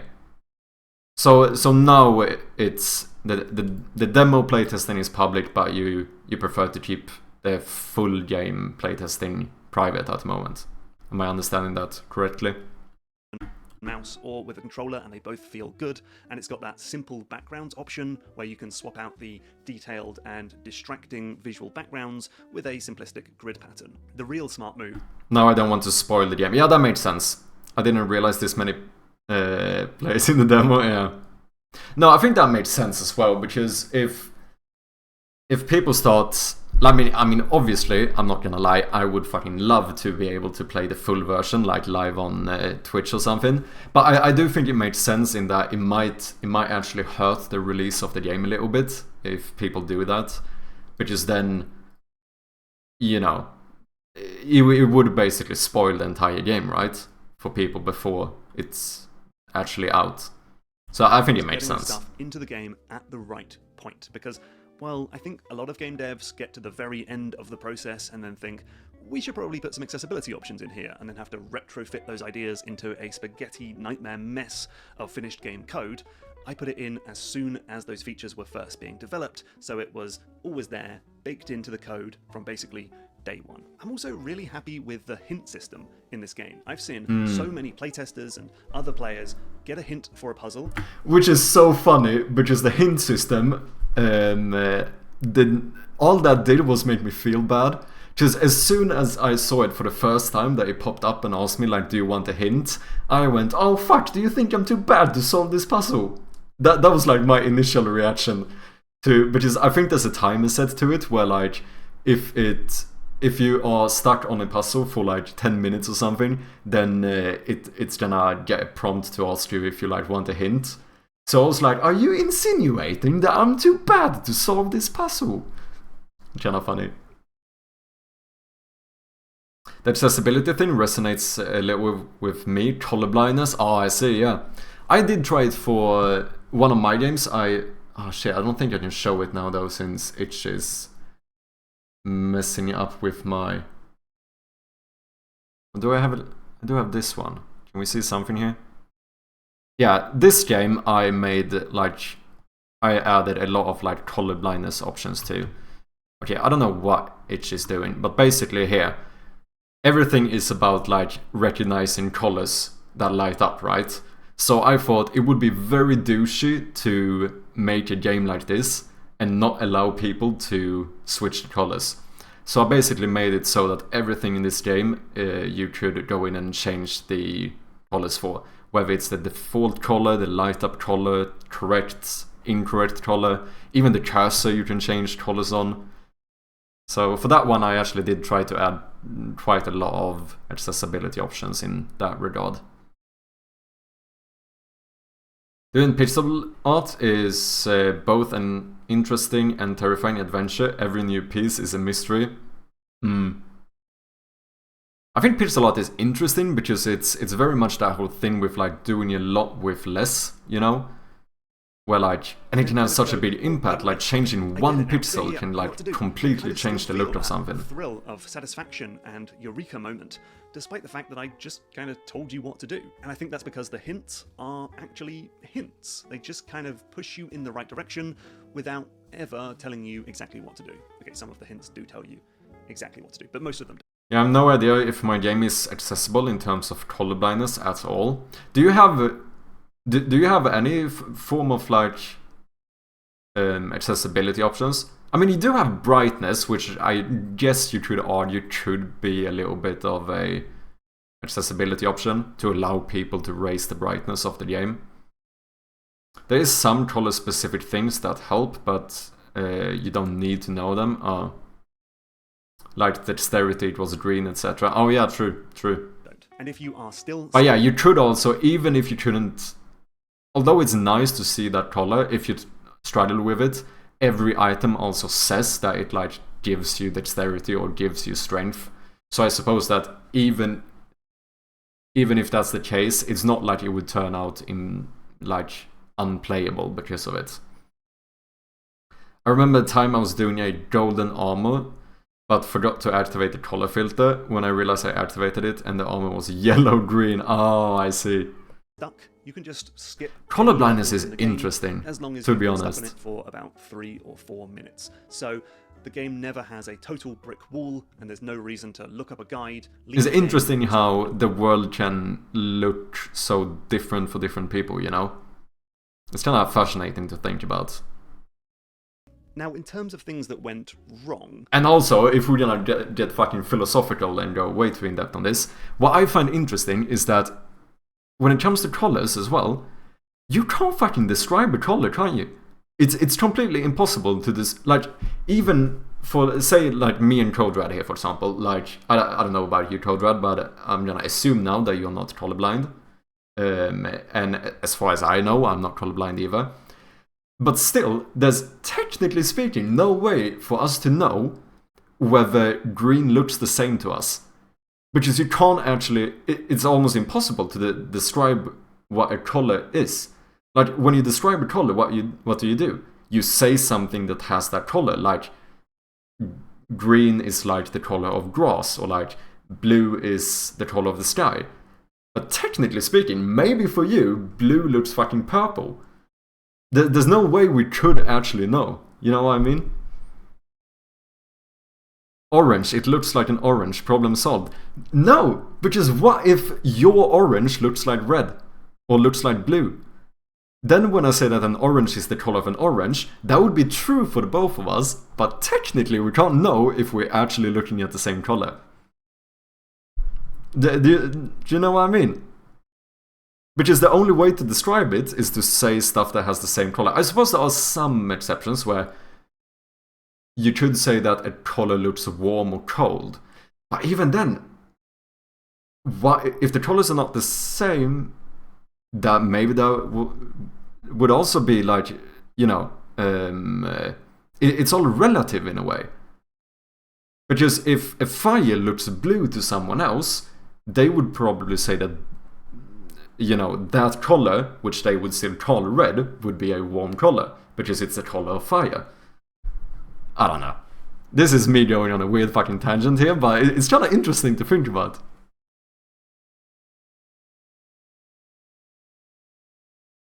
To be quite honest, it's better to allow anyone to see the important elements than all of them. Yeah, true. When I play League of Legends, color blindness, or when I play League, the color blindness option affected only the important stuff like HP and damage done. Okay. Color is just a reflection. The funny thing is that all colors except the one... The funny thing is everything is all colors except the one we're seeing. Eye condition affects it as well. Yeah, true. Right, white is all colors as black is none. And also, it's like... what you call it? The fucking... what is it? Purple? I think it's technically speaking not a color. Like, there's no like purple photons. Where I saw a video about that where purple is just the lack of green, basically. Where you would expect that to be what? That would be red, green, blue, red and blue. Okay, I don't know what I'm talking about, but it was something. Someone who's smarter than me had made a video talking about it, and it was interesting. I can't paraphrase it. I think the biggest... Thank you very much for lurking, Code Red. Do appreciate it. Fast into production. You see, game dev is split into two aspects. You've got pre-production, where you're figuring out what the game is going to be and running all sorts of experimentations and explorations with prototypes and art tests. You're basically deciding all of the major answers to the questions you have about your game. You know, what is this game? What does the player do? What does a level look like in this game? What is the overarching structure? What's the core loop? What does the artwork look like? So on and so forth. And then you transition into production, where you actually make the thing. Now, the nice thing about pre-production is that you can be really fast and nimble about making changes, because they're easy and fast and cheap. You can try 10 different solutions to a design problem, and it doesn't matter, because you're just going to throw everything away anyway. You're not committed to anything. But if you do what I did and move too quickly into actually producing the game before deciding the answers to those most fundamental questions, you're going to end up repeating yourself, spinning your wheels, having to throw away lots of work. Basically, what I'm trying to say is you shouldn't have to change all of the art assets in your game within the last few months of development because you hadn't previously figured out how far the camera is going to zoom out. That is, and I believe this is a technical term, a dumb decision. Another thing that went wrong, and this is after actually entering production, is that I feel like that kind of stuff is important to think about, as well as like just being able to make good pipelines for creating the content of the game and stuff. Basically just, like you said, like making sure you don't have to like go back and do like massive changes to stuff because you didn't like fully think it through. Like for example, me, I have this big issue where I start making all the art for the game way too early before I even know if I'm gonna finish the game. Which, I mean, it could be argued that it has been good for me since I've gotten more experience making art. But it's also, for the game, for the individual game, it was basically just a waste of time. You know what I mean? Because if I didn't end up finishing the game, I could have realized that it wasn't a viable game product way earlier if I focused on the game design rather than the art. That kind of thing. A color that shouldn't be able to exist, quite eldritch if you ask me. H.P. Lovecraft, the color out of space in the movie are very good representation, especially if you like cosmic horror. This is very ironic. I know I'm developing a horror game. I'm not a huge fan of horror. I'm a little bit of a coward. really had a good plan for how to make the game. No roadmap, no milestones, nothing like that. I had a vague idea of what the game looked like in my head, but I just ultimately... Holy shit, I think we're actually working gonna on the do game it. with the vague hope that it might, by itself, coalesce into a final, finished video game. It is Spoiler alert, actually it a 1 to 10 ratio on yapping and actually watching the video. until I It took finally me sat down almost with a 4 notepad, hours to finish a trello board, 40-minute video. What is this game gonna That's be? fucking How many hilarious, worlds does dude. this game have? How many levels per world? What are the main story beats? Stuff like that. It was only when I put together that plan that I could actually start moving in a good direction towards the finish line. I also focused a lot of time on stuff that really didn't matter. Like, okay, in Mind Over Magnet, if you put the mouse cursor over one of the options in the menu and then switch to a controller, it will continue moving from where that highlight was. That took like a day to figure out and is not that important in the grand scheme of things. And I wish I had spent time that I spent on doing stuff like that on improving the underlying gameplay or making better puzzles or making the game feel good. Stuff that actually does have a real impact on what people think of the game. Another thing that went wrong is that I picked a surprisingly difficult genre for my very first proper game. Now, a 2D puzzle platformer might seem quite simple, but it's actually deceptively challenging. A 2D platformer is already pretty hard, because making that character feel good to I control think I did this is an too. engineering feat of animation and programming and... I think point and click, maybe not. Point and click might be a relatively... It perhaps doesn't have the biggest audience, but it's a relatively simple thing to make, I guess. Whereas I would say the puzzle and the horror genre of it are more difficult, mainly in terms of playtesting. Because something is only scary when there's like anticipation and there's like something unknown. And a puzzle is only interesting when you don't know the solution. Meaning that each playtester can only playtest a horror element and a puzzle element once in a truly like genuine way. And I think that's the biggest issue I'm probably gonna have with my game. I'm gonna need a lot of playtesters. If you think about it, cosmic horror is more like philosophical than scary. It focuses on the universal insignificance of humanity. Oh, I don't think I would have a problem with that. Oh, interesting. Yeah. Because I would say that the insignificance of Earth or humans or whatever you want to call it, like in the grand scheme of things, as in like the universal things, is not something that I'm bothered by.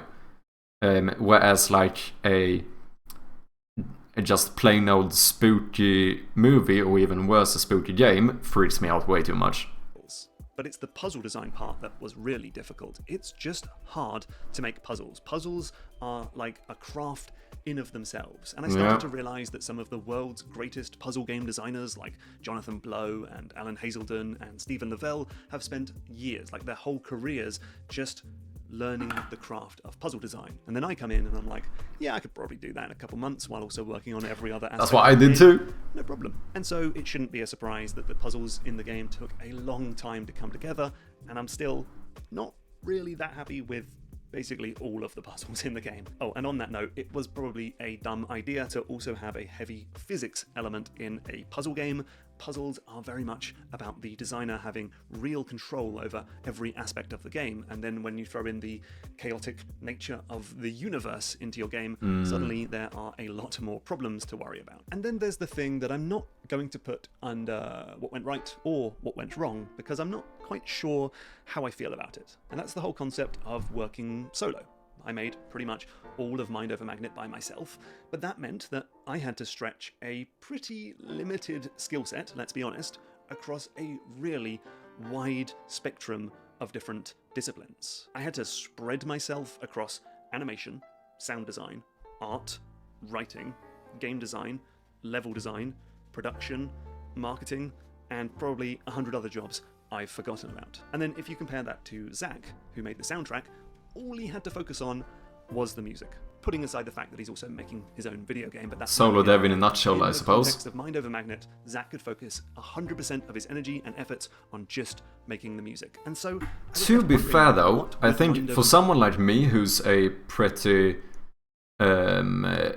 like all over the place type of person, I actually think it's pretty good. Because I enjoy the variety of being a solo developer, of being able to work on UI one day, implementation of sound effects the other day, art the other day, that kind of stuff. Like jumping back and forth between these like different areas of game development or whatever is actually something I kind of see as an advantage for me as a person, that is. I think it's a pro to do it solo, especially your first game, you learn so much from it. Also very true. Very true. The problem with cosmic horror, cosmicism, I suppose, is that it also brings the ultimate concept of fear, the fear of the unknown. And that is funny, because I've said multiple times before, I don't think I have very much fear of the unknown. I think me and my girlfriend talks about this sometimes, because I think we are very different there, where I think she tends to struggle a little bit with like uncertainty. And I think for me, I don't really mind not like uncertainty and not knowing something. I think for me as a person, that's not. I understand that it's like a. I mean, I probably do to some extent, because it's probably biological in some extent, but I don't think I have very much fear of like the unknown or uncertainty. Like for example, I traveled for like 2 weeks by myself around in Europe, and there was a lot of unknowns and uncertainty, because as I said before, I'm a very impulsive person. I hadn't booked shit. Like I traveled away from my home with a one-way ticket to Denmark. That is all I booked. I didn't even have a place to sleep. I didn't know where I was going. I took each day as it came, kind of thing, And that is basically, you could argue that that's basically me living with pure uncertainty for 2 full weeks. But I just don't have an issue with it. Like even the first night, I think it wasn't until 11 p.m. that I actually found a place to sleep. And not during 1 minute of that time did I ever have this like, oh no, this feels bad because I haven't booked a place to sleep. I think I'm in those type of scenarios, I'm very like, I have this tendency to just go, it will probably work itself out, I'll probably be fine. And most of the time, that's pretty much true. When you try to understand something that defies every concept of your knowledge, the most reasonable effect is insanity. And since you can't describe what you don't know, exploring the horror behind the concept of insanity is actually very complicated and hard to adapt. Interesting. I should say, I probably take this in a very like practical day-to-day life now, where I suppose there's more sides to it. I still find it kind of interesting. Yeah, jumping between things is awesome. The downside, at one point, you need to finish that thing. Yeah, very true as well. Like, you still... Although it's nice to jump between different aspects of making a game, it's still pretty like... What do you call it? You still have to be pretty like disciplined about it to make sure that you don't leave too much unfinished, I even struggled with GitHub with like doing my commits and pushes, because a normal person finishes one thing and then makes a commit, right? But I tend to work on like 4 things at the same time, which is hard because I never get that point in time where I'm like, oh, boom, now I'm fully finished with something and I can commit this.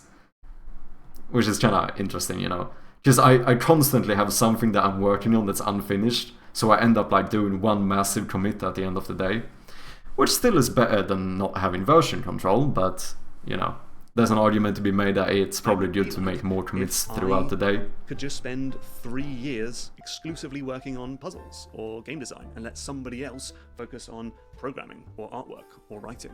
The game would definitely be better. It would almost certainly have come out more quickly, but I'm not sure if I would have enjoyed the experience as much. I agree. I like working by myself. I like having full creative control over the process. I like being able to work on the game whenever I want, and I wouldn't want to have to split this any further.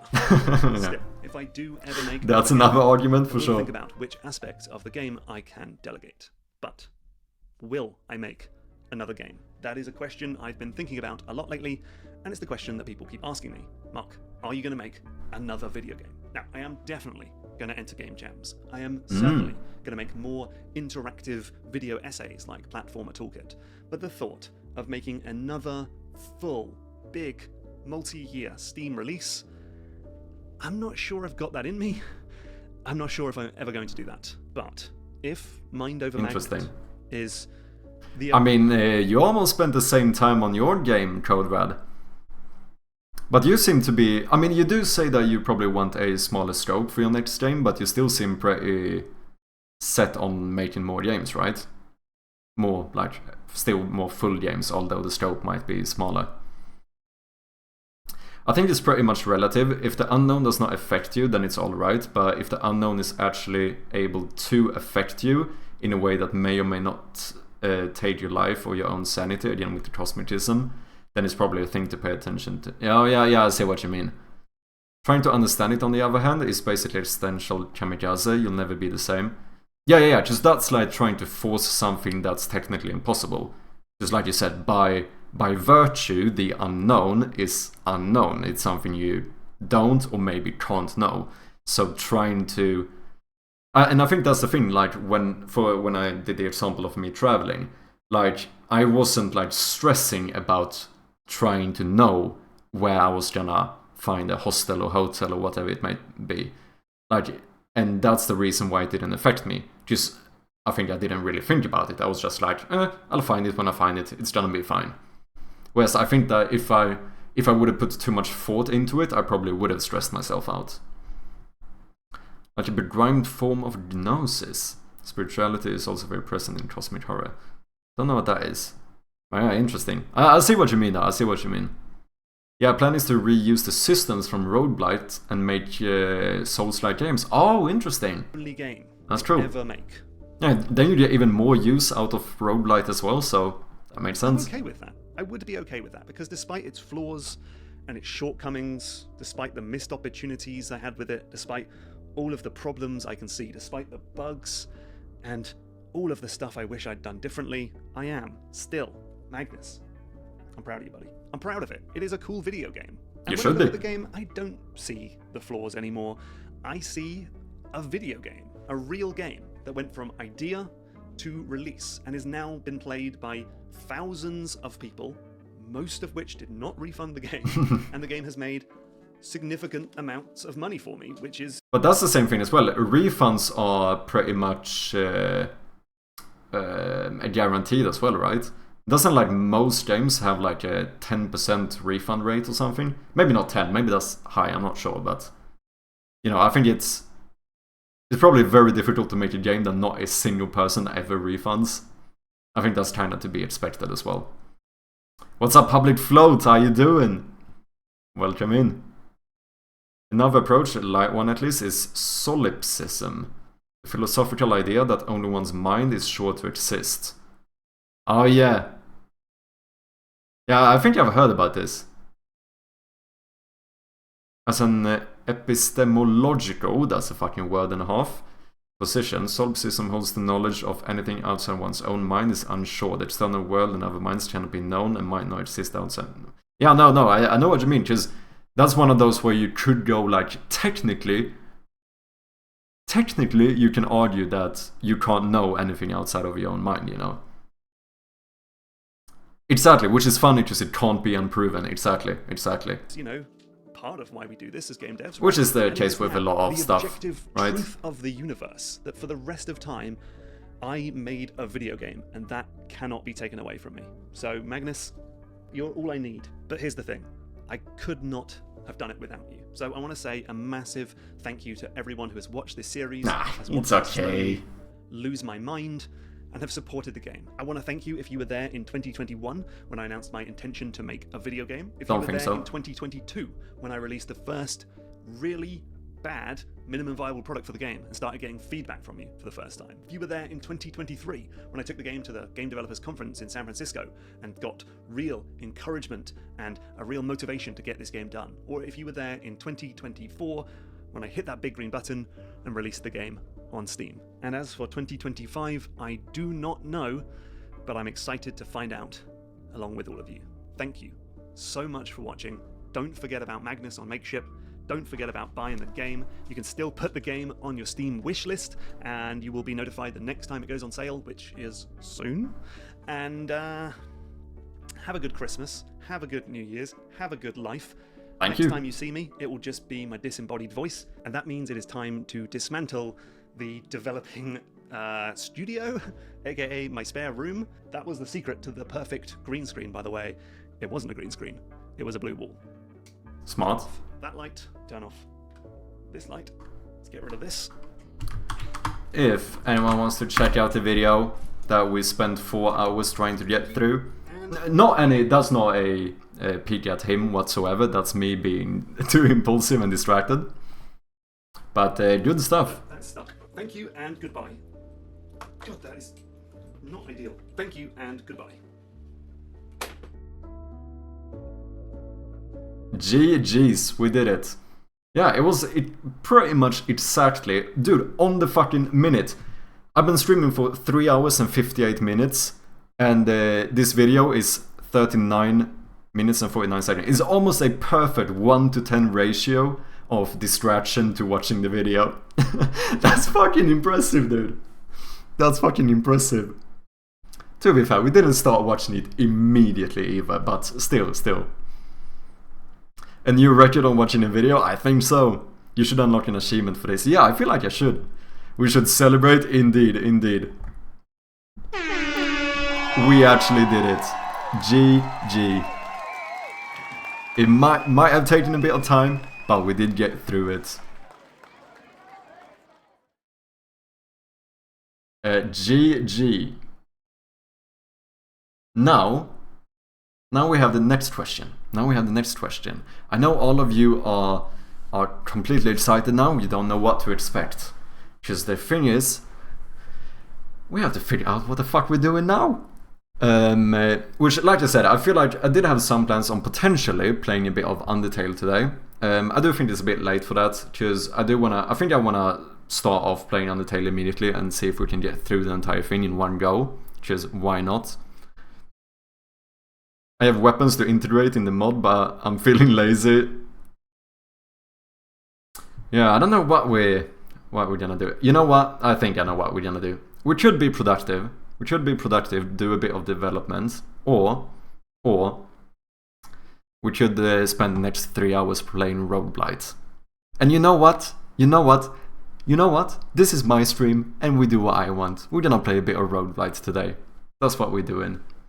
But before we do so, I think I'm gonna take a quick be right back and just have a little bit of a dinner break, because, you know, man's gotta eat as well. Unfortunately, I would quite like if I didn't have to eat. It would be nice to just stream for like 10 hours without any break whatsoever, but unfortunately I am a human, and I don't think that is possible. I mean, short term maybe, long term probably not. So, like I said, we're gonna just do a little break. I think I'll only take like a maybe 15-20 minute break or something, and then we will be right back. Enjoy your dinner, don't forget to hydrate. Very true indeed, I don't drink enough water. Cheers. Down fucking 2 coffees for breakfast, and then I barely drink water. Not the best mix, but hey. Okay, like I said, I will see you guys in like 15-20 minutes, something like that. Thank you guys very much for being here. If you have the patience to wait for me to get back, I appreciate you very much. But until then, have fun. Go get yourself, if you need some food as well, some water, some hydration, whatever it might be. This is your time, and then we will be back very, very shortly. See ya soon.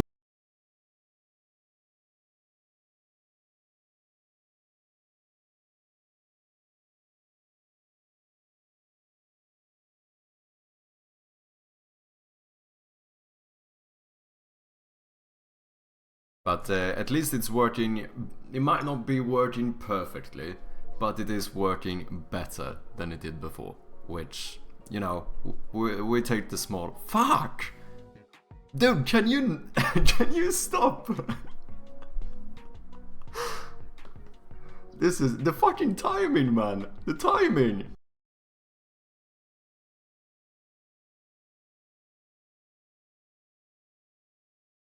You know how Americans, they have like soft T's and then they pronounce their R's, so they go like water, water, you know?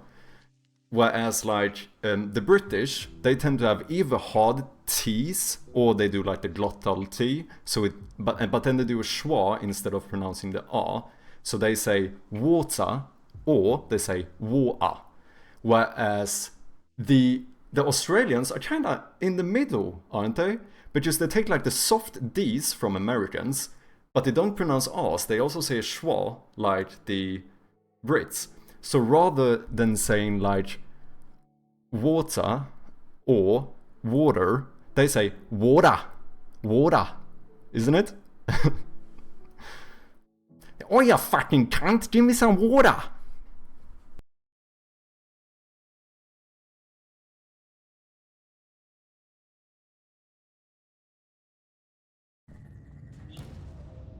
Oh wait, there's a circle on the orange one. I think that was the one. So now we put this one. I was just gonna look and see if it went to the right place. Ah, shit.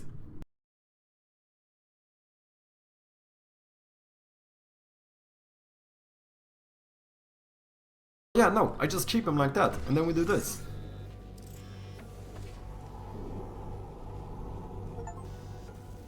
Break the rules in test chamber 7. That was an achievement. GG! Okay, it did work. It was a little bit tricky. I think that one was about to say, I love you. They are sentient, of course. We just have a lot of them.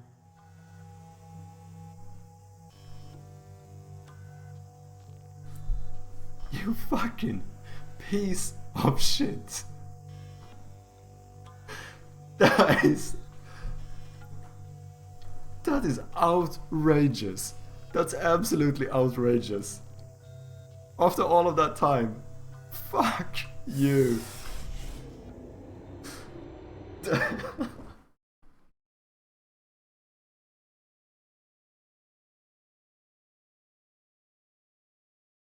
Now, if you turn up the brightness, you would only affect the flashlight and his eyes.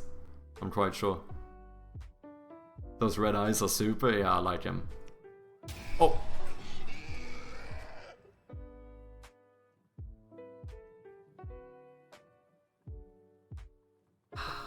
Sorry about that one. Sorry about that one. Hey, I have given quite a few disclaimers today. We are working on a horror game. There is going to be accidental jump scares every now and then. It's kind of inevitable.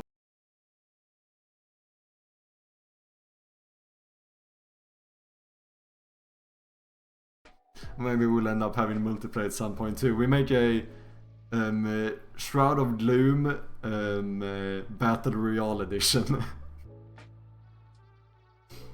You just plop down like 50 people in the room at once, and all the people who get caught by the monster get like kicked off until there's only one left.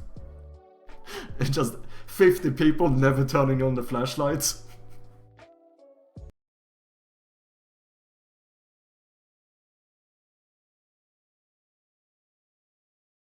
That's the nice thing about coding, that at least now, when I'm starting to get a little bit into it, I actually kind of understand the errors I get and what the issue is.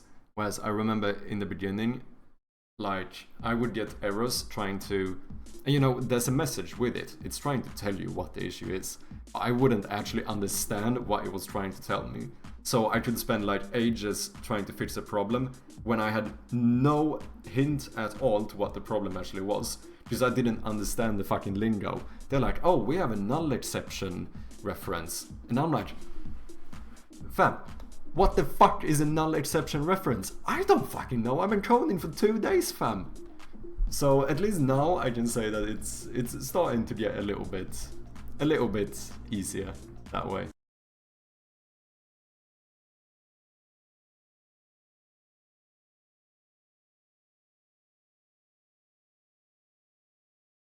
You need a celebratory sound effect in your... Wait, hey, we got stuff.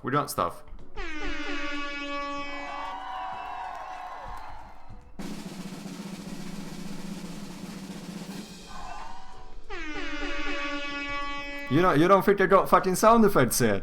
You don't think we got a full-on fucking soundboard? Of course we do. This is the Mad Chirpy channel. We got fucking sound effects for days. Full-on soundboard, fam.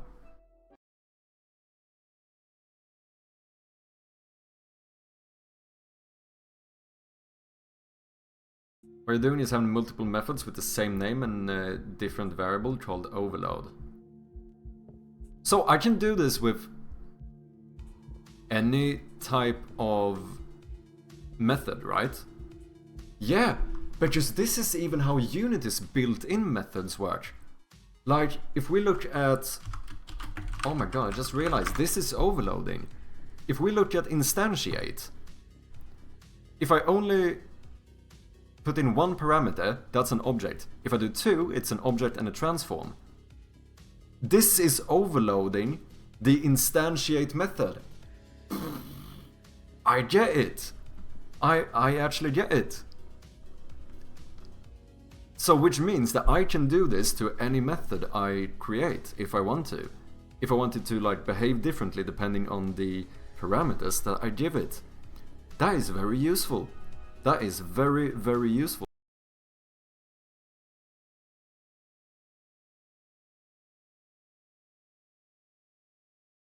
Horizontal moving, vertical rotation. Yeah, I think that would probably be the best of both worlds to really get both the...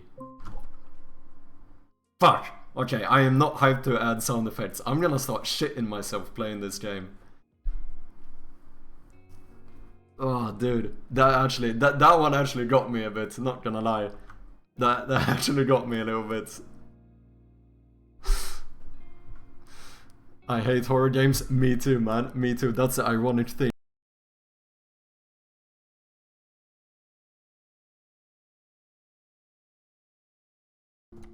Go down. Walk away.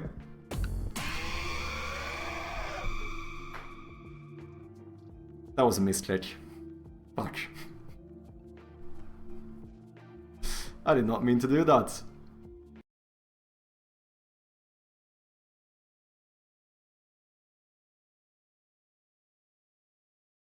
Tip, you're only safe in the dark. I kinda like this. You cannot refund if you skip the tutorial. Yeah. Maybe we should do that. Like...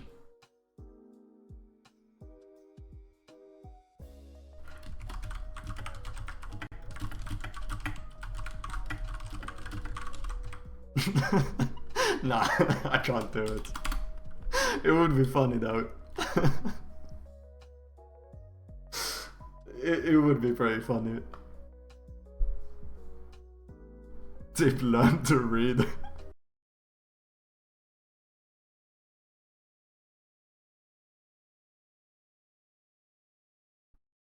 What's a grabbing valve hitbox? Let's not talk about it. We have talked enough about hitboxes. Let's continue with the video. We have talked enough about hitboxes for today. Let's continue this little reaction to the video here.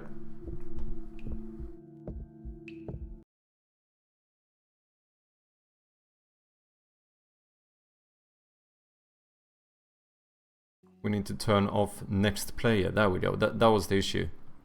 Because now it doesn't matter if you turn this on, since the parent is disabled.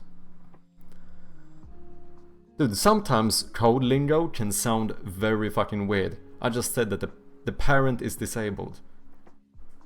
That, to be clear, that means something else in code than it does in normal life.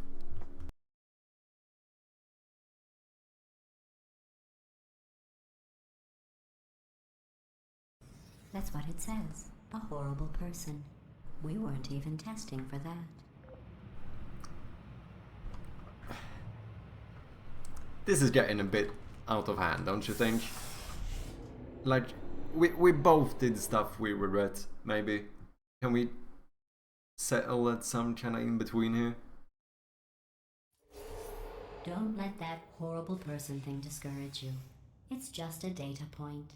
If it makes you feel any better, science has now validated your birth mother's decision to abandon you on a doorstep. Oh, that's brutal. That kinda hurt, fam.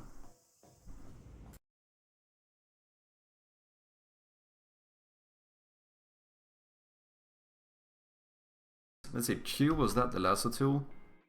Oh, that's so smart. Do you know why Q is the lasso tool shortcut? Because Q kind of looks like a lasso.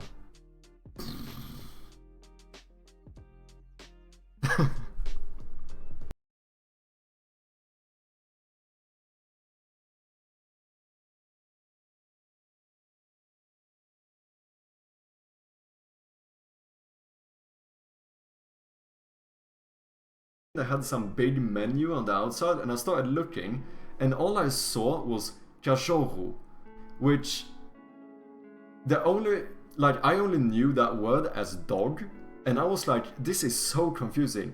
There's no way they're eating dogs down in Portugal. So I ended up having to I started asking one of the guys outside, being like, hey, and so I started speaking to him in Portuguese, and I was like, what does this mean? I am a bit confused. What do they mean, cachorro? They don't serve fucking dogs here. And then obviously it was fucking hot dogs. They just used a similar expression to English, which I for some reason had tunnel vision and didn't think about. And dude, I felt so fucking embarrassed when I walked away from that.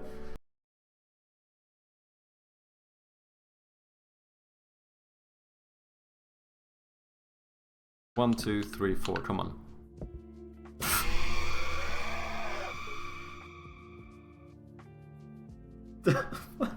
I got distracted. Oh shit.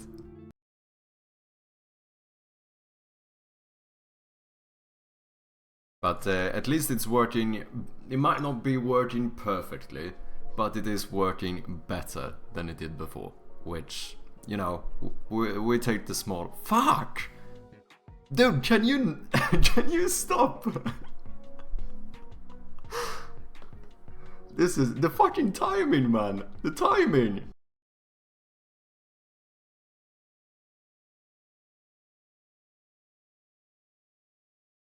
How many team members right now? Just me, I suppose.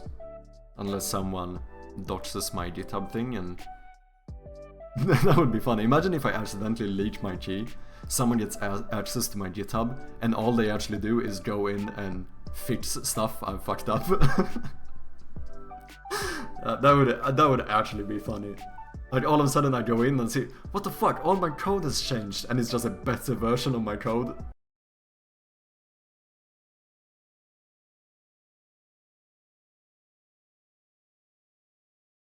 Maybe something involving water. Maybe something involving a fireplace. Oh, we really went for the elements here.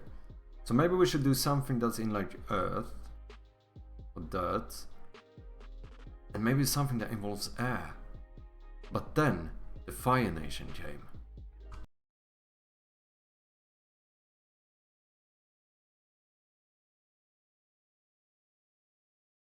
Control KC to comment out everything at once. Before, I would comment out every single line line by line, because I didn't know how else to do it. And it hurts me to think about. This is the kind of stuff I have nightmares about. I do, I truly do. This is what keeps me up at night.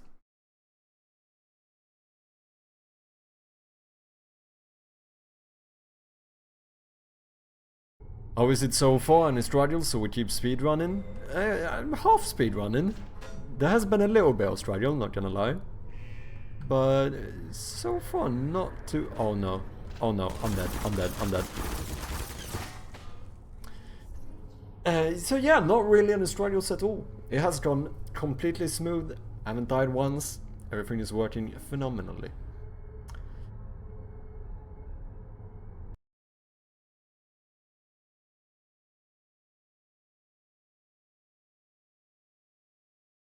It literally is in the title, I am developing horror games, so like, you can't expect to not see some scary elements if I'm doing a horror game.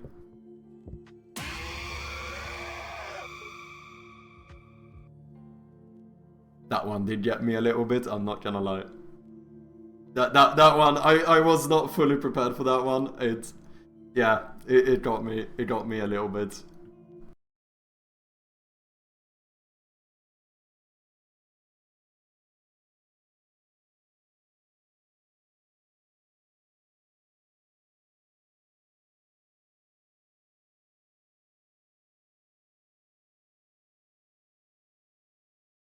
Let's save this and see if we have any errors going on. It seems good. Holy shit. Am I actually becoming a coder? No, because half the shit I did was taken from ChatGPT. Oh wait, that actually means I'm a professional coder.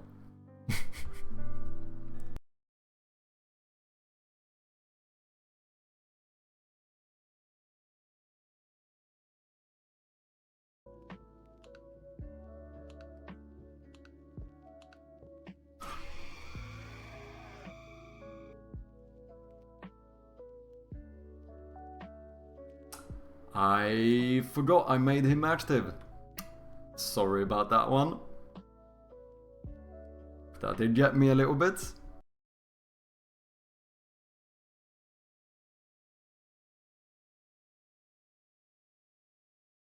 All of these functions will actually be called from within the specific script, which is how it's supposed to be.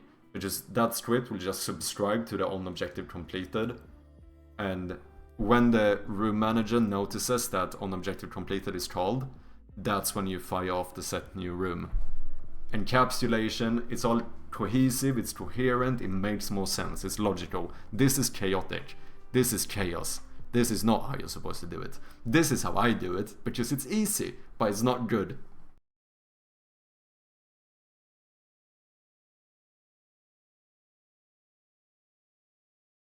I do, however, think I am gonna need a quick little dinner break here, because we've been up for like 5 hours.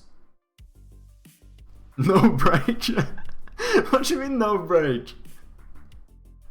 Fam, I stream for like 8 to 10 hours a day. We can complete it in 15 minutes. Agree? Oh, holy shit. Okay. I'm actually forced to stay here by my own chat. And you know what? I'm gonna fall for it.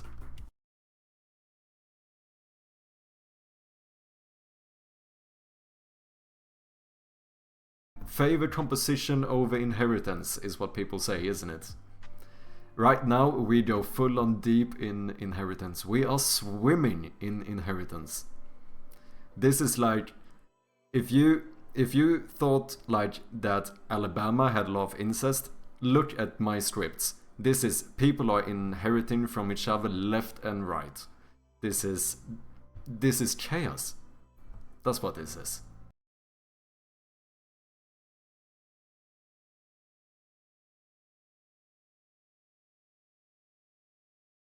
This is from now on how we are always going to speak.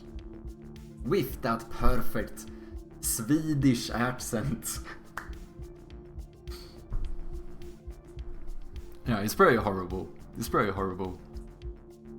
I'm surprised that we only lost like 2 viewers doing that.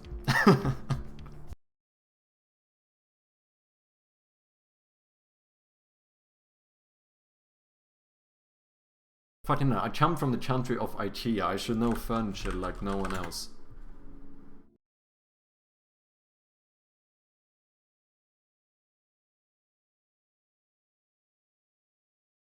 Option A, sit here, do nothing. Option B, go through there, and if she's alive, she'll almost certainly kill us. So, if you've got any reservations whatsoever about this plan, now would be a tremendous time to voice them. Right now. You know, your voice is kind of smooth. In case you thought to yourself, I've missed the window of time to voice my reservations. Still open. This is a pretty nice view. We might just sit here and chill for a bit. So yeah, do you call me often? No? Okay, not one for small talk. You know what? This is slightly socially awkward. I might rather die. I might rather die actually. Let's keep on going.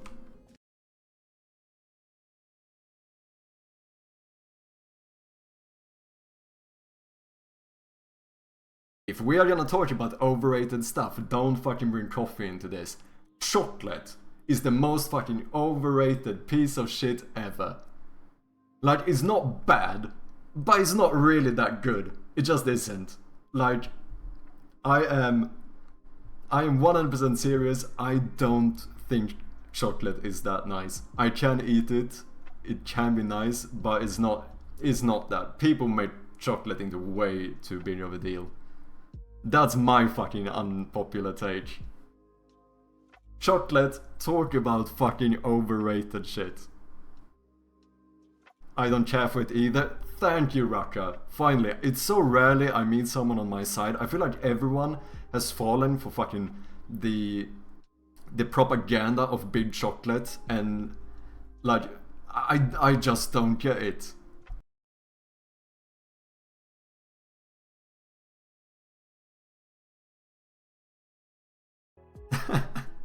Do you guys want to know something fun? This is a bit awkward. Do you know what I use as a secondary light when I'm streaming? Because I don't have one of those fancy ring lights or whatever the fuck that everyone on TikTok uses. You know what I do? Look, I'm a bit too dark now. What I do is that I literally open Wikipedia on one of my monitors. Completely white page, lighting up my face. Genius. If it works, it's not broken. It's so fucking scuffed though. It's actually scuffed. But that is legitimately when I look at my cam and I go, yeah, I don't have that good lighting, do I? I just open Wikipedia. That's my literal strategy. Yo, we are back. Thank you guys very much for your patience. We are now back. I've had my dinner and it's time for the world's 6th best rogueblight player. Yeah, I'm gonna flex it. To play a bit more of rogueblight, because I am an actual addict and I can't stop playing this game. I don't think I've ever in my life have played a demo as much as I've played this game. At almost 23 hours at the moment. Let's see, do we still have the spot though? We do indeed. And look, like, we're not that far off. We're not that far off. Like, these guys are a little bit ahead of us. I don't know what's going on here. But otherwise, I feel like I'm doing pretty good here. I feel like I'm doing pretty good. The upgrades are starting to get really expensive though. Currently, dexterity is my best attribute. And I've also realized that ice weapons in this game are fucking OP.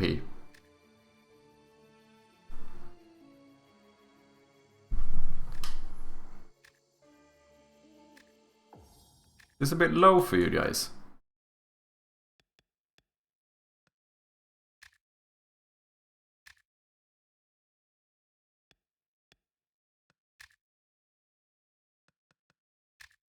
Let's try something like this.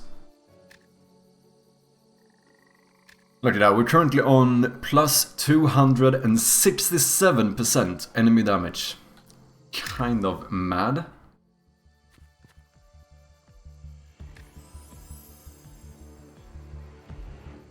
I guess we can reduce the damage a little bit. Can't wait to see your strats. Dude, my strats is basically just hope for the best to find a fucking ice weapon. that is... And then it's like, the first ice weapon I find, that's the build I'm going for. If it's an ice dagger, we're doing dexterity.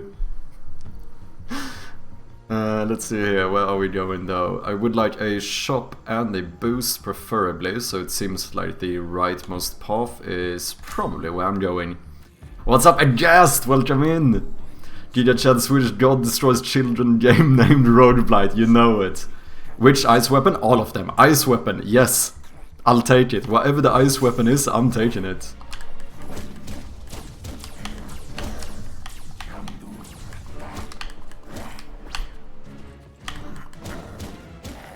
Hitless. Even Ice Shield. I've used Ice Shield quite a lot actually. Usually, I wouldn't use Ice Shield in isolation. Like, you probably won't see me use the wooden sword in an Ice Shield. But if I have like an Ice Dagger, and I can't dual wield with like another Ice Dagger, and I find the Ice Shield, then I might use it.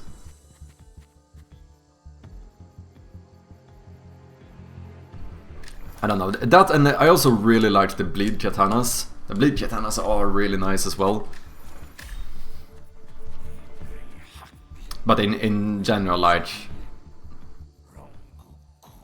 you should try Ice Shield on when did you charge. I have. I did it like, I think one of the last games that I actually won. Easy peasy.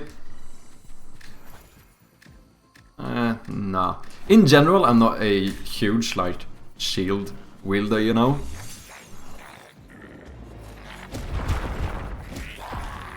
But Ice Shield I do like for the ice aspect. And I do think... Oh. I think I underestimate shields a little bit. Wait, is this loud for you guys now, maybe? Ow. Ow, why do I charge into him?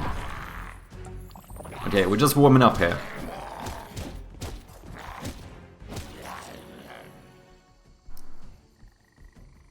Volume is fine? Okay, good.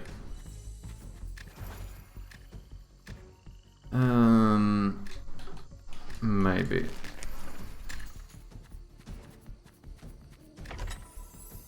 Because I've realized... like, you can actually block pretty damn hard attacks with shields, right? And I think in the beginning I expected to be staggered more. Which, I mean, you do get staggered while shielding as well. I suppose there's some limit to how much damage you can block or how many hits. But shields are pretty OP. But I think I'm just too much of... you know, I'm one of these... like... offense rather than defense type of people. Yeah, block is based on stamina. Oh! Oh, I see. Yeah, so it's basically like Dark Souls. Like, if my... I assume, if my stamina runs out while I'm blocking, I get, like, staggered or whatever. Or I lose my posture. I mean, we do have a bleed dagger. We could go for, like, a bleed run here. I mean, whenever you crit, that one is also OP. That one, I feel like if you get that one as well as the backstab, then it's, you know, that's like infinite extra damage basically. Ooh, okay. Interesting stuff. We do have the bleed katana here, but we also have an ice build, and you know what? I'm getting both of them. So we have dexterity gloves, guards boots, no leggings. So the shield does scale with intelligence, so I might get these two as well. Right, we're getting the bleed katana too. You never know, we might use it for the blacksmith. If we find another bleed katana, I wouldn't mind. Oh yeah, I could dual wield with this one as well. I wouldn't perhaps mind switching to that build instead, but we'll see. We'll see. So far I'm open-minded, but usually if I find bleed stuff, ice stuff, I tend to want to use the ice stuff. Okay, these... I like both of these. Execute is good. It makes you the possibility of saving a few potions and stuff for the boss are nice. It's only the fact that it doesn't work against the boss, of course, you know.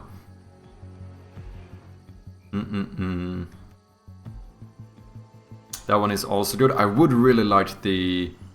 if I'm doing an ice build, I would like that blessing, the one that... Is it even called something blessing? The one that gives you higher... You get a little bit less damage, but higher status effect application rate or whatever.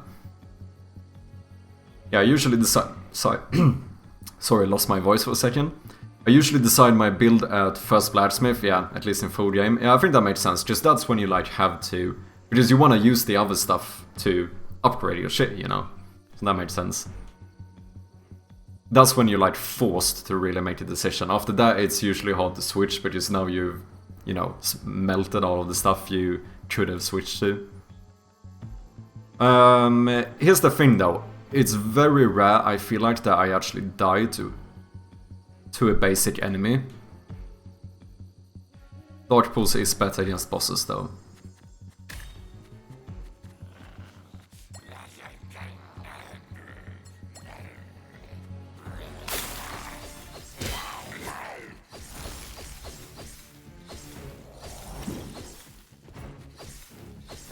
No. Ah, you piece of shit.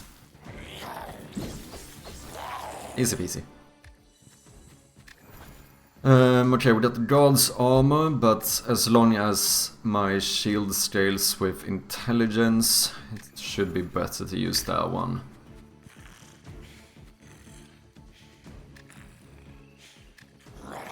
I always ask for directions. You never know, maybe one of these days he will tell me something cool. You never know. Oh shit. It's fine, it's fine. Ooh, another bleed dagger. I think I might switch these to get a bit extra dexterity scaling. Oh shit, did I get these?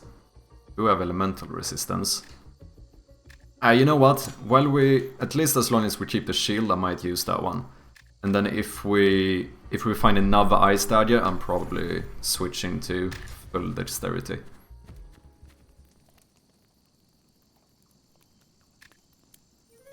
Another thing I do, I almost always try to get more potions. I don't care if I'm low on health and stuff. I just know that, like, long term, it's gonna be better for me to be able to have more potions. And this should almost get me to full health. Yeah, that's fine. Okay, Gorilla Boy.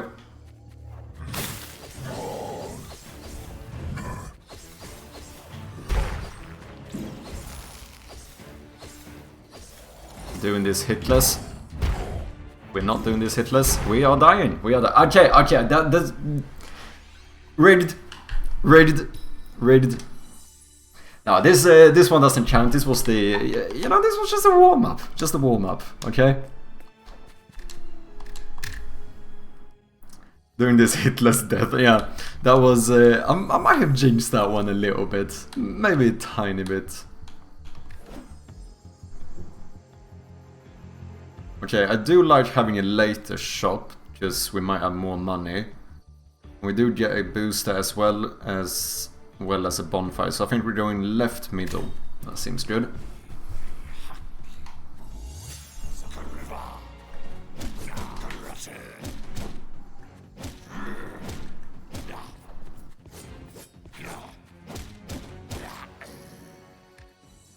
Okay. This should be dual wielding. Yeah, and that's something that surprised me first, because you get used to dual wielding like 2 int weapons, 2 strength weapons, or 2 dexterity weapons.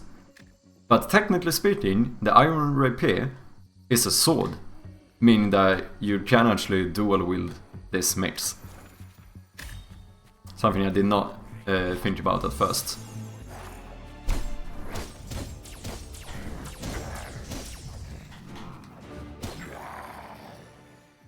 Yeah, Iron Rapier is a bit unique. I designed this weapon before this system. Oh, I see, yeah. Yeah, just it really is the only exception to the strength, sword, dexterity, dagger, int, wand kind of rule, right? Because it's the only weapon that's technically a sword but counts as a dexterity weapon.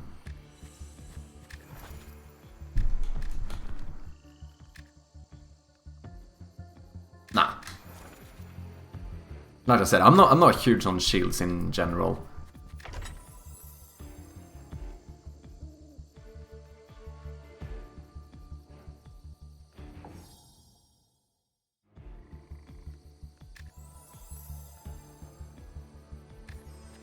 Let's do endurance here.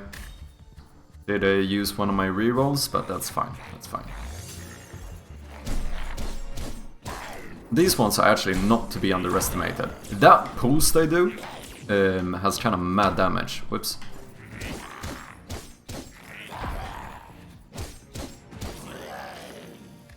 Water wand. That one is pretty good, to be honest. But we are dual wielding for the moment, so I think we're gonna keep it this way.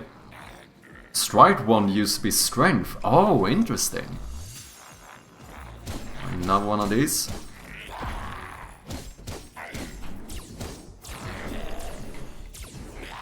To be fair, I usually just go rather safe than sorry when he does that one. Just stay away from him. Let's go. Let's go.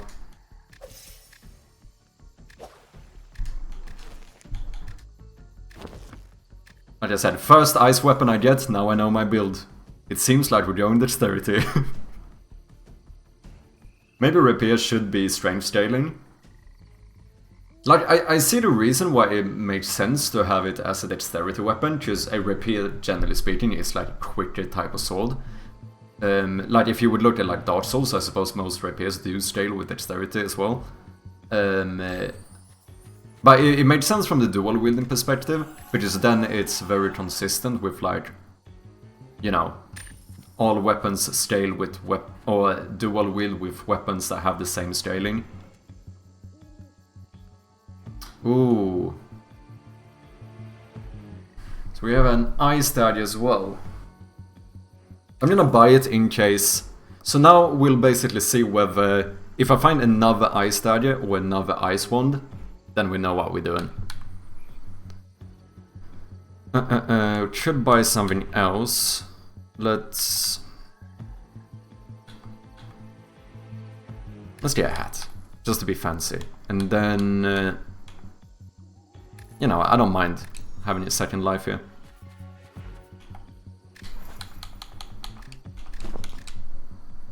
I only have one dagger. Yeah, just now it becomes the same thing. Like, here I have two dexterity weapons, but I can't dual wield them.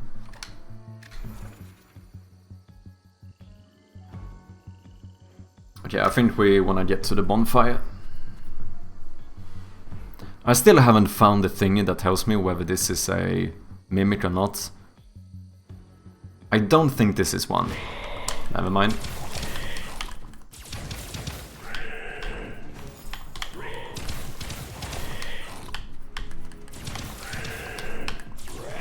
Ow.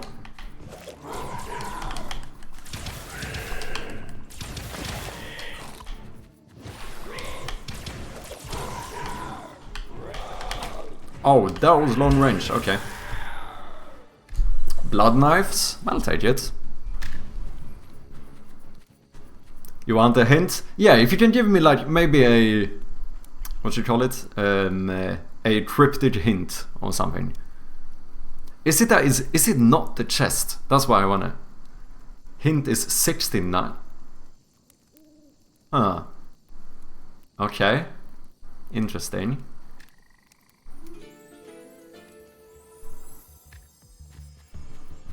Interesting. Okay, we're gonna check next wooden chest I get.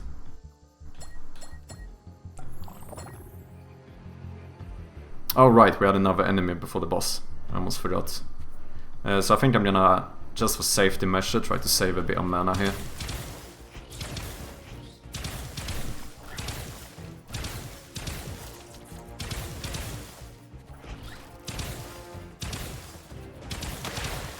I do quite a lot of unnecessary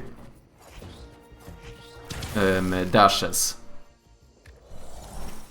I like dash back and forth behind them when I don't really need to. Okay, let's go.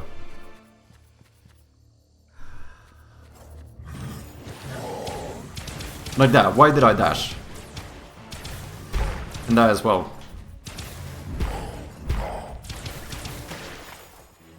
That as well? I don't know what that dash is. Why do I dash? Like, those dashes make sense, they have a purpose. Oh shit. Ow. Maybe good I got second life. Wait, I have healing. What am I doing? Ah, shit. Oh, it's that one.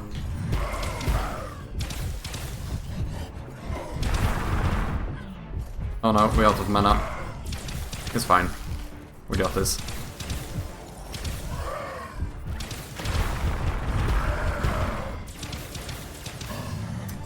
Little bit risky, but it's fine, it's fine. Ooh, Mage's Hat. That's nice. Ooh, now we should make a switch though, because we should dual wield these knives as well. To be fair, I do think that the ability of the wand might actually be better in terms of like freezing, but I do like fighting melee a bit more. If it's keeping us safe, then you should keep doing it. Yeah, fair point.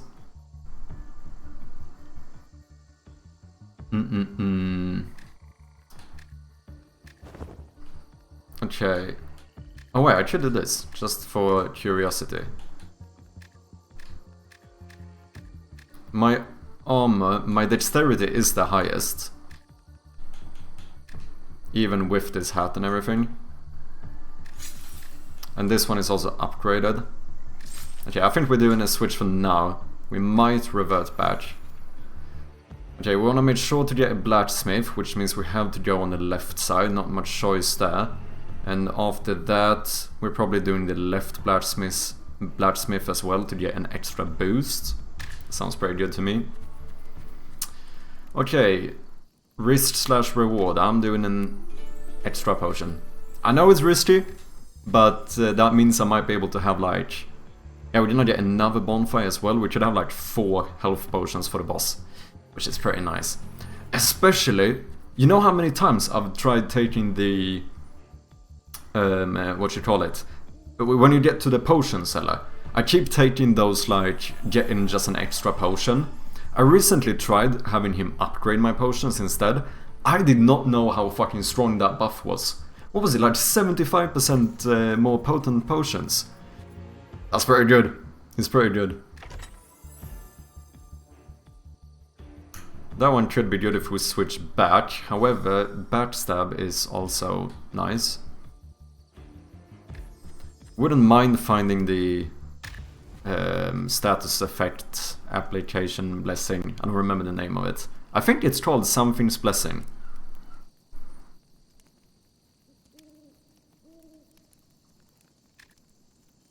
I'm getting another one.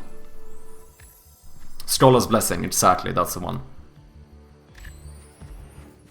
Oh shit, this means that we're gonna have to make a decision now.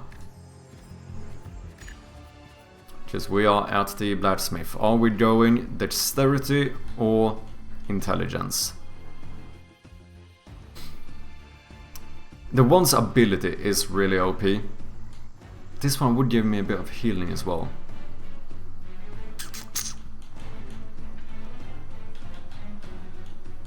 The damage would pretty much be the same.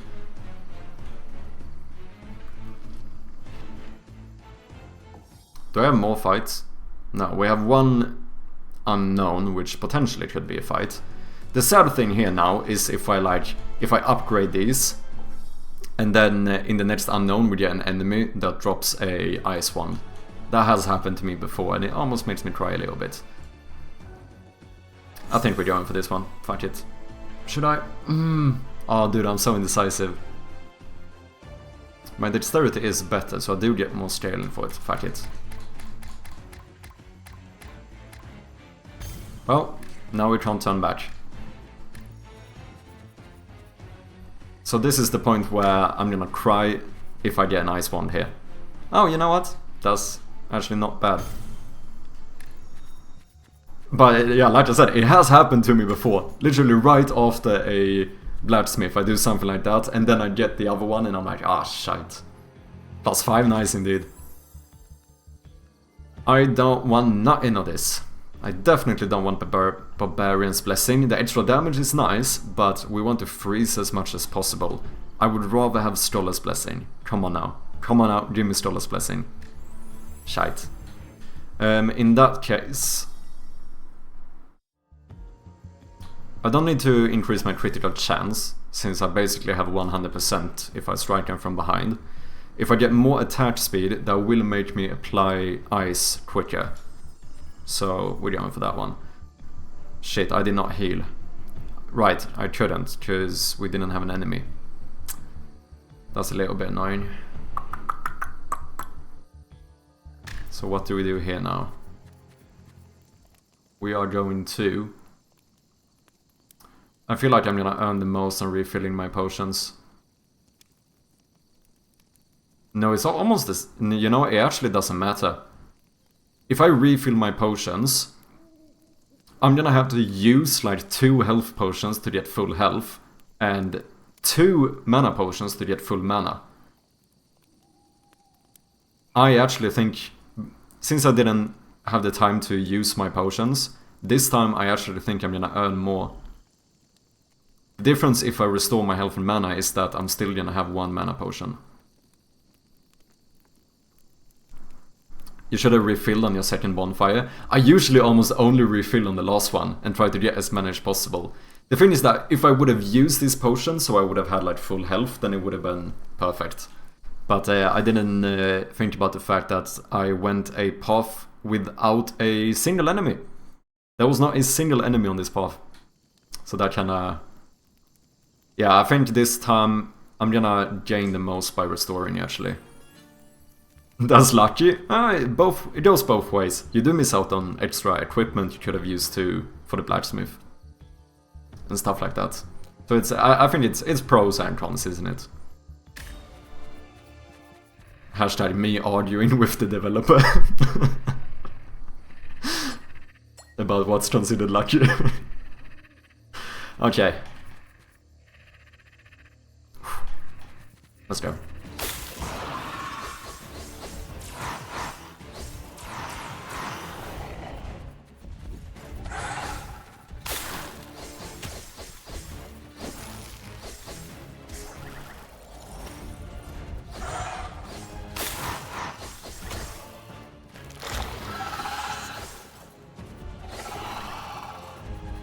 Oh no.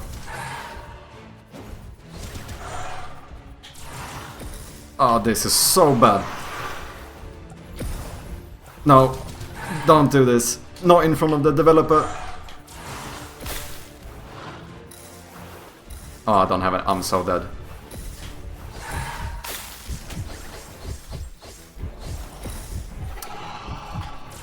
I'm so dead.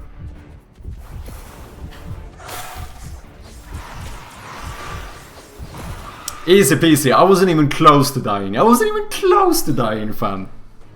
Easy peasy. Not scared for a second. Not for a second. And I think, if I'm not mistaken, I think this means that we are on a shared position on the leaderboard now. I'm pretty sure. We are... Oh, I went past him.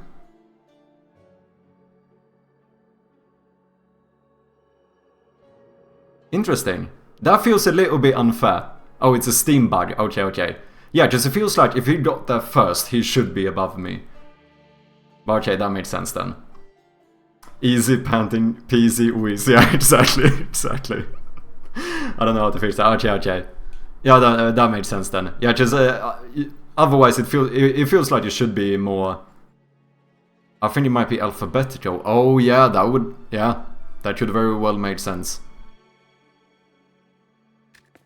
I mean, it doesn't matter. I'm getting to 31 pretty soon anyway. Where is it? I need like 450 for any more upgrades. Yeah. I've usually been doing like every attribute. I've been leveling it up like one by one. Where the main reason why is that I'm too scared of like only leveling up one of them, because then I feel like I'm gonna only look for that specific build. So instead of, you know, what I do is I just keep them all relatively at the same level. I feel like that's a more safe way of going about it. Okay, what do we have here? Usually I don't like these when the blessing is destroyed, unless it's maybe second life. Because I want stuff that's long-term good. I feel like most of my deaths are against Wendigo. So if it doesn't help me for Wendigo, I'm not too interested. I think we're going for critical damage here. And I think we're going... Oh, we do get a treasure if we go here. We get an extra treasure and we get a later bonfire. I actually don't mind that.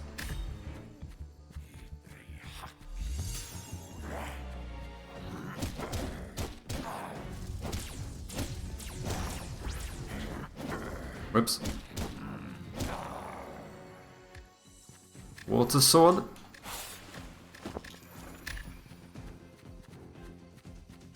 Oh no, I hate this. I hate this.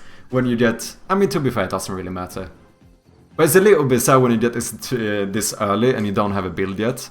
But to be fair, I'm just gonna be able to use this as upgrading material later, so it actually doesn't matter. Exactly, because you still get more smelting points. So it's still good. It's never bad. It's never bad. We can't pick these yet, because I don't like picking weapon-specific ones, unless I know what build I'm going for. This one is good. I don't do super much aerial attacks, but double damage is good. I feel like when I start trying to think about... That's the annoying thing with this one. If I pick this one, I start thinking that, like, I need to try and make as many aerial attacks as possible, and then I, like, mess up my game. I think the best way for me to actually use this one is to pick it and then play how I always would do. Because otherwise I start doing weird shit. I think we're doing it. I'm gonna save my rerolls for now.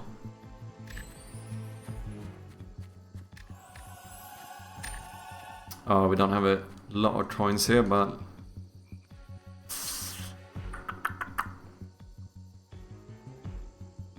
Don't mind the bleed, Katana.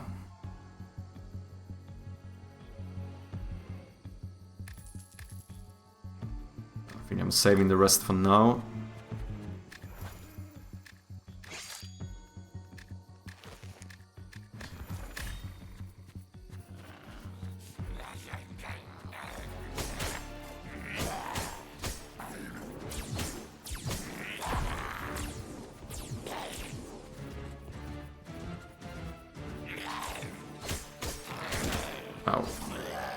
Doesn't count. Ooh, ice sword. Okay.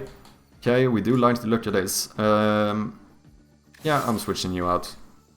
Purely for the ice.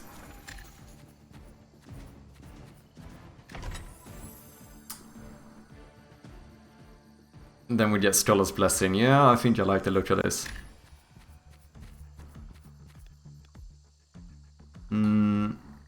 This one can screw you over. I mean, getting another blessing is really good, but it's random, so I could get something that's not good for me. Or that like could potentially...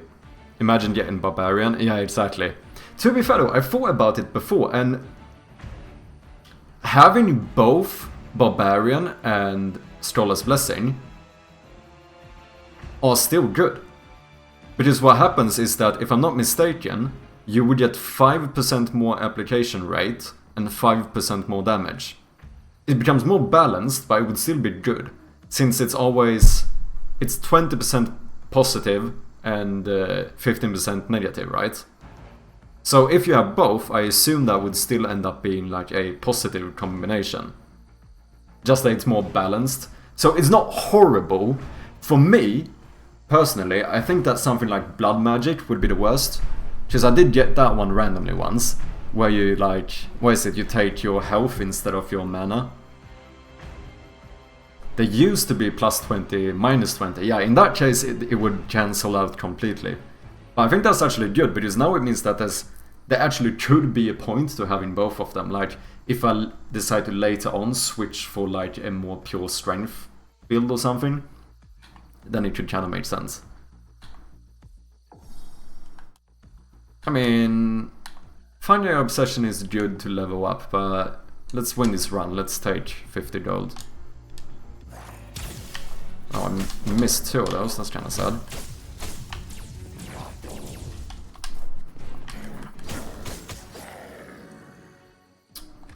Ice one as well.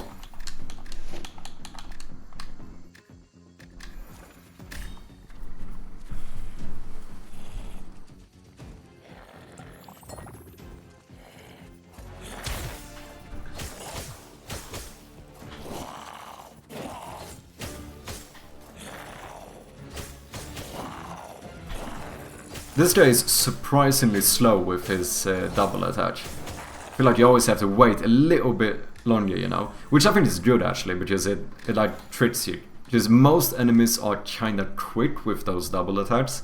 So you get used to like, you know, dodging kinda quickly as well. But if you do it on this guy, he actually has the time to like turn around again, or like not turn around and smack you in your face. Which has happened to me quite a few times. Okay, I'm feeling pretty good about this.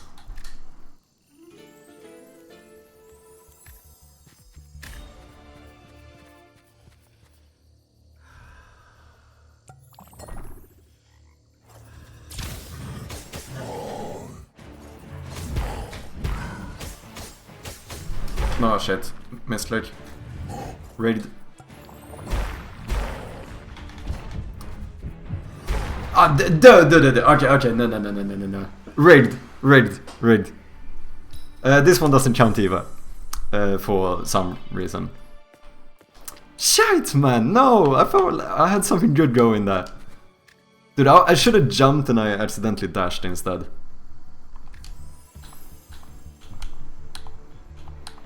Reroll or stamina?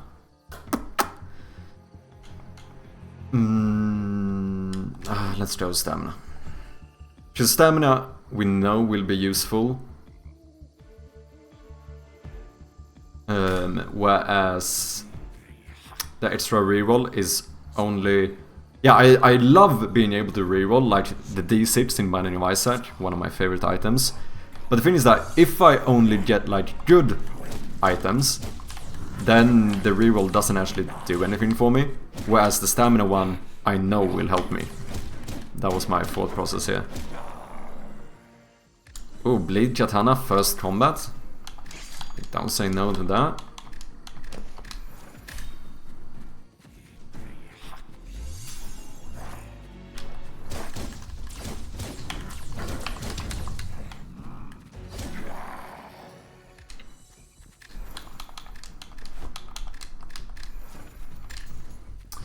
Okay, let's see what we get here. Oh, we should go for a bleed one. Oh, but we have icicles. Like I said, I really like the Bleed Katana. It's probably the coolest looking item in the game. And the ability is kind of fun. I mean, in the demo at least. But ice is so fucking OP, fam. I have a hard time saying no to ice, especially if we get... Oh, I did not check the map now. Especially if we get some ice weapons here. This is actually fine, just then we should get a shop as well. I think we're going right there afterwards. Because we have enough to even buy a blessing if we would like to.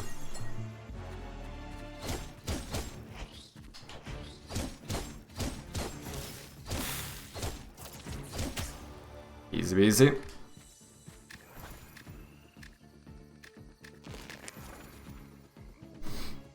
Wind Dagger is my favorite weapon in full game so far. Wind Dagger, interesting. Yeah, just so far there's no wind weapons, right, in the demo. No, I would have found it. Ice Dagger. Oh, I don't remember. Do I have a dagger?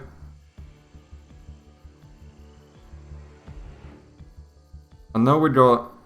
No, we got the Iron Ray P. I don't think I have a dagger. I'm buying this one. Oh, we do have Swift Cross Bundle here as well.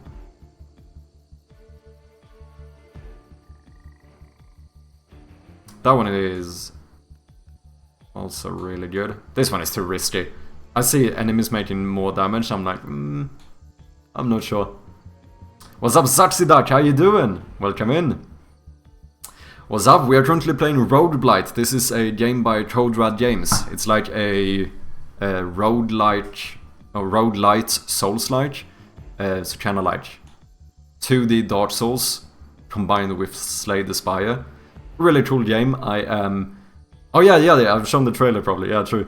I am heavily addicted. I can't stop playing this game, so we are just indulging in my addiction at the moment. Bleed Dagger or this one? Let's go for this one. Yeah, it's really fun, really fun. If anyone else wants to check the game out, you have a link to the demo here. It's really fun. And also, we are currently on the leaderboard, so you know, I'm feeling a little bit cocky here. Yeah, we do have the bleed shield. Like I said, I've said this, and I'm gonna say it again. I really like the katana, but ice is so fucking OP. But I don't think I'm making the switch now, at least. Let's go, far from the top. I think I'm on shared 5th and 6th place.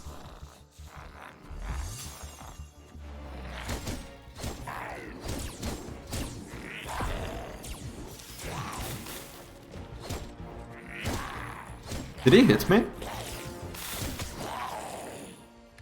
Iron Dagger. I think we're making the switch.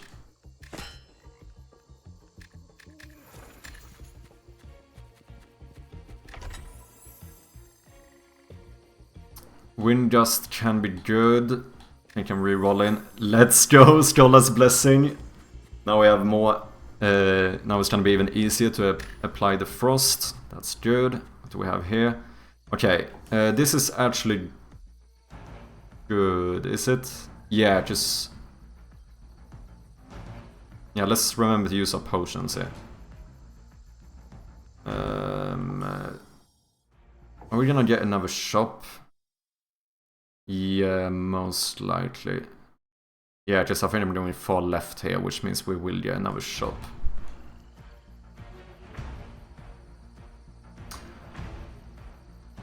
Maybe I should restore my health and mana. And then we have an extra health potion for the boss. Yeah.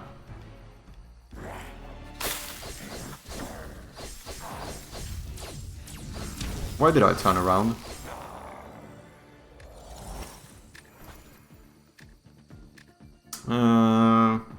Nah.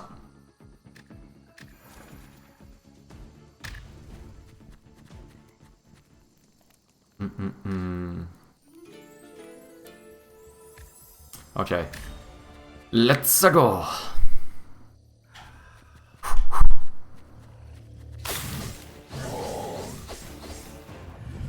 If I ever die, it's only because of the pressure of having the developer in my chat. That's the only reason. It's never skill related, just so you guys know. Ooh.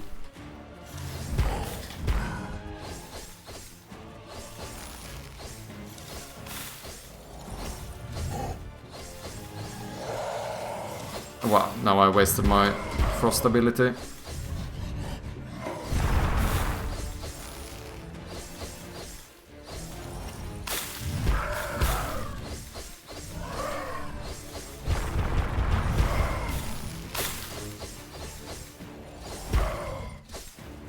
Ooh, I almost teleported to the wrong side there. Or dashed, I mean.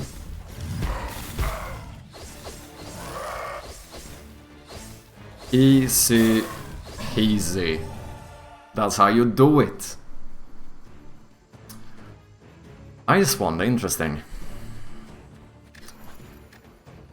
We do have 2 wands as well. And that one is upgraded. Oh, but we did get the poacher's gloves. Which in the demo, as far as I'm aware, is like the best equipment for dexterity builds. We do have quite a bit of intelligence as well, though. I think I'm keeping this for a bit at least. We wanna make sure to get a blacksmith. I think we'd go in here. And then we'll see. I mean, we should probably go to the shop as well in case I can find another wand or ice dagger. And here we're gonna go for poison for the Wendigo.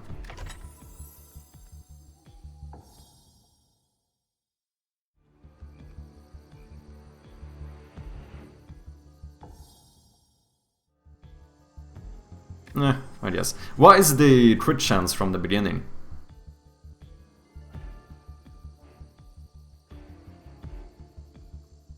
What's like the unaffected crit chance?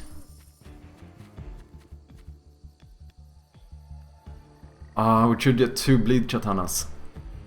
No, but we have Stroller's Blessing. I mean, that would probably apply to bleed as well, though.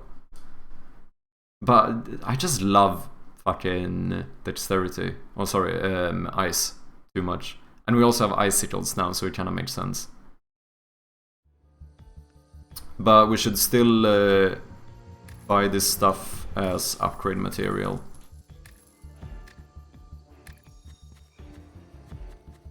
Oh wait, do I not have boots? Oh, I should have bought the boots instead. Fuck me, dude. It's fine.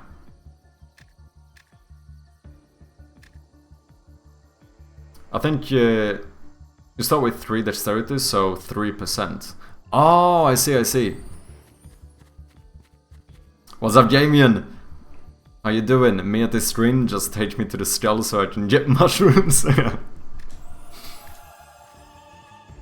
Oh, once again, I did not have an enemy, so I couldn't use my potions.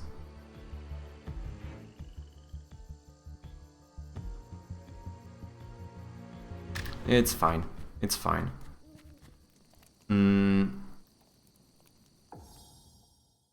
It's one more bonfire. And 1 to 2 enemies left. Before the boss, that is. 1 mana potion is not gonna give me full mana. I think I might, maybe for the first time in the game, gonna get another mana potion.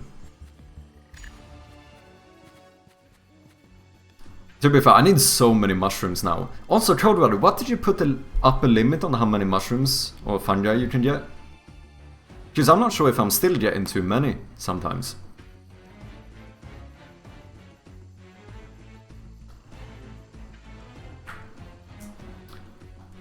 But I think my levels now for... I only have my attributes left, which means I need like 450 fungi for every level.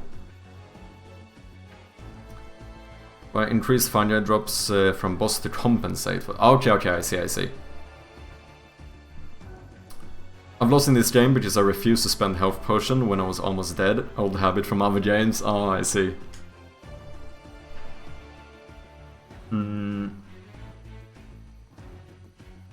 I mean, with the poacher's gloves as well, I feel like it makes sense to go for the dex build here.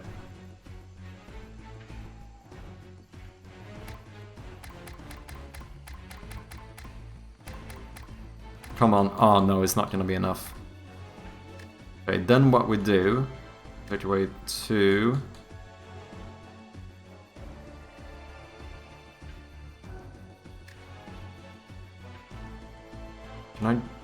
Can I get rid of this one too? Oh, I can't. What about if I take away that one and now this one? No. I'm trying to see if I can upgrade... But you know, this should be fun. I could upgrade 2 more things. Use this one to upgrade something to +1, and these 2 to get something else to +1.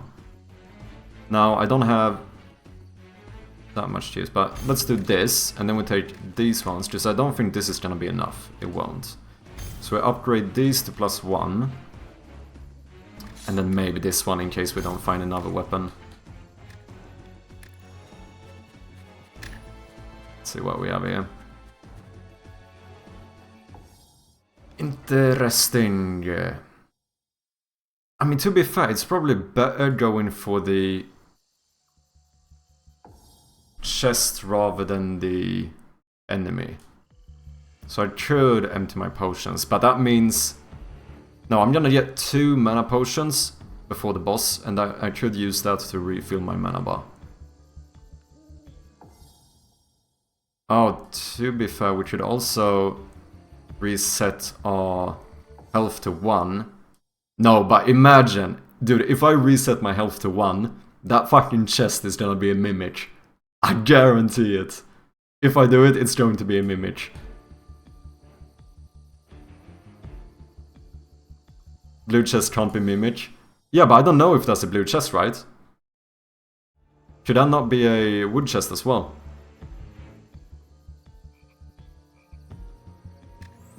If you scare me here, man, I'm refunding the game. Refunding a free demo. Yeah. Brown chests are in question mark. I have not realized that. I have not realized that. Meteor, maybe.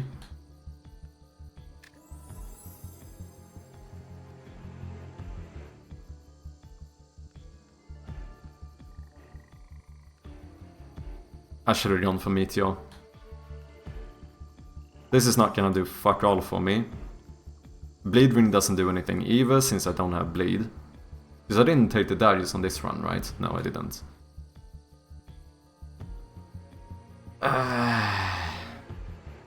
It's just that the enemies are also gonna do 20% more damage. 25 hours in. Yeah, I have not thought about it, to be honest. I just thought it's a little bit random whether you get a wooden chest or a blue one. Oh. No, why? What? What do you mean counter the scholars? That one doesn't count it. Oh, it counters the negative damage. Okay, yeah, exactly. I thought you meant I was gonna lose my... what you call it? My... applying status one. But that's not the Berserk Blessing. I was mixing up them before. Because you had the other one, which is called like... the fucking Brute or whatever. That does the same thing, but opposite. Where... you get... 50... or you get 20% more damage, but minus 15... to apply statuses, right? There's one of those as well. Dude, I got a little bit scared there for a second.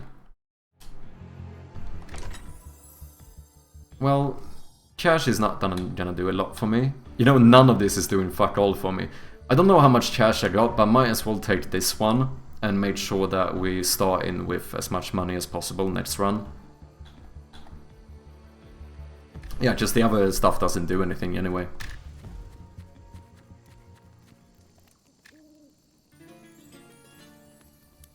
Okay, boss time.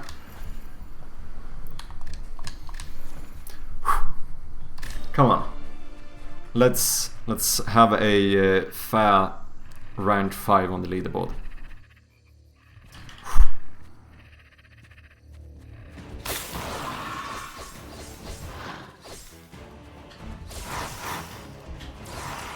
Oh, come on.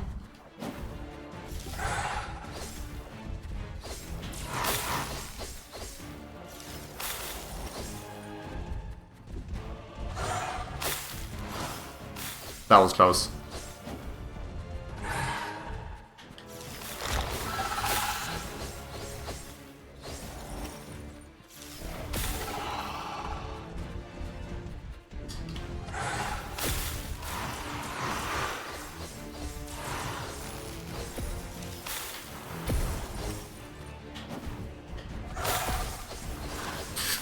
No, you piece of shit. You absolute piece of shit. You fucking...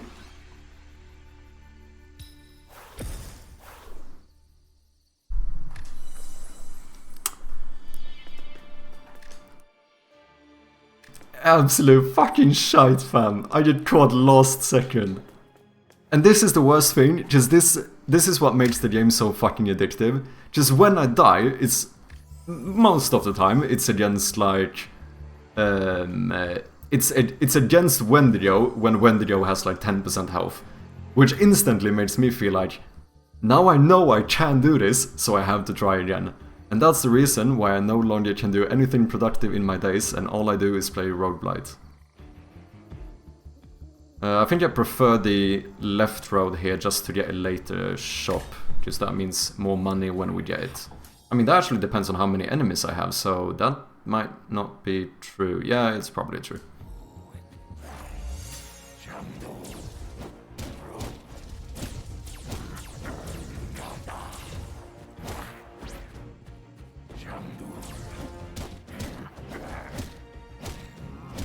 Get sliced.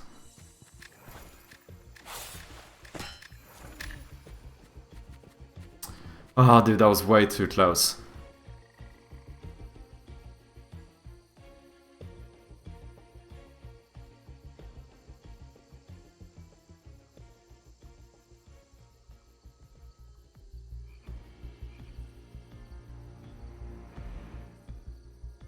I don't see anything. You said the hint was 69.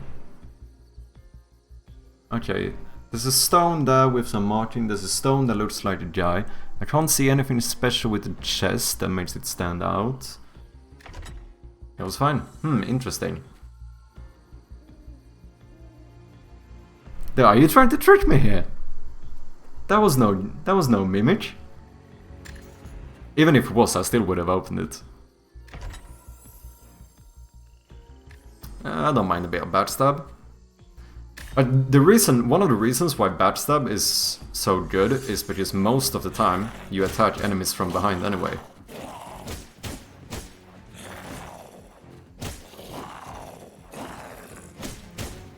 I say, and then pretty much only attack from the front.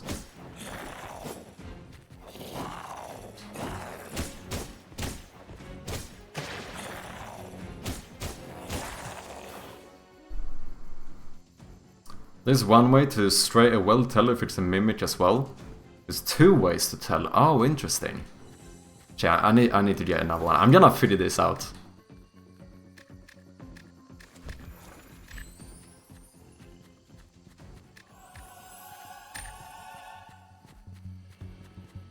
One is caused by a blessing. That's in the demo?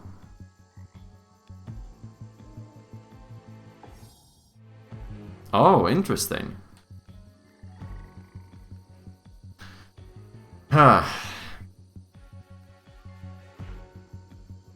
I could go for Scholar's Blessing and just hope to find an ice weapon. Otherwise, it would probably be best to go like Zyma's Hatred and Bleed Katana. I think I'm getting the Bleed Katana no matter what. No, maybe it's risky betting for the ice weapon. Attack speed, does that affect your abilities?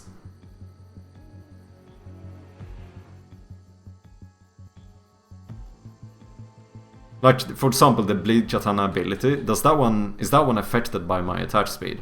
Or do I need the Swift Blade Grass? I think that's what it's called.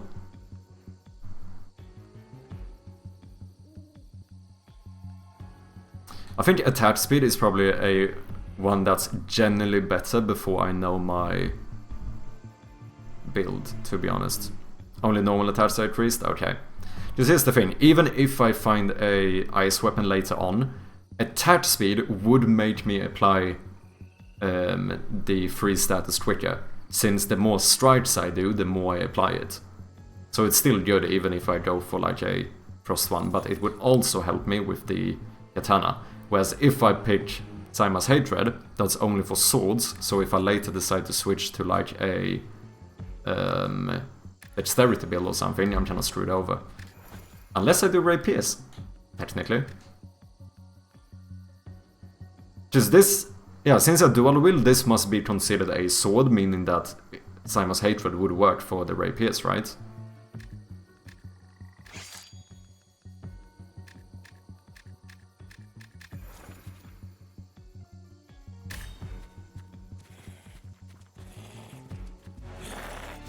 Oh my god.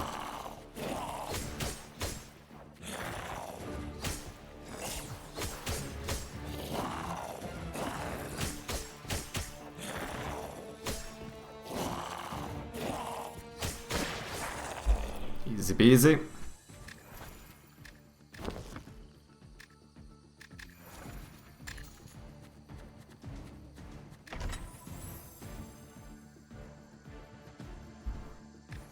I don't mind it, just.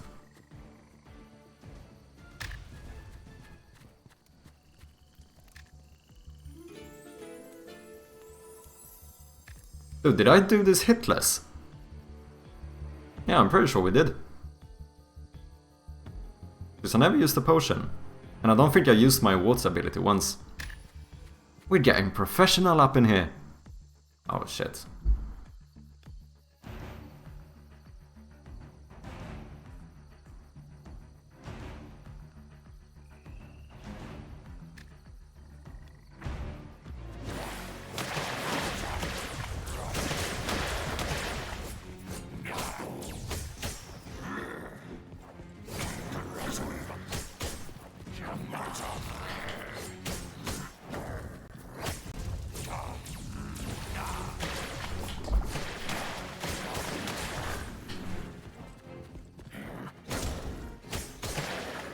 You think I'm scared of two? You think I'm scared to fight two enemies? Nah fam, nah fam, we take them on. Okay, we do have both Ice Wand and Ice Daddy now. I do like the look of that. We could dual wield the wands, but I'm not sure. We don't really have the greatest gear for it. I think I'm gonna keep this for the gorilla. And then maybe we do switch later.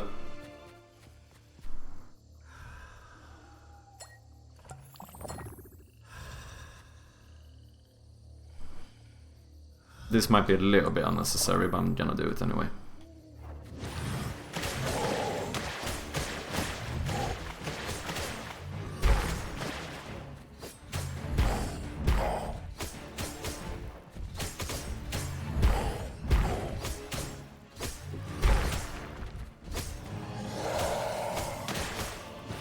Oh no.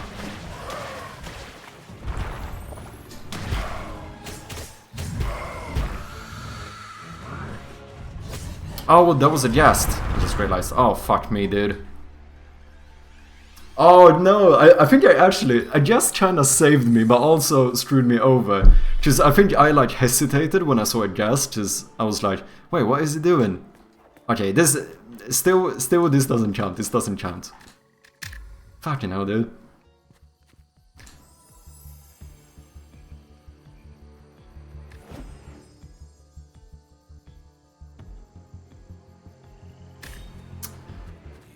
Okay, we need to up my game here. Can't keep losing here.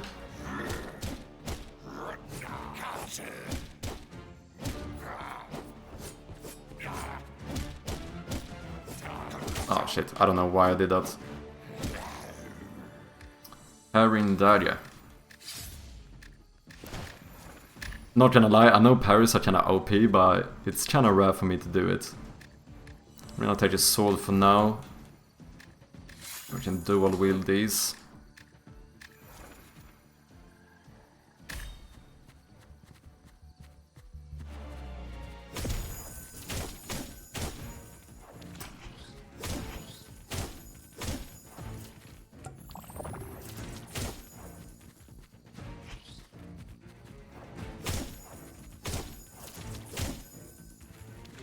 Come on.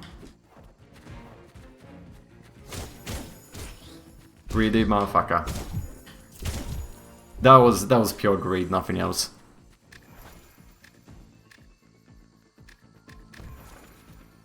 Go in here. This is looking a little bit risky.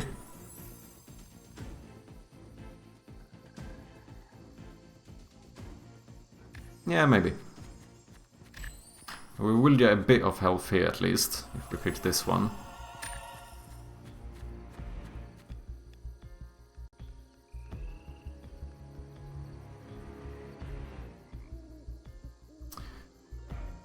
Touching an enemy from behind deals critical damage. This technically also ups my DPS. I think we're going for this one. Backstab sounds cooler, doesn't it?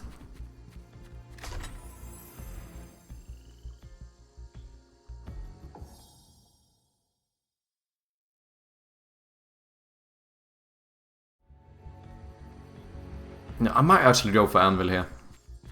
Doesn't help me a lot now.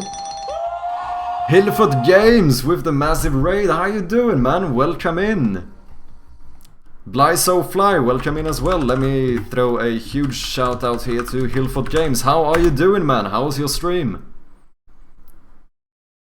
We are currently... I am a developer as well, but today I've recently come across this little massive addiction to Coderad's game, Rogueblight, so we're currently indulging in this.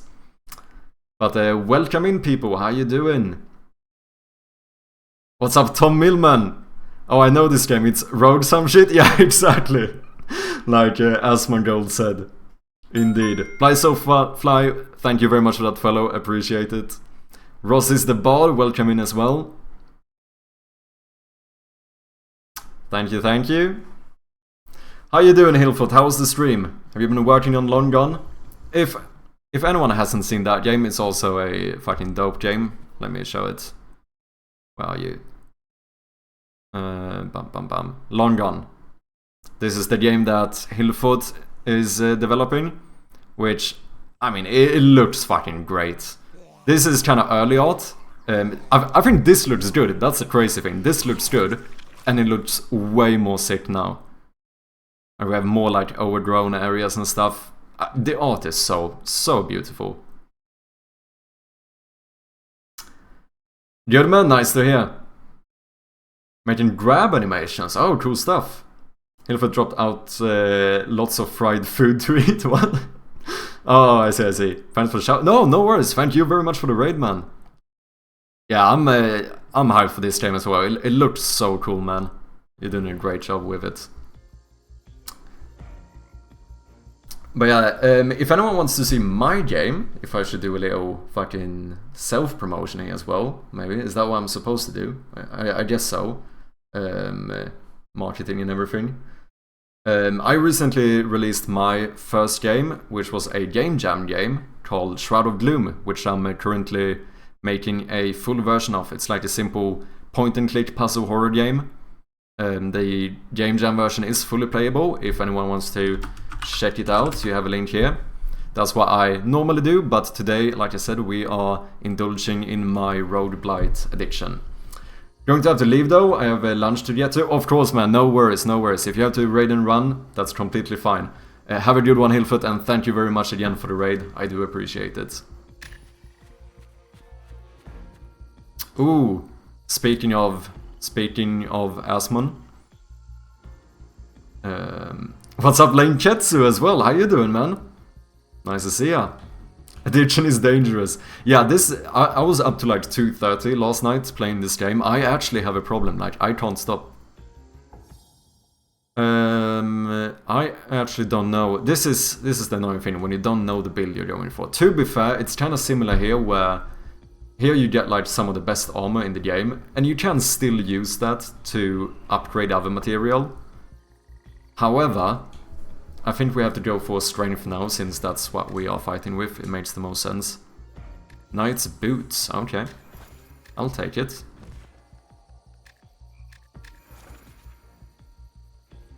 I have the same when I find a game like that. Yeah, it happens, it happens. We are in a little bit of a risk here, because I don't have a lot of health. And this guy is actually easy to underestimate.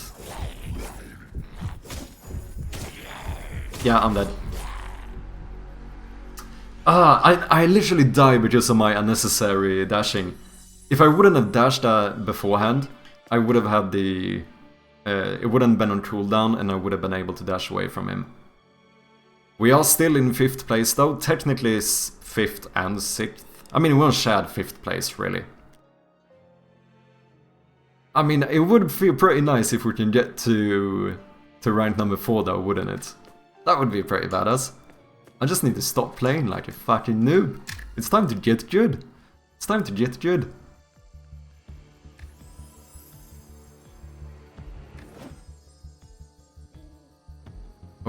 middle road seems kinda nice. Double boosts as well as a shop. And 2 treasures as well. I think that's where I'm going. Now that I'm watching, you can show off. Yeah, for sure. Like I said, I blame any mistakes I do. I blame on the fact that it's rigged. That's why it is. No. Okay, let's equip this. Any equipment is better than none. You know what? I know that Ended Suffering can be pretty good, because you get like resistance for everything, but I'm still gonna get poison just in case I get to the last boss, you know? This looks fun. It is really fun. It is really fun. It's highly addictive. If anyone wants to try it out, you have the link to the demo right there. You can play it as long as you stay below me on the leaderboard. That's kind of the deal we have here. Just to be clear. Invincibility barrier, why not? Ross is the bard, thank you very much for the follow. I do appreciate it, man. Ooh, Ice Sword and Ice Dagger, and I can't get both of them. We have to make a decision. In that case, we are having... No, wait, I was gonna say we are having a strength build. We're not, we started a new run. But if we get the Ice Sword, we can dual wield with our wooden sword, which is kinda nice.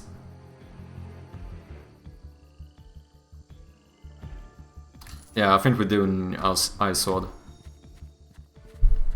Is it like Darkest Dungeon? It's like Darkest Dungeon in the sense that it's a, you know, it's a roguelite, which Darkest Dungeon would qualify as well to be. But obviously the combat is not turn-based, so you have more like 2D Souls-like combat. And otherwise it's similar to like Darkest Dungeon and Slay the Spire and stuff like that, in the sense of that you have like, you know, randomly generated maps you go through and stuff.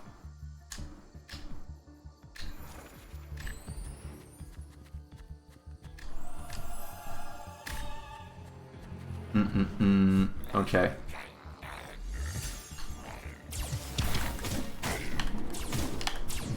Oh, fuck me, dude. Oh wait, we have an invincibility barrier. It is fine.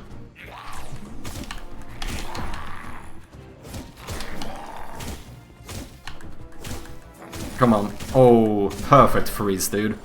Perfect freeze.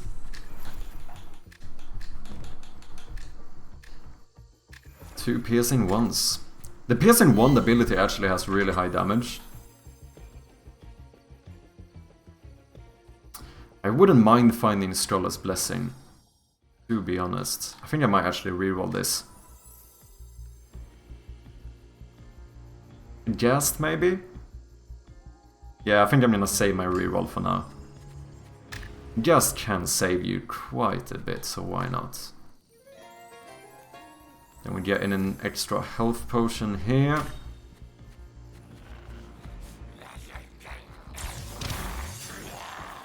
Dude, fuck me!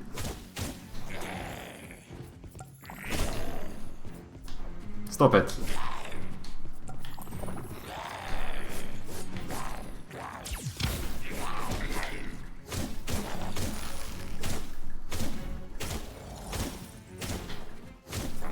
No. Oh, dude, come on. There we go. Torch. Okay.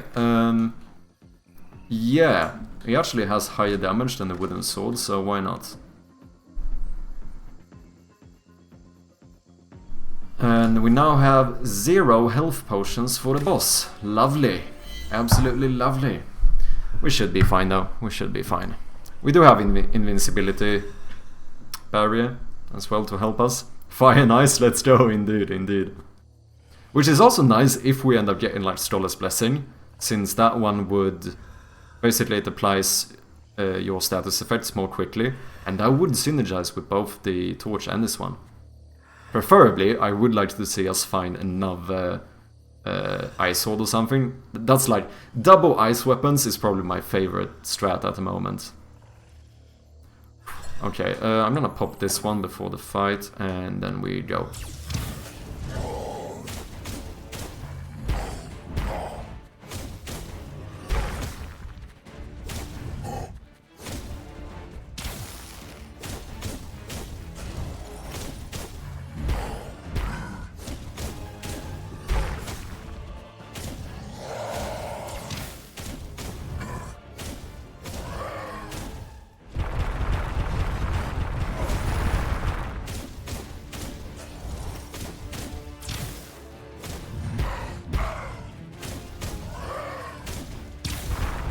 Ooh, risky.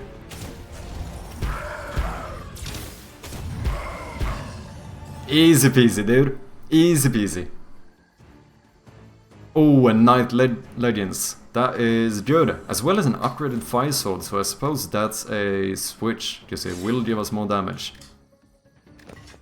Okay, it seems like strength build is what we are going for. Destroyed indeed. Did I take a single hit? Was that hitless? It might actually have been. And then here, what are we gonna do?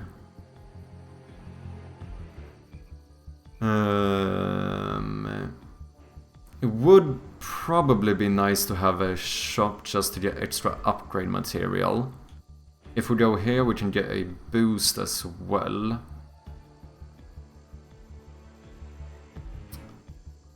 I think that might be what I want to do. Because if we go here, we get a shop, but if we want the blacksmith, we're gonna miss out on the boosts. And boosts are nice since I can up my health here, which to be fair is almost what I always do. Kinda bad, because I think that shows that I'm still too... Oh fuck, Ice Dagger. Shouldn't you have been an Ice Sword?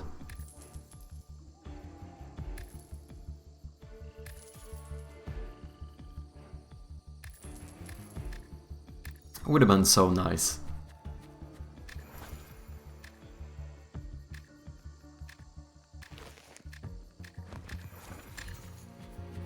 Yeah, I think it might have been hitless actually. I feel like I'm starting.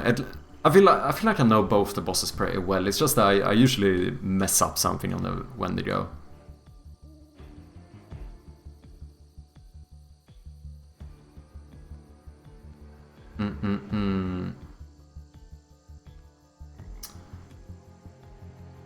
This is a reroll. I guess we're going for this one.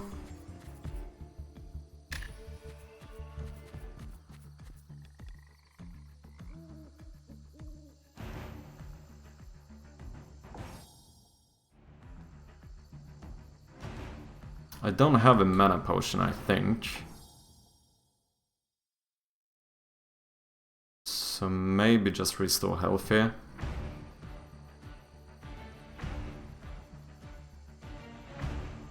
I mean, Random Blessing is good, but it could screw me over. Because there is those... Mainly the one I'm scared to get is the blood magic or whatever it's called, where you use health instead of mana.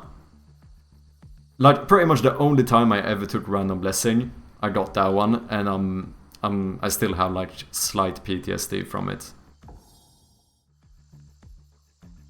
I mean, it could also go for Fungi. Obsession. Nah.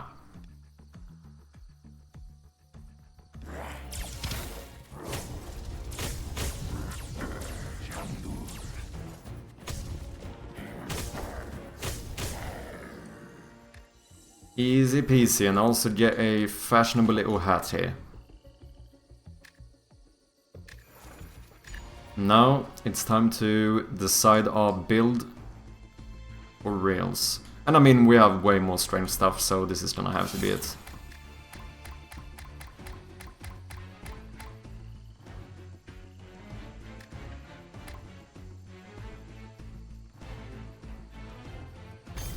So let's do this, and then we take the Knight's leggings and upgrade those as well.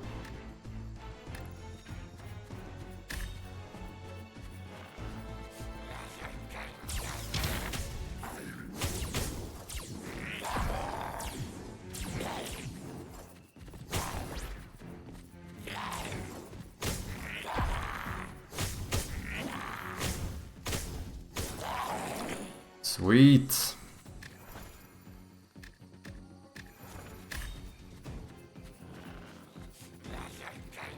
Another one.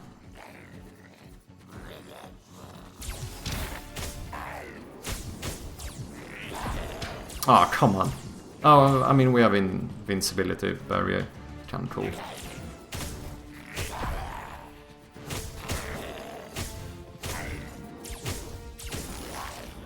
There we go. Get a bit of armor, why not?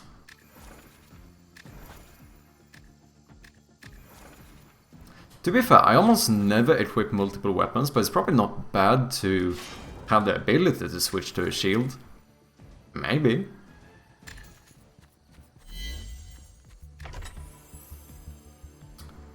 Ooh, fire does double damage. Yeah, it does seem like we're gonna be stuck with the fire sword. So, why not? Why not deal a little bit more fire damage? And then here we are definitely refilling potions. And now let's do it.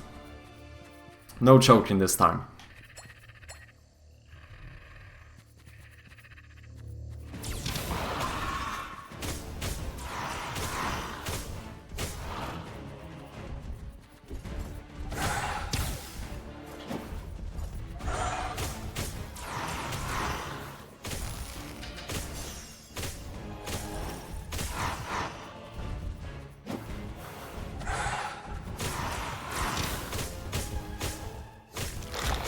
Freeze, come on.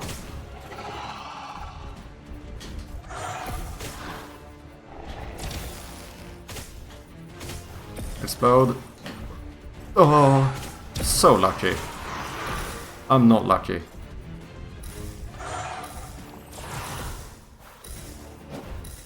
Okay.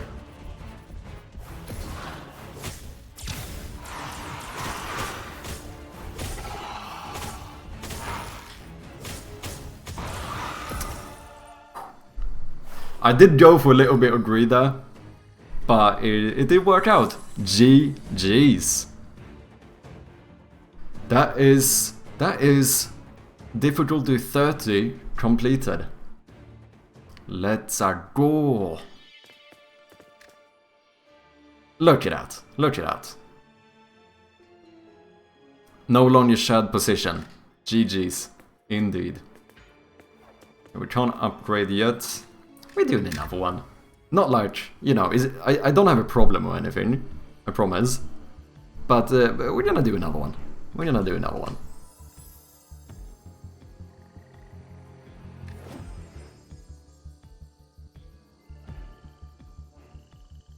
So here, chest shop boost and a bonfire at the end. Sounds pretty good.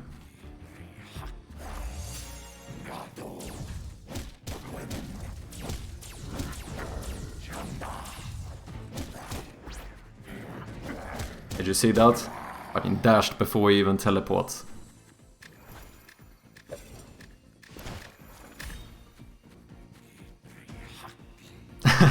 Dude, when the full game comes out, I'm going to be a professional at the first map and then not know anything about the others.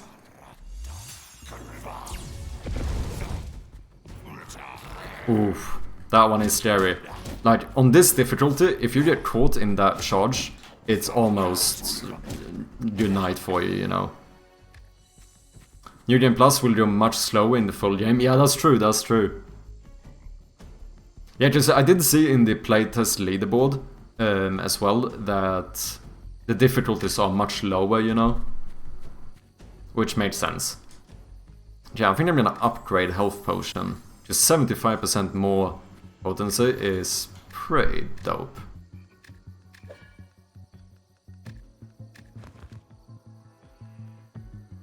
Do I want this? Let's do it for now. I plan for 40 minutes for a run. Yeah, I think that's a pretty good time frame, to be honest. Should we go safe or reroll?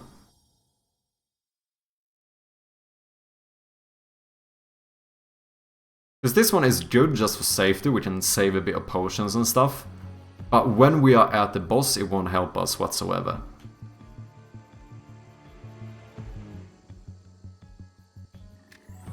I'm re-rolling.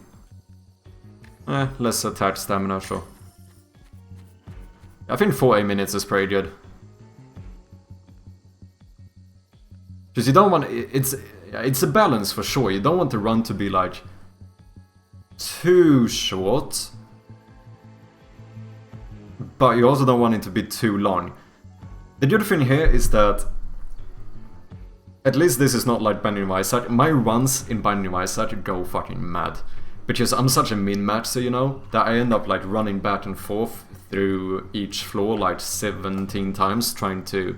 Like if I have D6 collecting like charges and stuff all over the map, like I can have a casual playthrough in Binding of Isaac that's like 2.5 hours long. It goes a bit crazy. That's the funny thing. D6 is like my favorite item and I never want to play with it. Because if I do, I start min-maxing and the runs never end. Because I want to get as many rerolls as possible. And it goes a bit crazy.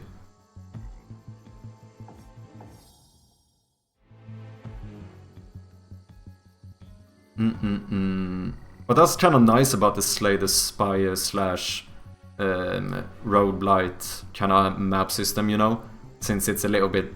Even though it's procedural and stuff, it's more linear in the case that I don't waste as much time, if that makes sense. I mean, we could get dual fire ones, if we want.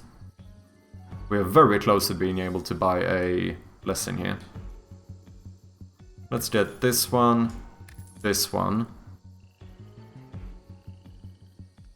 maybe these ones as well.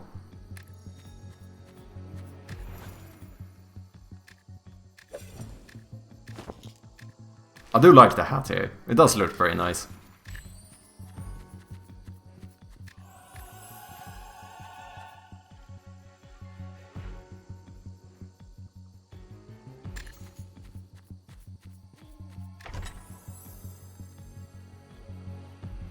Armor of Thorns is pretty good. I have killed both bosses and normal enemies with it. Basically makes it so that... Oh no.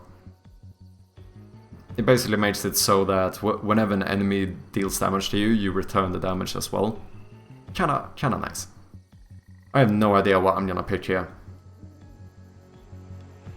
I highly doubt I'm gonna go for Dexterity build, or a dual fire one build all the way to the end. Probably not. But it is the run we are on right now, so it kinda makes sense. I suppose we go for this. Oh, we got double equipment as well.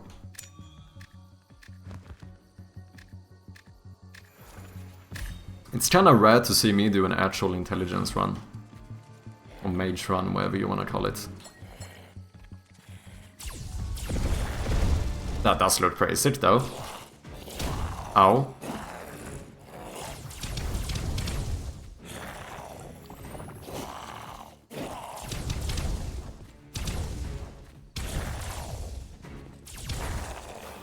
Easy peasy.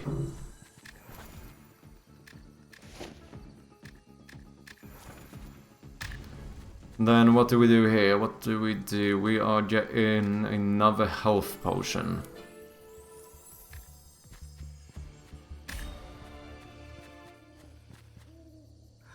Okay.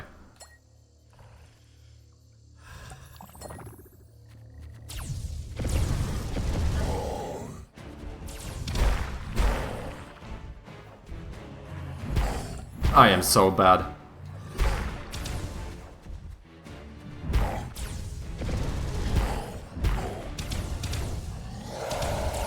Oh no, I looked the wrong way. Fuck me, dude.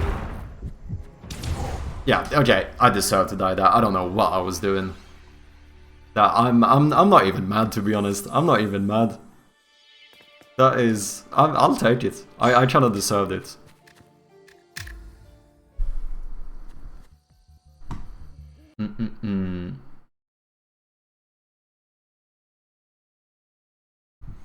Yeah, I don't know what the fuck I was doing, to be honest. Where's the wooden dagger ability again? I think it's to decrease stamina cost, if I'm not mistaken. Health damage... let's be safe. Apparently I am dying a bit today. I think we're going left here to get the boost and the shop. Let's go here to get the chest as well.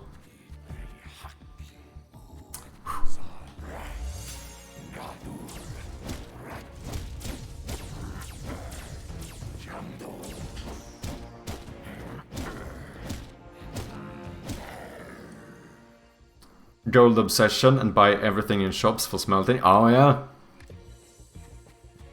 Wait, is that the one? No, that's the one that gives me a discount, is it? Or is that the one that gives me 15% more gold? I speedrun too much, I don't have time to read. 15% more gold, okay, yeah. Yeah, I think that one is better, because the discount only works for one shop. Whereas that one works for the entire game, right?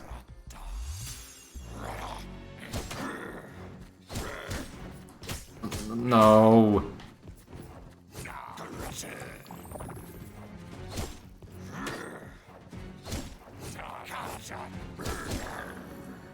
What's up, Captain Coda? How you doing? Welcome in. Captain Coda, who actually has a cameo in the very game we are currently playing. Pretty badass, if I may say so myself. Also, big shout out, Captain Coda is also another developer here on Twitch. Definitely check him out if you haven't. Okay, let's use these and see what we get here. How are you, Ben? I'm doing good, I'm doing good. Is Giga Chad? Indeed, indeed. Yeah, I'm doing good. I had a... What have we been up to? I've been playing way too much rogueblight, if I'm being honest. That is basically where I'm at. I think I have a problem. I actually think I have a problem. I can't stop playing this. I actually can't. Maybe waterfalls, why not? Game is addictive, it really is.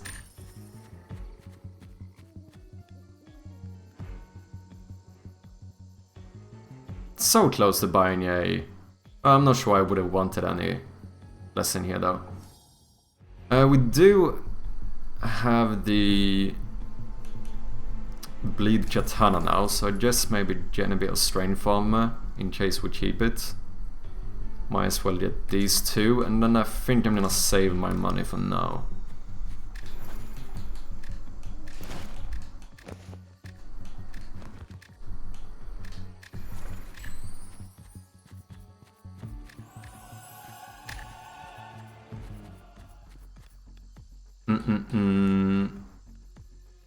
Get more gold, maybe? Are we gonna get a shop? Yes, because we definitely want a blacksmith, which means we have to turn left, so we will inevitably walk by another shop, so give me some coins.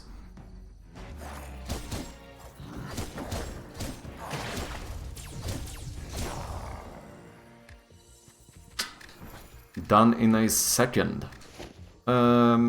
Yeah, let's do those.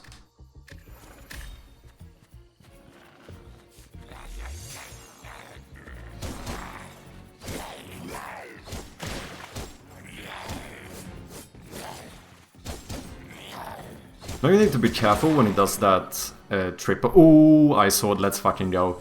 The triple attack it does, because I know, I'm pretty sure. I don't know if Code Red can confirm this, but I'm pretty sure the last attack it does have slightly longer reach than the other ones.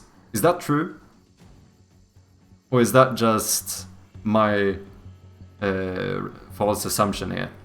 I don't remember. I think, to be fair, it could also be that maybe he has slightly quicker walking speed than you do, meaning that he has an ability to catch up to you. Because I do know, I often like try to run away from him, and then just about the last one hits me. 15% on more gold would count. Wait, for which one? No, I'm confused here. You know what's funny? It used to be 5 slashes instead of 3. Holy shit, that's mad. When you choose gold goblin. Oh, that one as well. Oh, interesting. Oh yeah, I suppose it didn't say any time, right? Which that is one time when you get gold. Yeah? Oh, I hadn't thought about that. Safe or sorry? What do we do?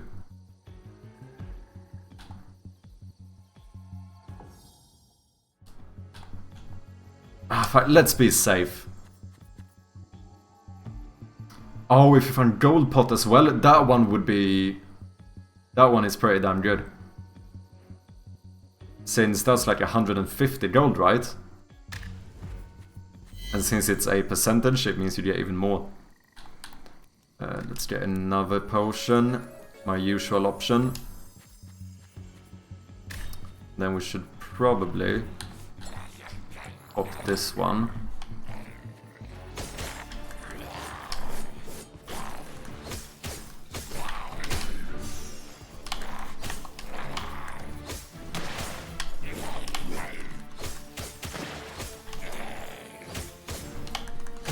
Don't you think about it. Oh, never mind. Do think about it. It starts to add up. Yeah, I can see how, like, you know, the longer you go, it's actually going to be... Like, 15% might sound low, but, you know, it becomes more and more the longer you play. You kinda... It's a gift that keeps on giving, you know? Okay. Let me... actually fix my posture. And let's do this. If you find another one of these from dummies, where it would be 30%. Ooh. Yeah, that's kinda sick. That's kinda sick.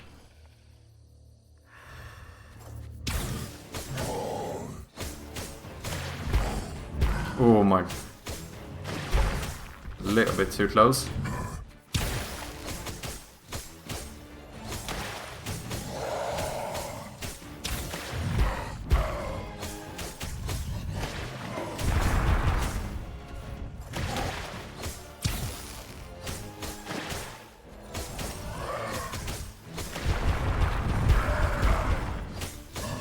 Easy peasy. Mage's robe. Oh, extra health potion. Don't mind it. Easy indeed. Yeah, I feel like I know the gorilla pretty good now. Most of the time. I do say that. I've also died a couple of times against him today, so I don't know if... Yeah, maybe I shouldn't be too cocky here.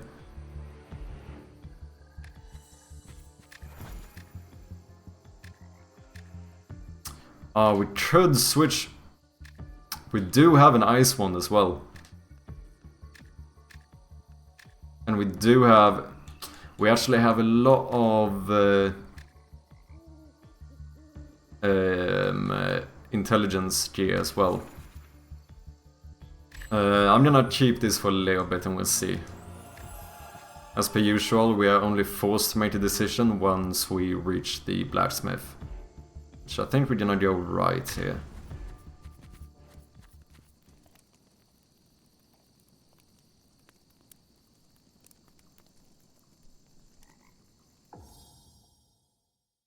How many enemies do we have? 1, maybe 2, maybe 3.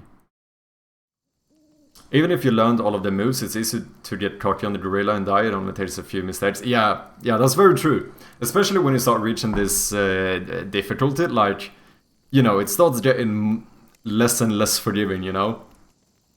Even the goblins, to be fair, like I said before, the goblin charge attack, like, I think now with the extra damage they do, if I get caught in that one and get, like, you know, staggered and get the full thing, it almost one-hits me, which is kind of mad. That is very true. I wonder if maybe I actually should refill my potions here.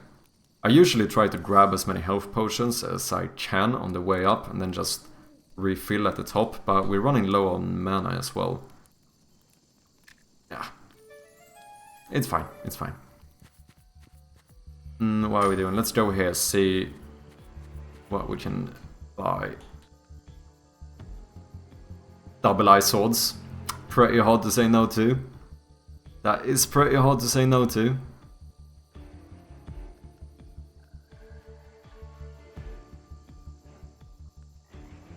I think I'm doing it. Getting that one, the God's helmet, as well as the God's gloves.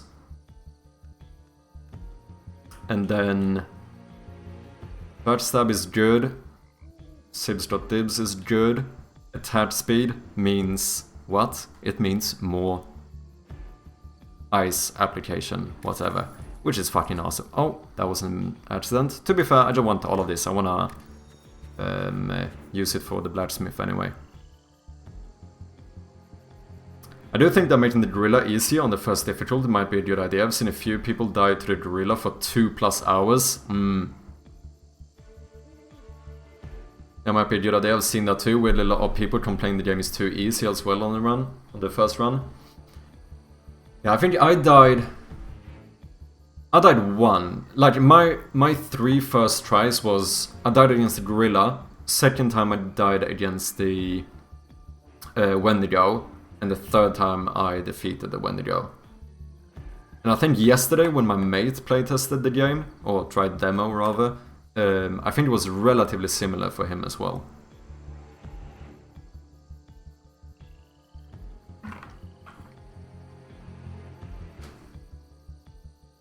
But yeah, I do think there's something to be said about the fact of not making it too easy as well though, like, because there is something, like, I think that's the charm of like Souls-like games, the fact that it's, you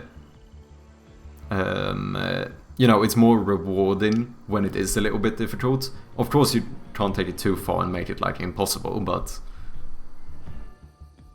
it's so satisfying when you beat something challenging. Exactly. I think that's the, like, Dark Souls would not be as fun of a game if everything was easy. Because it wouldn't be as rewarding, you know. Like, it's kinda weird, I don't know if I'm a masochist or something, but I kinda like dying a bunch against the same thing to then finally defeat it, you know?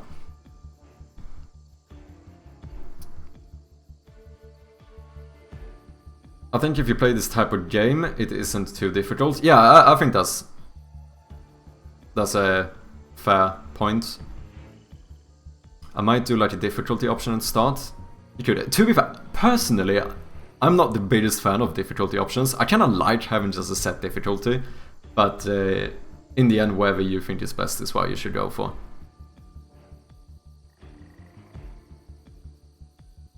Some people don't learn the moves, maybe have a don't hurt me difficult might be good.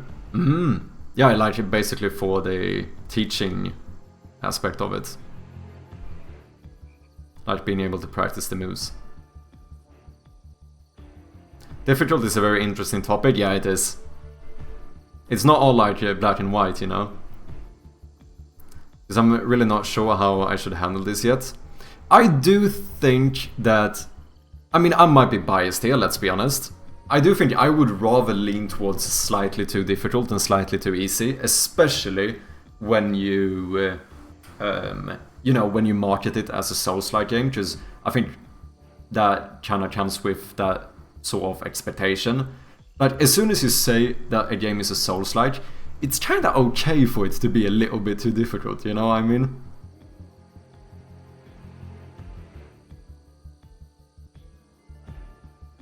Whereas, like, if it was any other game, I feel like as soon as it's a bit too difficult, it might be a, like, fair criticism towards the game. Whereas, like, you know, a lot of people play Dark Souls and go, yeah, this is not even just a bit too difficult. A lot of people say this is too difficult and just don't play it. But I also think that Dark Souls wouldn't be what it is today if it was way easier, to the point where, like, you know, of course it's more accessible, like everyone could play it, but I don't think it would have been as big of a game if that was the case. Maybe some kind of item you can find if you died to the gorilla 3 times that gives you a full revive the next time you die. This could easily be abused, but oh yeah, that's true as well. 41% finished the demo. I'm not sure if that's a good number or not. Yeah, I mean, I don't know, it's hard when you don't know what to compare to, but even so, what is... You're thinking about Dark Souls. What if you look at how many people actually... Because there's an achievement to complete the tutorial. How many have that? It might be... Oh, is there not? No, there should be one to not link the fire, but... Oh, to be fair, 50% actually get the Lord Vessel, which means 50%... Oh, that's actually probably higher than I thought it would be. 50% of people defeat Ornstein and Smo. Okay, so...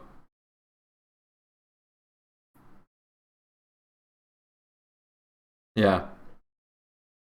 Oh no, this is to... Oh, this is to enkindle, okay. 8% never reach Lord Run. And why is that? Like, it takes a few minutes to get to Lord Run. I mean, maybe not on your first try, to be fair. You try a Estus Flask. 6 people don't even get the Estus Flask. Oh, they probably... I bet these are the people who try to fight the boss head on the first time you meet him. That's actually, to be fair, those numbers were actually higher than I thought they would be.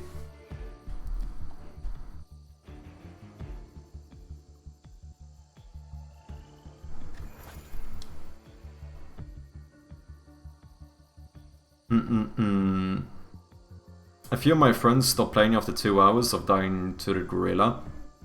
They felt it was too hard for them. That said, it might just not be the game for them. Yeah, I think that is the reason why I feel a little bit like... the reason why I feel a little bit like hesitant to say that it's too difficult, because you know, it's kind of the Souls-like thing. Like, if you would ask around, a lot of people would say that Dark Souls is too difficult as well, but it's also highly successful. I'm actually surprised at the amount of people who actually defeat ONS though. I would have thought that was way lower.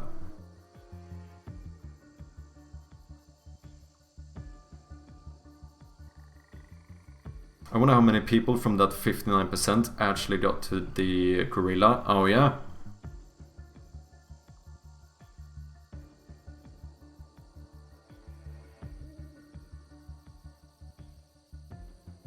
It isn't. No, it's not very hard to get. But I do think it's also... It's easy to assume how much... Like, or for how long the vast majority of people play a game. Because I think there's... Like, whatever the game might be, there's probably a lot of people who literally quit in the first 10 minutes.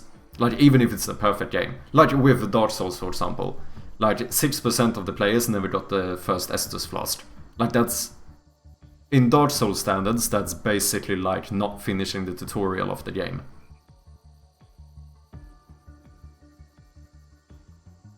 I want the gorilla to be like Gandhi. There's probably an achievement for that one as well, right? Kamarao with the raid, welcome in. How you doing, man? How was your stream? Let me throw a shout out here at yet another developer here on Twitch. How is your game going, man? If you don't know me, my name is madchirpy. I am a developer as well, but I'm currently in a little bit of a rogueblight edition. This is a game made by CodeRad Games, and yeah, we are thoroughly enjoying it at the moment. Very cool game.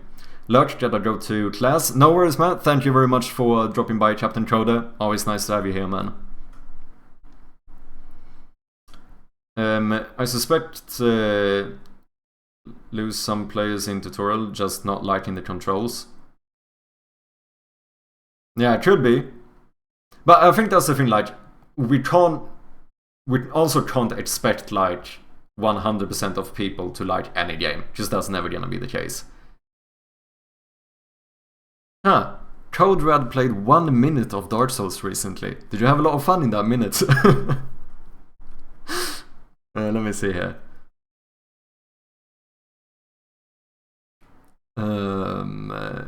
I'm pretty sure, yeah. No, this is Champion Grundy. This is not the first one, right? No. I think that's the second. What's up, Kamarao? Welcome in. How was the stream, man? Thank you very much for the raid. Do appreciate it. Yeah, this is the first one. It's actually lower than the first game. It's actually lower. 85% of players. beat Gundyr. Interesting. So more people actually quit before the first, or before defeating the first boss in Dark Souls 3 than they did in Dark Souls 1. Oh, what about Prepare to Die edition? I wonder if it's different. Let's see, reach Firelink Shrine is what we want. That means defeating the first boss.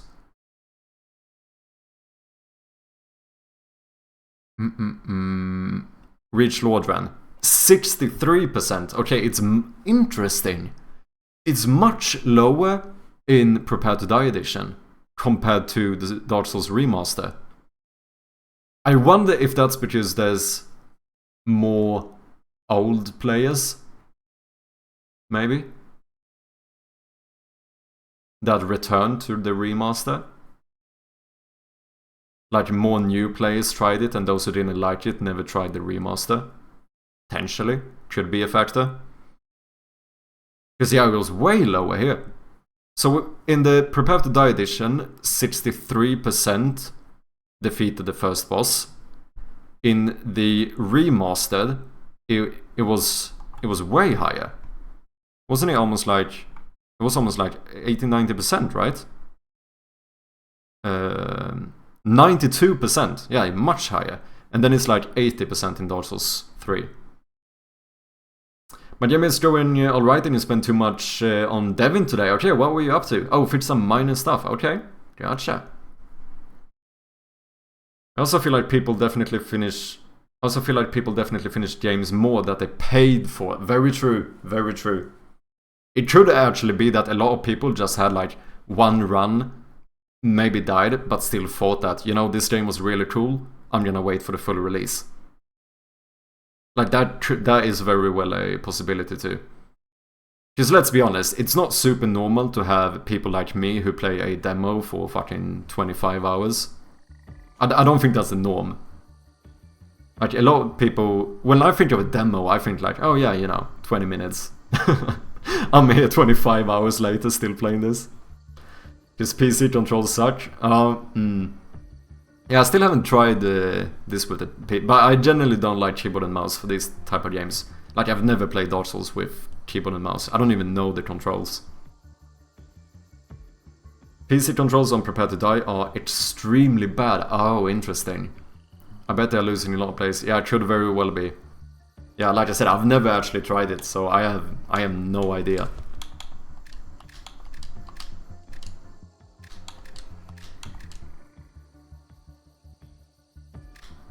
It's a little bit sad that we can't use this one, but we should use it to upgrade stuff later on.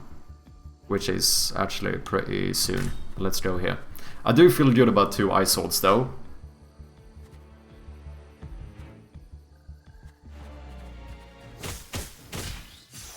I don't feel good about getting hit there.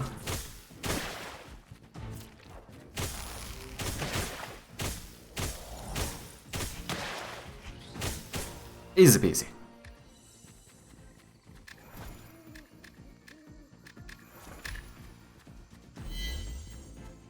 Oh, what's up, Captain Coder?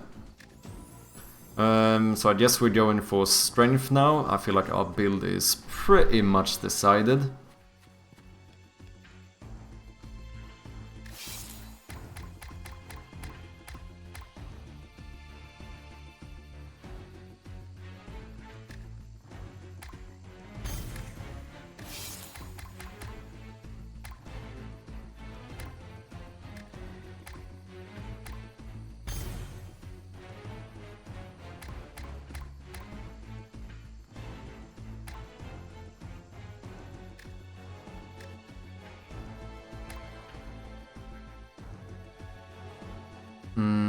Okay, we won't be able to upgrade any gear.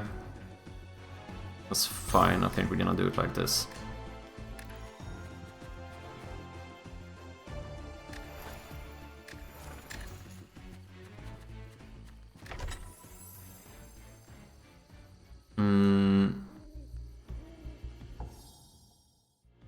Do we have... No, we don't have the blessing. It would be really nice if we could find the Starless Blessing.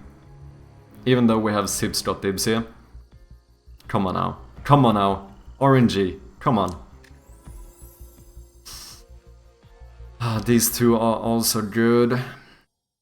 Do I dare re-rolling again for the chance of getting it? It could be bad. We could screw ourselves over. But it would be really nice if we get the Scholar's Blessing. Come on, Codrad.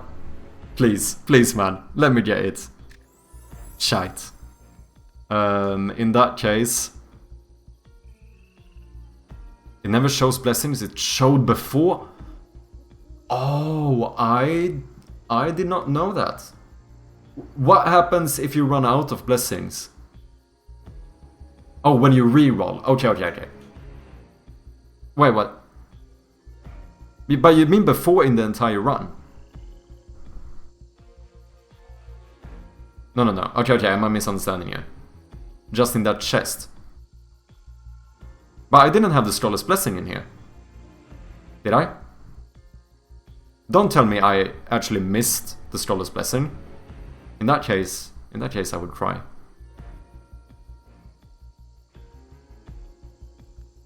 In that case, I do think I'm going for Nomsa's Fury, though. Yeah, I think that makes the most sense here. And also, we never know, we could theoretically get a chest here as well. So if you reroll 3 times, you don't show the same blessings, you have a higher chance to keep rerolling to find a blessing you want. Oh, okay, I see what you mean, yeah. So technically, if I'm looking for a specific thing, it's best for me to keep all my rerolls and use them in the same chest, rather than doing like 1 reroll per chest or whatever. Yeah, I see what you mean. But I assume you have something where it can like repopulate the potential pool, right? No, maybe you don't need that, to be honest. Maybe you won't ever have enough rerolls to actually go through all of them. So maybe that's actually one of those problems that actually doesn't exist. Yeah, you can only have like 5 rerolls max. Yeah, so I assume it's insanely unlikely that you would be able to go through all the blessings in the game with those rolls. Yeah, that makes sense. Oh, okay. Yeah, give me some strange stuff. Cool. Oh, Knight's Helmet. This one does look pretty badass. And what do we do here? I suppose we're gonna heal up to get a bit more mana, mainly. This should be fine. Even without Scholar's Blessing, I think this should be fine. If I lose now, you are allowed to call me a bad player. For 5 minutes, and then you have to stop. Let's make it 3 minutes. Let's not get too overboard here. Okay.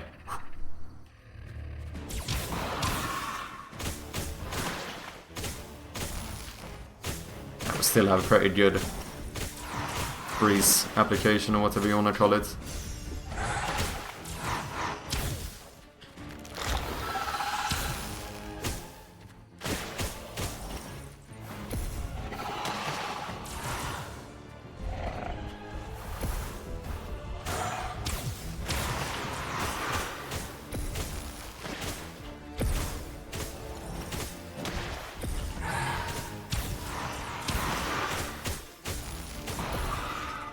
Freeze is so fucking OP, dude. I fucking love it.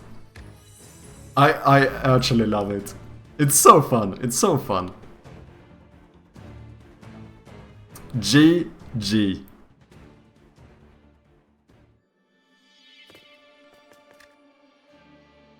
Ooh, another shad spot.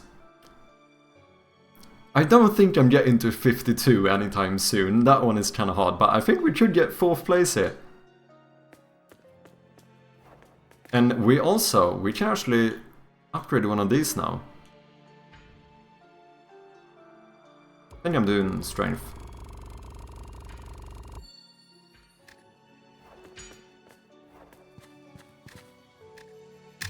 Yes, I'm doing another one.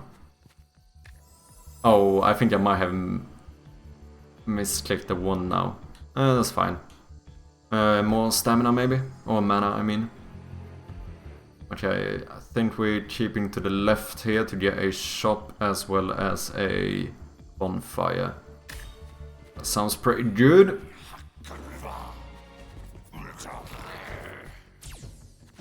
I did not mean to take the one, but it is fine. No, no. Hate when that happens.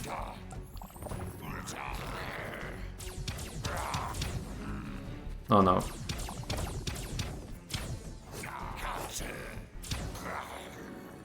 Oh, Ice Dagger.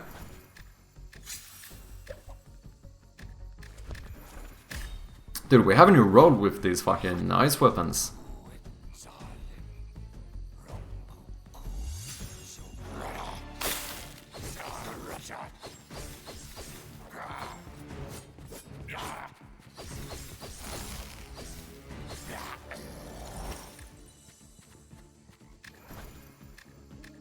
Getting nice dexterity stuff as well.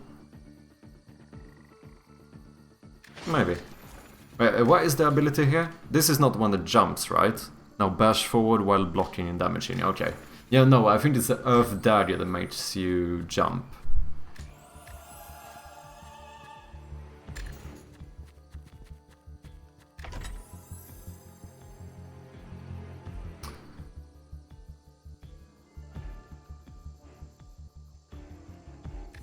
I think we're going for Dark Pulse. No, wait, you never know, we could potentially get another Minor Blessing. I'm so screwed. I'm actually screwed. Fuck me, dude.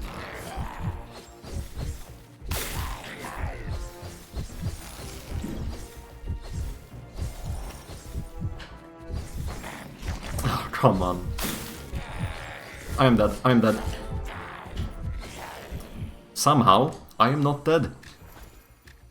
And we can dual wield. Let's see, can we survive this? We actually can, potentially. You can block with that shield. Look, look, here. Here's the thing. This is the reason I don't use shields. Because I never block anyway. That's why I don't use them. Because I never remember that I actually can block. I just don't. The only shield I ever use is actually the ice one. And that's not for the sake of blocking. It's for the sake of applying freeze. Like, I don't know, I think something is wrong with me, man. I just don't know when...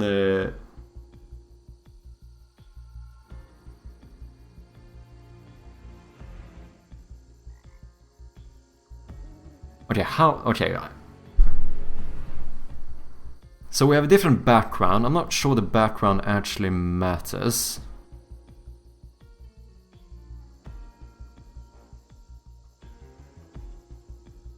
Keep looking at it.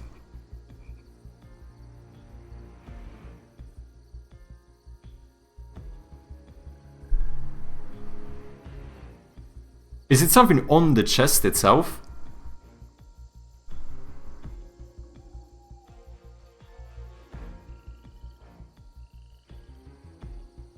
The hint is 69.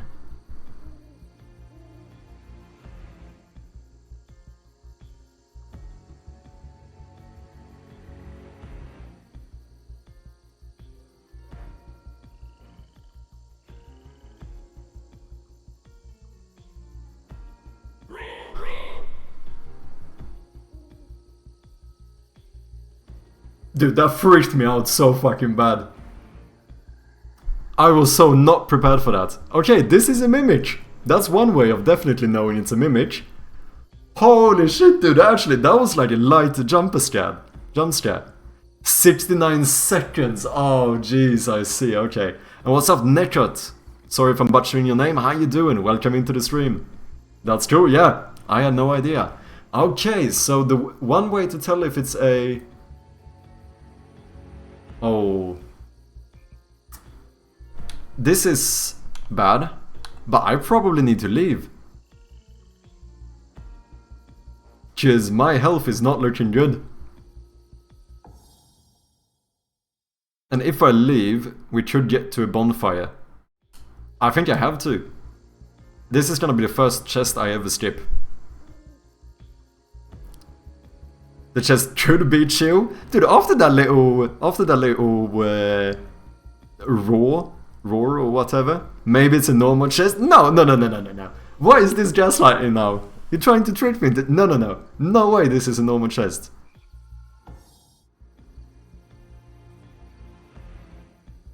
But to be fair, who remembers a coward? You know what I mean?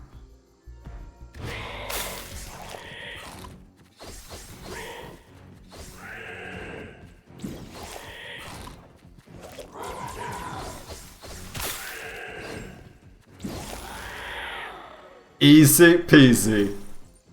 Yeah, you think I'm scared of some little chest, huh? You think I'm scared of a chest? I ain't scared of a little chest. And we got invincibility barrier. Totally worth it. Totally worth it. GG.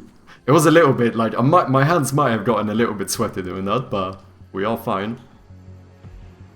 Ice shield?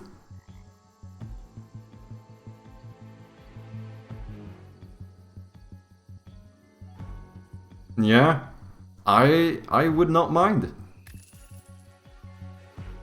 Oh, I didn't want any blessing, right? Whenever you crit one is pretty good, but no, it's fine, it's fine. Let's get this one as well. Should we get everything? Nah, no matter which blacksmith we go into, we are gonna go by a shop. So I think maybe I should save the rest of my money. Yeah, I think I'm gonna save it for now. Then we could potentially get a blessing later on. And we definitely want to go here to refill a bit of health. Remember seeing this game being worked a few days ago? Does look sick. It's really fun. It's really fun. Yeah, I'm mad impressed, to be honest. Be a bit safe maybe and get this one. Or we could reroll and try and get the Scholar's Blessing. Just the thing here is that this one is good, but once we reach the Wendigo, it doesn't do anything for me. You know what I mean? What's up, Exilecast? How you doing? Welcome in, Raiders. Let me give a big old shout out to my longtime friend Exilecast, another great streamer here on Twitch, playing a lot of like indie games and stuff. Dude, you need to check out this game, Rogueblight. They just released or Codrad, who's here in the chat, recently released the demo for this game. Really cool, like roguelike Souls-like game. Mad addicting. It's a small demo and I've already accidentally put like 25 hours into this demo. Highly recommend it. How you doing, Exile? How's your stream? What have you been up to? If anyone wants to check out the game by Codrad, you can do so here. If you don't know me, my name is madchirpy. I am a game developer as well. I recently finished my first game jam game called Shroud of Gloom, which is like a simple little point-and-click puzzle horror game. And the plan now is that I'm turning this into a full game, but the game jam version is out if anyone wants to check that out. But as you might be able to tell, we also do a little bit of gaming every now and then, so right now we're trying out Codrad's game. Isn't it kind of funny how I actually market Codrad's game before marketing my own one? Kinda hilarious. But yeah, nice to see you, Exile. And what's up, Urgeblot? Sorry if I'm butchering your name, man. Welcome in, how you doing?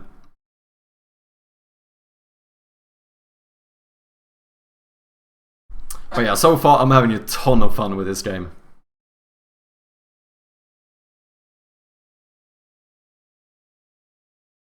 No worries, sweet. What's up, Red Rocker? Need to get that affiliate link. Dude, I should. Dude, if you had an affiliate link for Rogueblight, I would make bank, dude. The amount I fucking recommend people to play this game, I could probably stop making games and just live on marketing this game if I had an affiliate link. Blot is fine. Okay, thank you. Cheers. Yeah, this game is really cool. So it's basically like 2D Souls-like combat, but with like in a roguelite setting. It's cool stuff. I don't know if I want to be safe though. Like I said, this one is good. We get more health and mana. throughout the run. But if I reach the last boss, it doesn't do anything for me. So I think we're gonna reroll here, and if we're really lucky, we can get Scholar's Blessing. We do have icicles. We are doing like an ice build here, so I actually would not mind having a bit of icicles. I will take it. And here, we are definitely healing up, because my health is not looking good. And let's see, one more enemy before the boss should be fine. It's a spider. Sorry to anyone having arachnophobia. That was a bad attack to use my shield ability against, but it's fine.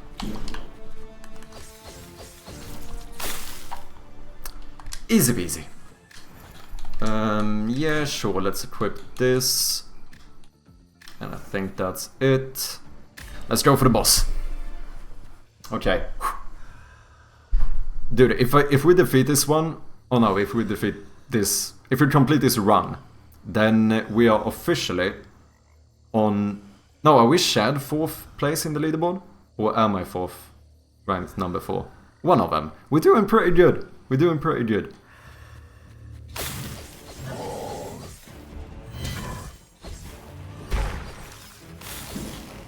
The icicle's helping out here, nice. Ah, dude. Invincibility barrier, kinda saving me.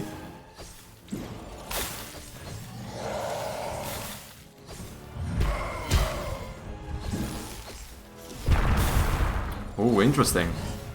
If you freeze him, that one still comes. No, no, no.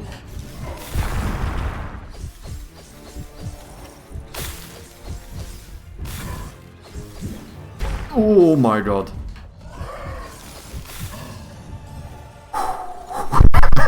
That was a little bit... That was a little bit stressful, I'm not gonna lie. But we did do it. We did do it. That was a little bit close. GG's indeed. Holy shit. Okay, I'm gonna keep my weapons for now. You know what? This one is probably better. Because we do get more defense as well. Even though it's technically for magic, it should be better. Oh damn, I think my heartbeat actually went up a bit there. Let's see, we do want a blacksmith. Let's see, so we get a shop, a boost, no matter which way we go. Also get a treasure, another treasure. It actually doesn't really matter. Do I need a bonfire? Should I go here instead? No. I think I'm gonna be risky and maybe go for the shop. Or should I? Yeah, because we could... Here's the thing, we have over 100 coins, and if we go to the shop I could potentially find Scholar's Blessing. For those who don't know, Scholar's Blessing makes it so that any like status effect is applied much quicker, which with this build, having like frost damage and stuff, is really good, because it means we freeze the enemy more often. Heart rate monitor when? Yeah, I should probably have one. But no, that would stress me out, because people would realize that my resting heart rate is absolutely fucked. Okay, what are we doing? What are we doing? I'm a little bit indecisive here. It's like bonfire or shop is basically the question. Otherwise, it would be the same kind of thing. Nah, I'm going shop. I'm going for a shop. That was not worth it. That was not worth it. I mean, we should get stuff to use up as upgrade material though. Because I don't think I want any of this. Pattern's Claw, not bad, but no, I think I'd rather buy stuff for upgrade material.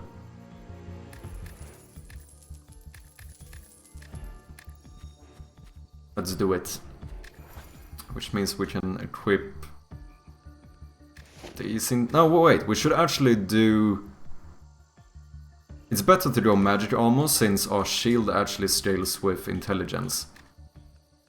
So it's actually better to mismatch dexterity and intelligence stuff. Did I just... Okay, sorry if I potentially missed someone's message. I see that I just reconnected to my own chat. I don't know why, but if that would be the case, sorry about that. Okay, let's hope that we can find Scholar's Blessing somewhere. That is basically what would make this run perfect. Yeah, I think we're re-rolling. Come on now. Shite. I mean, Anvil, right before the blacksmith. 10 extra forge point. That could be pretty good.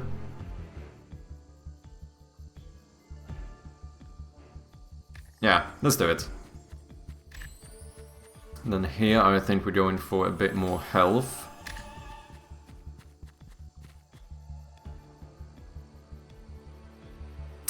Okay, we got the dummy. I think I'm going for Minor Blessing. I don't want to fight no dummy. I don't need to fight no dummy. Just give me a Minor Blessing and I'm happy. Skills and item usage increased. Jump and skill jump height. Nah, I think we're going Swift Ross Leaf. Okay, let's remember to heal up before this one. Actually, mana as well.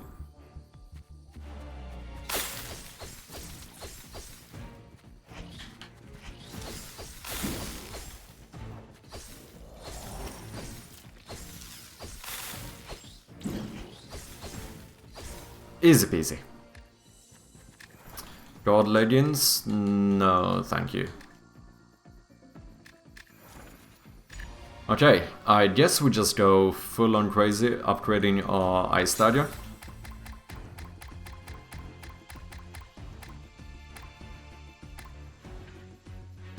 Something like so. And then we have one more enemy. We could find...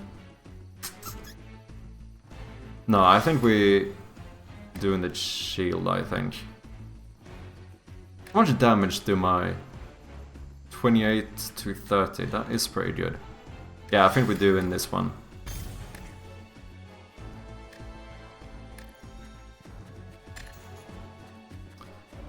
Come on now, Scholar's Blessing, let's go. Never mind. After defending with a shield, gain 40% damage for 4 seconds. That is good. Every consecutive attack increases damage by 10%. I think that's better for me, because I'm not the best at remembering to actually use my shield.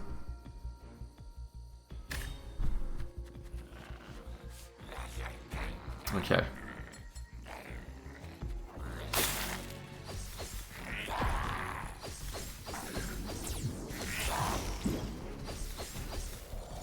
Easy peasy. Another ice shield, interesting. Dual wielding ice shields? Maybe. How good is blocking is in this game? Is that chip?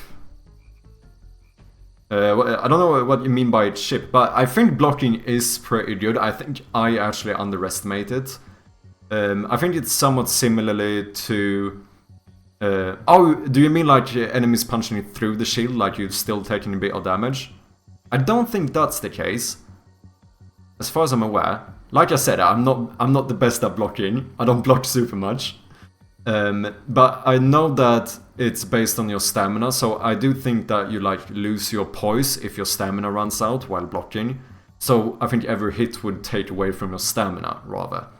And if it goes down completely, then you like lose poise and or your posture, and you know, you will no longer be blocking. And this shield is pretty OP. The main reason why I use this shield is the fact that it applies freeze, and freeze is incredible. But I do think shields are better than I give them credit for. I probably should block more than I do, to be honest. Okay, so here we are definitely refilling our potions, I think. No chip damage? Okay, there we go. Developer confirmed. Okay, let's... I hate chip damage. Dark Souls has quite a bit of that, don't they? I don't think there's almost any shield you fully block damage with. Should I pop the other one? I think I should. Yeah. We don't heal up fully anyway. Yeah, I don't know. It is that thing where having chip damage kind of makes it so that, you know, shields in general feel less viable, I suppose. Like, as you can see, even when there's not, I'm still bad at using shields. It never feels good, yeah. No, I think I see what you mean.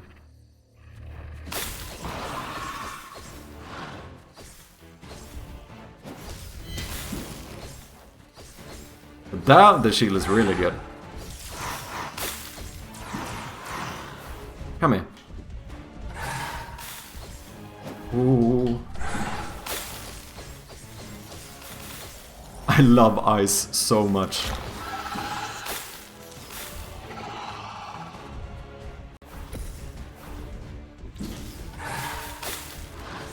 Ooh, that was way too close.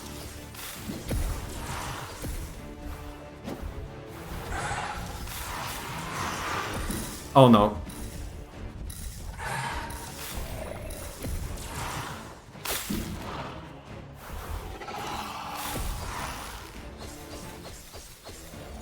Easy peasy, dude. Easy peasy. That's how you do it. That's how you do it. Ice. Too good. I love it. I love it. I think ice weapons are definitely my favorite strat in this game. And look at that. Look at that, ladies and gentlemen. Officially, rank number 4. Now, the only issue is that we are very far behind the rest of them. Because like here, between like 20 and 30, we're quite a few people hanging out. And then we have these 3 guys who just like completely rushed away from us. To be fair, Hellraiser is really catching up to Tusk here. I haven't seen Tusk. I think Tusk might be satisfied with 100, because it's been on 100 quite a long time. Hellraiser is catching up quickly though. I think just yesterday this was like 80 or something. To be fair, as far as I know, I'm pretty sure Hellraiser is considered one of the best players, right? Because he's also a playtester of like the full game. But I mean, this is looking pretty good. This is looking pretty good. I'm just gonna steal a little screenshot here, in case I never get back on the leaderboard ever again. At least I can say that for once I did pretty good in the game. You know? I'll take it. So what, we're not on shared spot now either, right? No, we are not. Should we get a little bit of a buffer? Maybe just one more run. You know, maybe just one more run.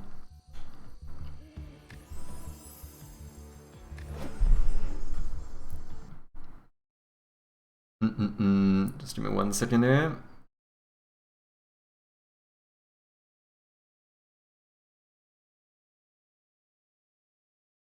There we go. Okay, would like a bonfire somewhere around the end. Wouldn't mind the shop either, but if we do go straight up here, we are going to miss out on a boost, so I think I'd rather take this side.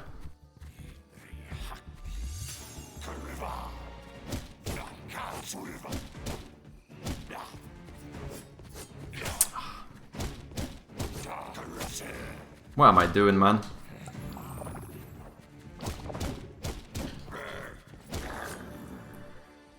Ice Sword first battle. I'm not complaining. I am not complaining. And we are fighting with strength. Knight's gloves. Let's go. Let's check out the chest here.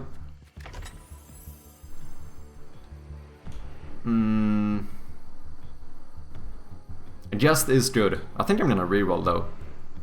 It would be nice to get... We didn't get Scholar's Blessing last time.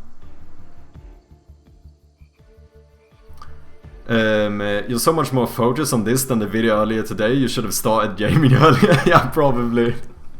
Probably. It's also just because I'm mad addicted to this game, not gonna lie.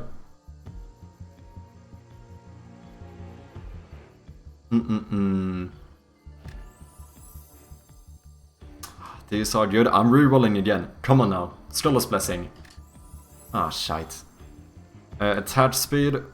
Nonsense Fury. No, I think I'm going for attach speed. That means no more rerolls. That might have been a little bit risky. No. No Ice Sword? Okay. Let's get... maybe God's Leggings as well as a Water Sword.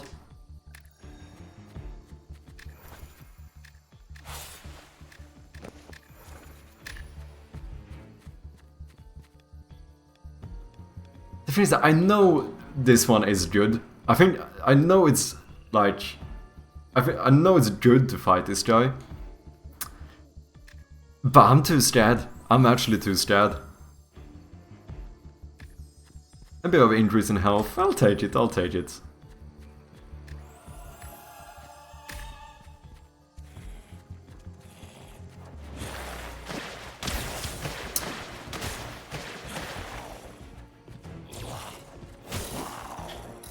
Did I? Oh no, I actually got poisoned.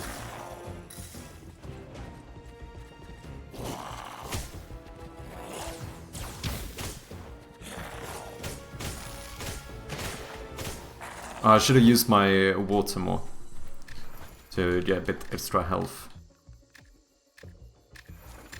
Risky business. 30% discount in the shop. Are we gonna get a shop? We have 2 blacksmith. That's basically how I do in the second map here, or the second part. I basically look where are the blacksmiths, and now I know that there's 2 potential roads, which means it is inevitable for me to go to a shop. And then we're probably gonna go the left one, since we get 2 boosts if we go there. That is, if we make it to the second part of the map. Which, you know, you never know, you never know. It's not a guaranteed. So I think but I still think I want damage. Yeah, I think I'm going for Dark Pulse. It is good. And what do we do here? Okay, I think we're being a little bit risky, and we're gonna get another health potion. It might be a little bit more risky now, but it's gonna be better long term. Pop a health potion, maybe keep the mana potion for now. Such bad timing, man. What am I doing? What am I doing? Oh, Fire Sword. Do I want Fire Sword? I do think the Life Splash might be better now, because I wouldn't mind a bit of healing. Since I don't have any potions anymore. And this is why I said it might be a bit more risky. Okay.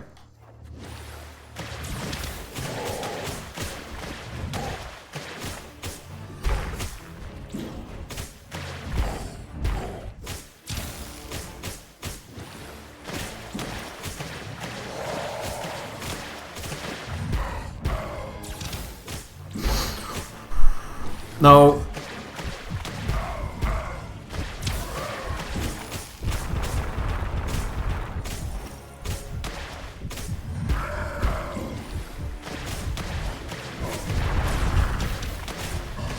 Ooh. Little bit stressful there for a moment, but we did fine. And look at that. Another pair of Knight's armor. Don't say no to that. We are not doing good with health. Is that fine though? Yeah, just we're not gonna get a single... We're not getting another enemy. We are not gonna get another enemy anywhere. So, actually, it's kinda fine. Ooh, Ice Dagger. No, it's too late to switch now. Because we have double Knight's armor for strength weapons, so Ice Sword is going to be better.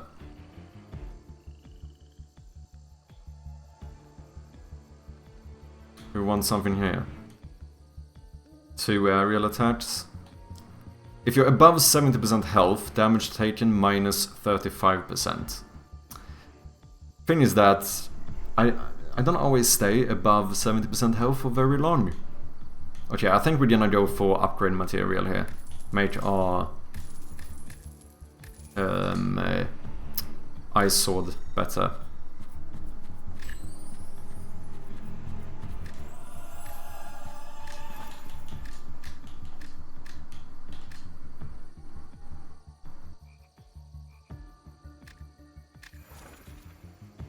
And then I think I want a double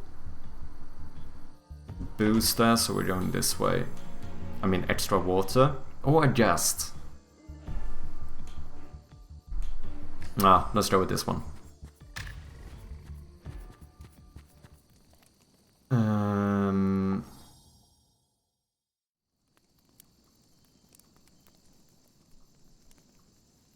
I think I should restore and then fill up potions at the end. I think that's the best play here. I wouldn't mind having extra health potions, but I think that's gonna be a bit risky.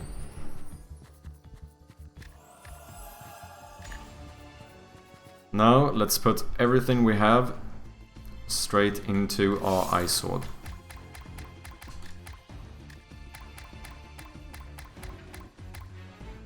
Okay, we can't.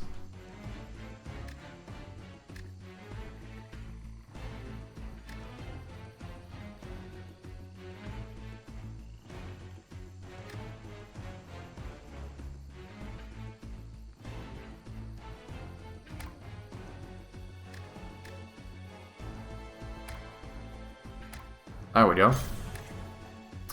I guess we upgrade the night stuff then.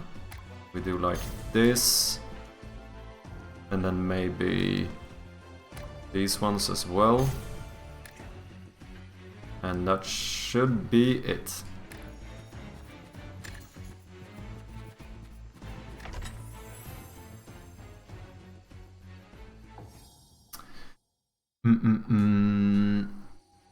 I think backstab is gonna be the best here. So, no Scholar's Blessing? I guess not. 75? Yeah.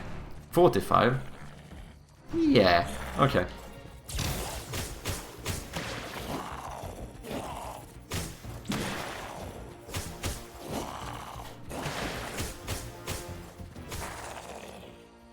We're chilling, dude. And now, what do we do? We refill our potions. That is the best option. And let's see if we can get another Wendigo.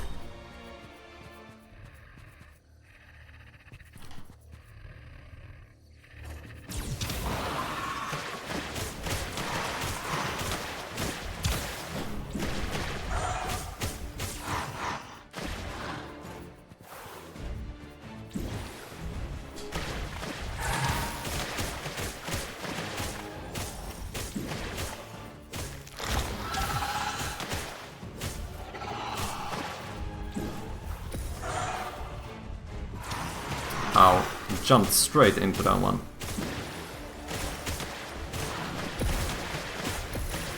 No. Oh. That was very close. I kinda messed up there at the end, but we fucking did it! GG's. Dude, we're on a roll today. What difficulty did I start on? GG's indeed. We started on... we were sharing the spot with... no, I was in 7th place, right? Did I have 29? I had 28 or 29. I'm pretty sure. That's pretty fucking good. 5 difficulties. Not bad. Not bad at all.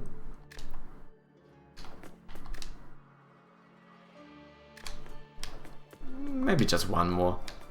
Maybe just one more. you know, just for the sake of it. What do we do here?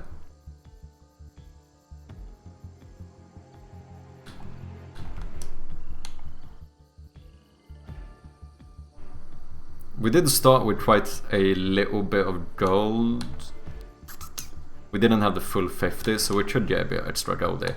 3% doesn't seem that much. Hey Nekot, thank you very much for the follow. I do appreciate it. It's never truly one more. Yeah, it's true. It's true. This is why I say I have an addiction. I actually can't stop.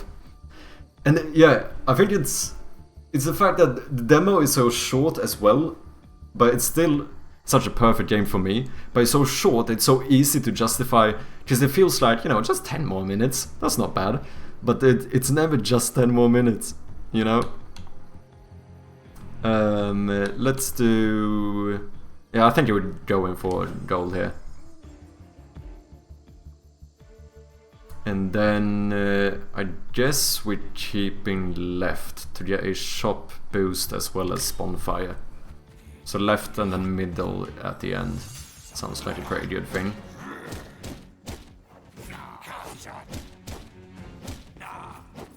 Ooh. Lead dagger. Oh yeah, every difficulty the enemies get more and more difficult. Especially damage wise. I think I'm on like... What did I just do? I think I'm on like 300% damage or something. Oh no, I'm so screwed.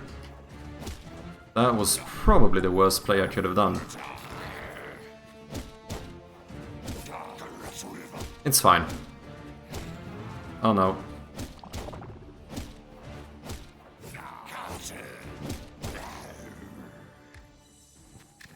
Okay, let's get some thieves armor. Maybe we should use the shield. I'm not gonna use the shield. I'm gonna equip the shield and then I'm gonna forget to use it. That's what we're gonna do.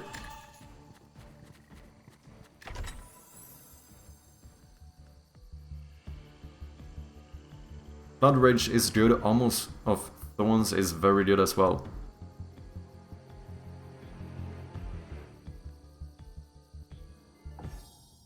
What is my dexterity like now? I probably have like 10% crit chance or something. Maybe a bit more now with the dexterity armor I have on. 25% damage for 2 seconds. This one is good against bosses though. Since bosses have a lot of damage, and if they hit you, they also take a lot of damage. Not that I would ever get hit or anything, you know, but like, hypothetically speaking, that could be the case. Bastion? Wait, was that the last one?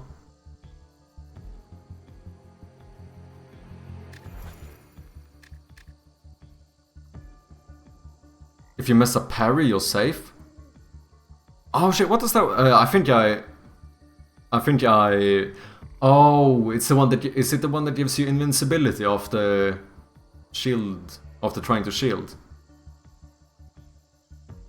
Because there's one like that, right? After shields... Yeah, okay, yeah, I haven't thought about that. Yeah, that does make... The thing is that I might... You know me, it's very possible that I'm just gonna stop using the shield after a little bit. Maybe if I just find another dagger. Why don't you just not get hit? Then you can just win now. That is true as well. That is true as well. I must say, you do have a point. Definitely have a point. Also, you can use it when you are poisoned. Oh, does it stop the poison damage over time thing? Oh. Just parry to get invincibility. Oh, that's pretty sick actually. Yeah, I think this is the thing. I do think I underestimate shields a lot in this game. In probably any game. Even in Dark Souls, it's quite rare for me to actually use the shield. You know, most of the time I'll just... I will have a shield, but then I'll two-hand it. You just forget about not getting hit. No, I try more not getting hit. And not shielding. But then how how often I succeed not getting hit is a little bit more ambiguous, you could say. Yeah, you're immune to damage for 3 seconds, however long it is, yeah? I mean, that is pretty damn good. Okay, I don't know what we're doing here. Maybe in case we find an ice weapon, we can get this one.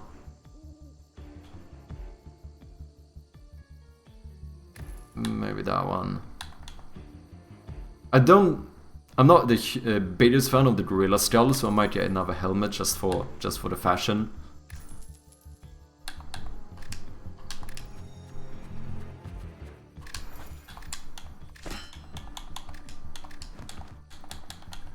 The coolest head equipment is definitely the mage one, the normal novice one, as well as the knight's helmet.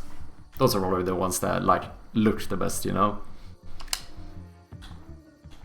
The thing is that I'm always scared to parry. Like the first time I played this game, I failed 6 parries in a row, and I have a hard time forgetting about that.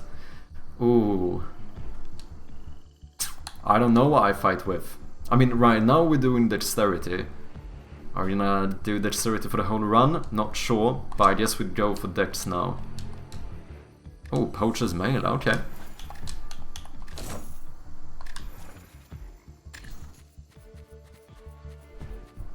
Why am I disconnecting from my chat?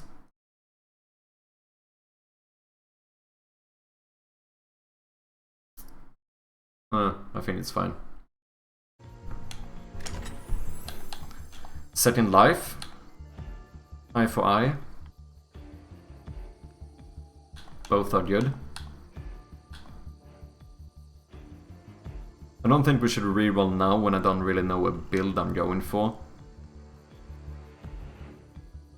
After being hit by an enemy, you can replenish that same damage as health by counterattacking within 3 seconds.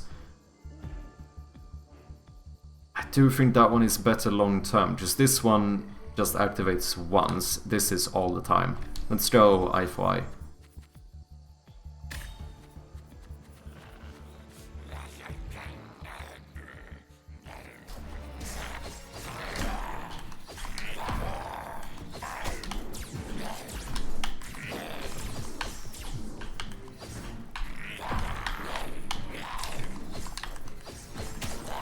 Easy peasy.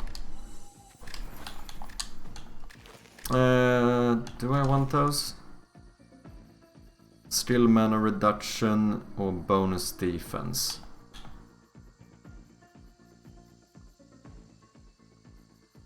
Also elemental damage bonus. Does that count for the bleed effect as well?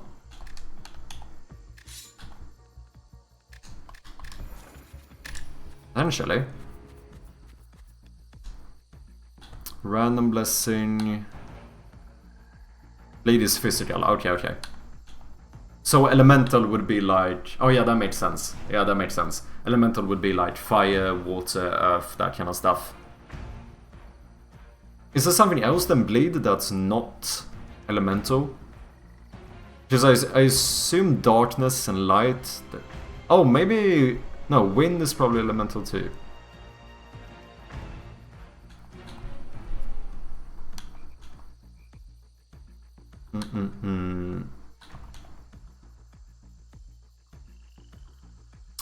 Oh, does it say it in the description? Oh, yeah, yeah.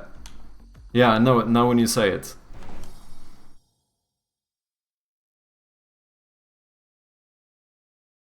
Okay, if we want to shop, we should go right. What do we lose out on by... yeah, I think that's fine. In that case, I'll probably take a bit of cash here.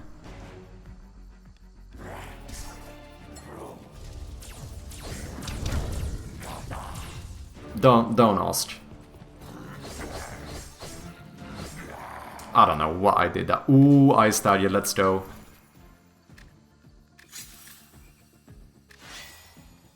This is what we like to see.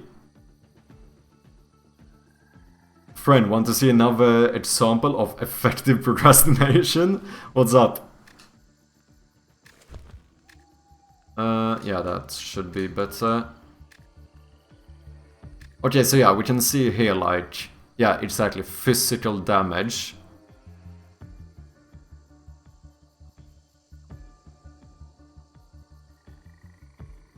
I mean, I suppose...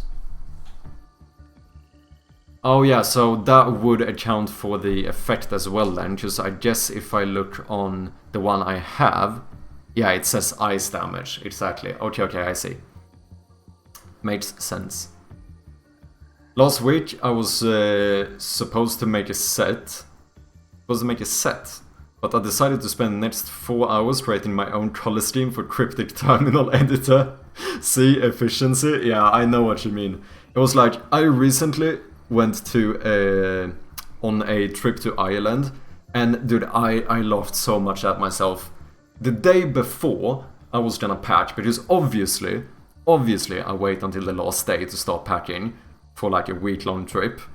And I wake up in the morning, I'm like, okay, yeah, I'm just gonna start off, get this over with, like, pack everything I need to.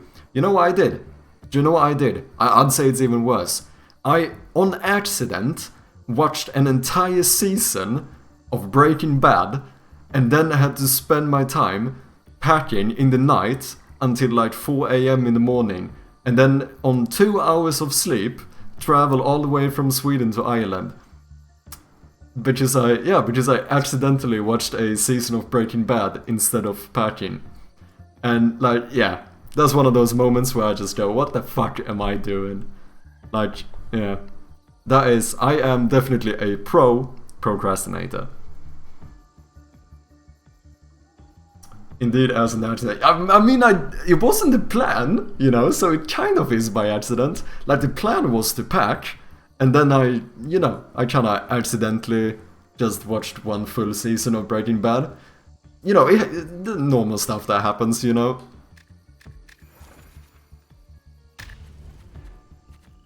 What do we do here now? I'm gonna go a little bit risky and get an additional potion. Yeah, it was to the point where I was disappointed and like laughing at myself at the same time.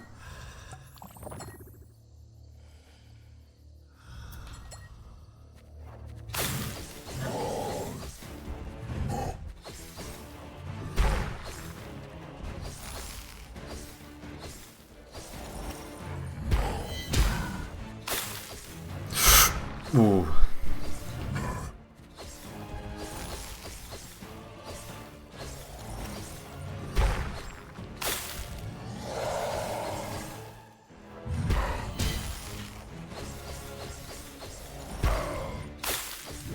That was close.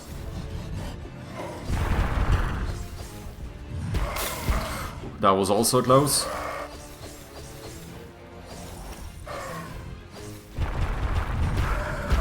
I did not have the mana. I thought I had the mana. I'm dead. I'm not dead.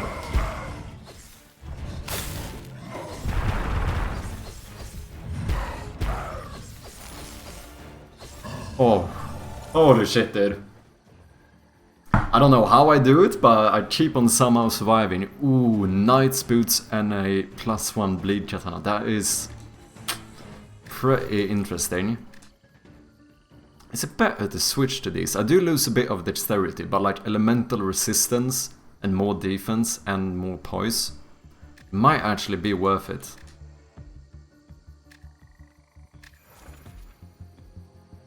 I was hyped to do some pixel art, but then my brain decided to go, haha, let's go mess with colors and make them look pretty in a terminal editor that almost no one knows, just because of yes, yeah.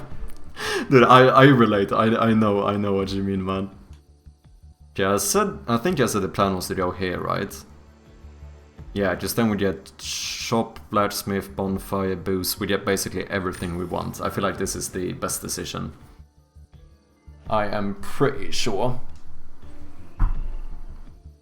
Okay, what do we have here? Dude, it's been a long time since I got Scholar's Blessing. I feel like the RNG is not fully on our side here.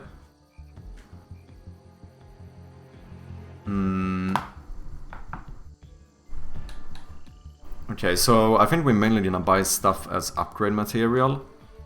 We could get like Fire Meteor just for a little bit extra damage. Still mana cost reduced by 50% for the first 20 seconds of combat. That is pretty good as well, because let's be honest, most of the time I almost always start a battle by throwing a few abilities out there, you know? Excuse me, Mr. Swede, have you surrendered to the Blight yet? Never, dude. I never surrendered to the Blight. How you doing, Moonies? Welcome in! Yet another awesome developer who also happens to be a fellow Swede. If you haven't checked out Moonies yet, definitely give him a follow. Currently working on a Metroidvania, right? Called Moonvania. Very appropriate for your username, one should say. Coincidence? Probably not. Is it? How you doing, Moonies? Nice to see you, man. Okay, what do? We don't have Life Splash, so that doesn't really make sense. Shield Steel Cooldown reduced. That could be good as well. Maybe I should try this one. Yeah, we did accidentally run out of... what you call it? Mana on the gorilla, so maybe. And then we buy some stuff as upgrade material. Je suis un baguette. Not comprendre Swedish. Okay, okay, I see.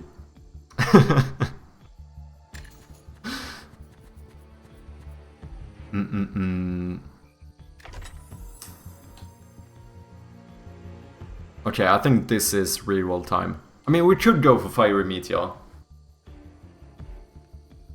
But we could also not go for Fiery Meteor. Ah, Sibs got dibs. Blood Knives, good. Now, we're gonna do one more reroll. And what you're gonna see now is the beautiful little blessing called Scholar's Blessing. Which is gonna be great for my ice build we got going here. How? How can I never get it? Okay, I guess... Let's see, we better have any fights, so end of combat doesn't really do anything. Steals an item usage speed. Oh wait, that one might actually be bad for me now. Because that makes my block ability with the shield that applies frost to be quicker, right? If I'm not mistaken, I think Swift Cross Bundle actually is going to make it slightly harder for me to protect myself with the shield ability. I don't know how long that one is from the start though, but maybe, I'm not entirely sure what lightning does, but I mean, it's probably a bit of damage, so maybe that's what we should go for. You know, I think you're not believing hard enough. You need to manifest the blessing. Yeah, maybe you're right, actually. Maybe you're right. You know what? No, I know. I'm not the... I mean, I can't be the problem. You guys must be the problem. You guys don't believe in me enough to get the Scholar's Blessing. That's it, isn't it? I need you guys to manifest for me. You know? Okay, next chest. Then everyone needs to manifest it. That's how we do it. Okay, I think we're going for the lightning thing here. To be fair, it's probably better to go with this one, since the shield actually does scale with intelligence. Oh, we still don't have a pair of pants. I mean, we have a pair of pants, just not like anything other than the starting ones, I suppose.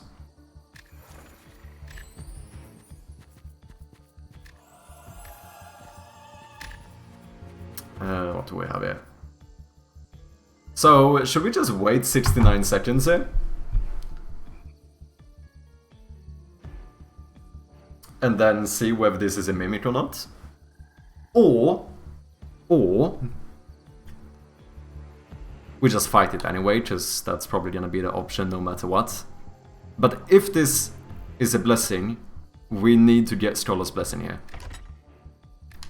3 fungi. Okay. We did not manifest enough.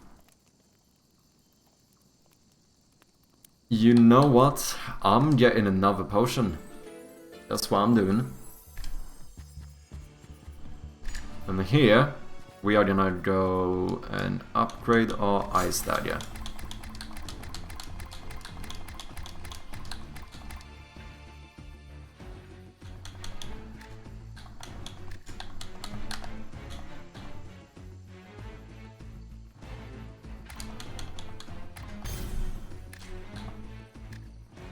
I can't do this alone, man, I'm sorry.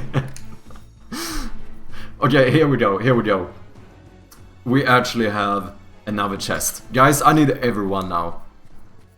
I need everyone to help me manifest this. What do we want? We want Scholar's Blessing.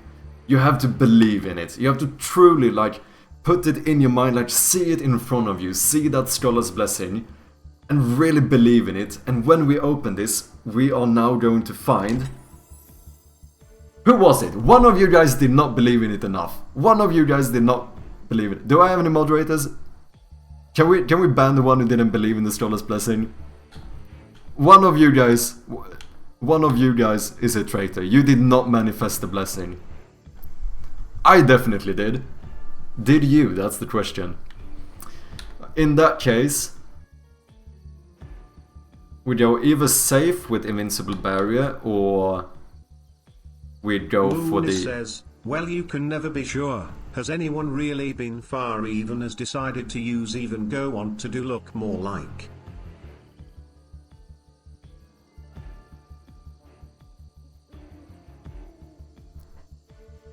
Yes. Yes.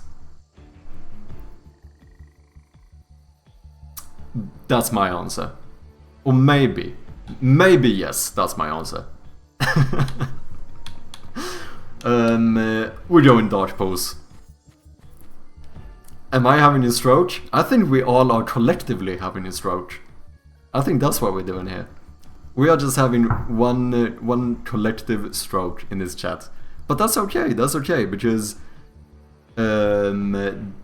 somehow, even though I don't think it is possible, this boss is going to drop, or this enemy is going to drop the Scholar's Blessing.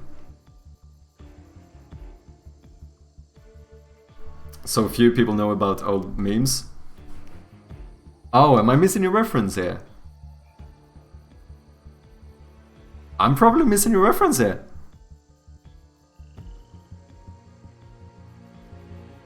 Know your meme, let's go. Best website. Has anyone really been far even it's decided to, yeah? It's an incoherent question which is often quoted on image boards, discussion forums and comment sections across the web. Origin. The question first appeared on the thread on 4chan about an upcoming Wii game, The Conduit. Conduit? Something like that. Original post featured a link to a YouTube video of someone playing the beta version of the game, accompanied by a list of notable features. An anonymous user responded to the post asking, has anyone really been far even has decided to use even go to want to look more like? Okay. Several users have attempted to decipher the question, speculating that it was asking if a video game company has ever gone to such great length to make a game appear realistic. Dude, only 4chan. That actually goes into like, actually full on trying to decipher this stroke of a sentence.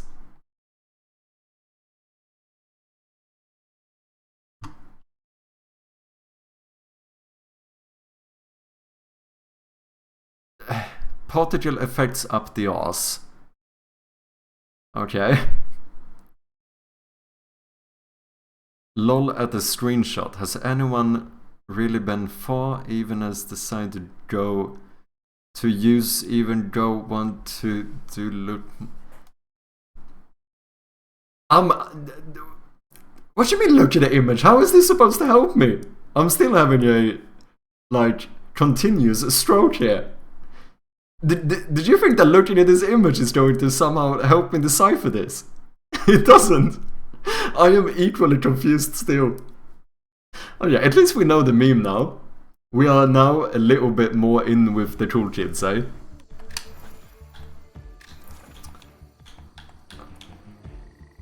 I'm just spreading more confusion, yeah. Oh, that's funny. Okay, Okay, wait, I need to remember to use my potions so we can refill potions before the boss. Oh no, is it the double-sworded goblin? Okay. Come on, man. No. Don't do this to me. Don't do this to me. Ah, shit. Okay, we lost like half our health, which isn't great. I still think it's gonna be more worth refilling potions, though. Yeah. Because it's like one potion and we're almost at full health anyway.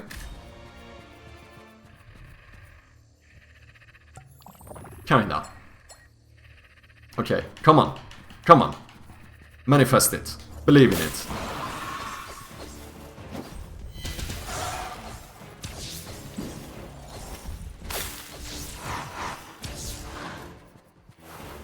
Komsi, komsi.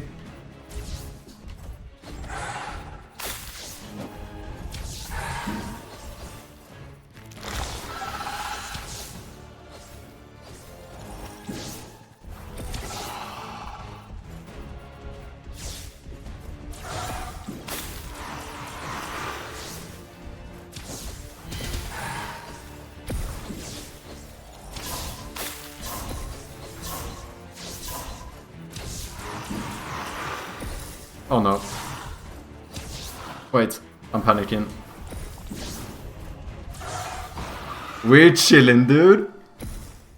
Let's go, GG's. I'm on a fucking roll today, man. We are on a roll.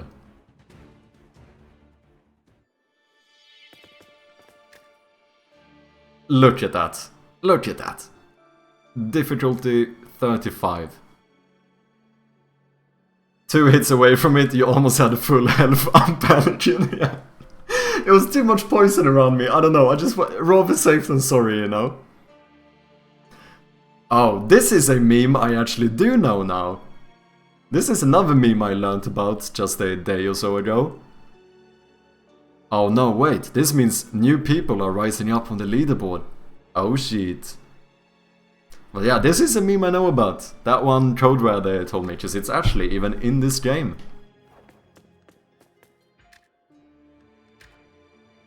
$450 until we can get the next unlock.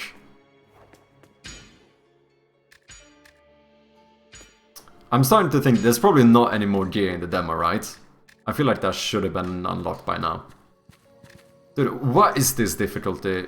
Okay, I was kinda correct, we are pretty close to 300% extra damage from the enemies. That's pretty crazy. That is pretty mad, And I think, if I remember correctly, I think Code Red said that everything adds up until difficulty level 100, and at 100 I think it's only the damage that goes up. I might be slightly paraphrasing here, but I think it was something along those lines. However, guys and gals, I do think this is where I am going to have to end it for today. But please wait for a little bit and we'll see if we can find someone to go and throw a little raid at. That's correct? Okay, youngest picture of yourself is also the older picture of yourself. That is true. I see what you did there. That is absolutely true. Thanks for the stream. No, thank you guys for being here. Thanks to everyone who came in with their raids. Excelcast, Kamarao, as well as Qmizu. I think that's how you're supposed to say it.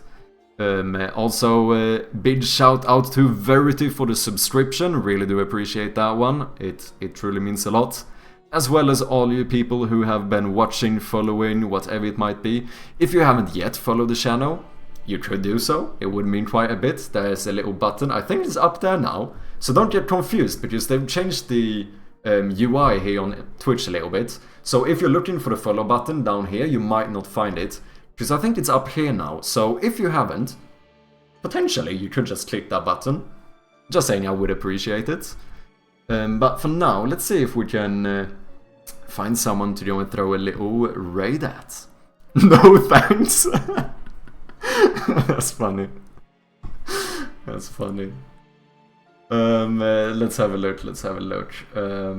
Do we have who do we have live? I'm already following. Cheers, man. Should we raid someone new, or should we see who's live?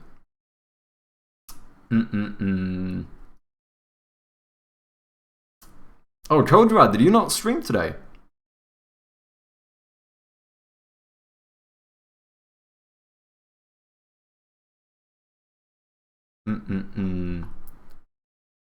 Oh, I'm at work staying late. Oh, I got you.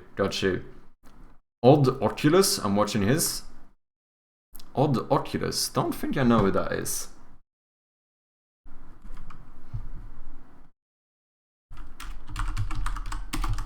Is he a game developer as well?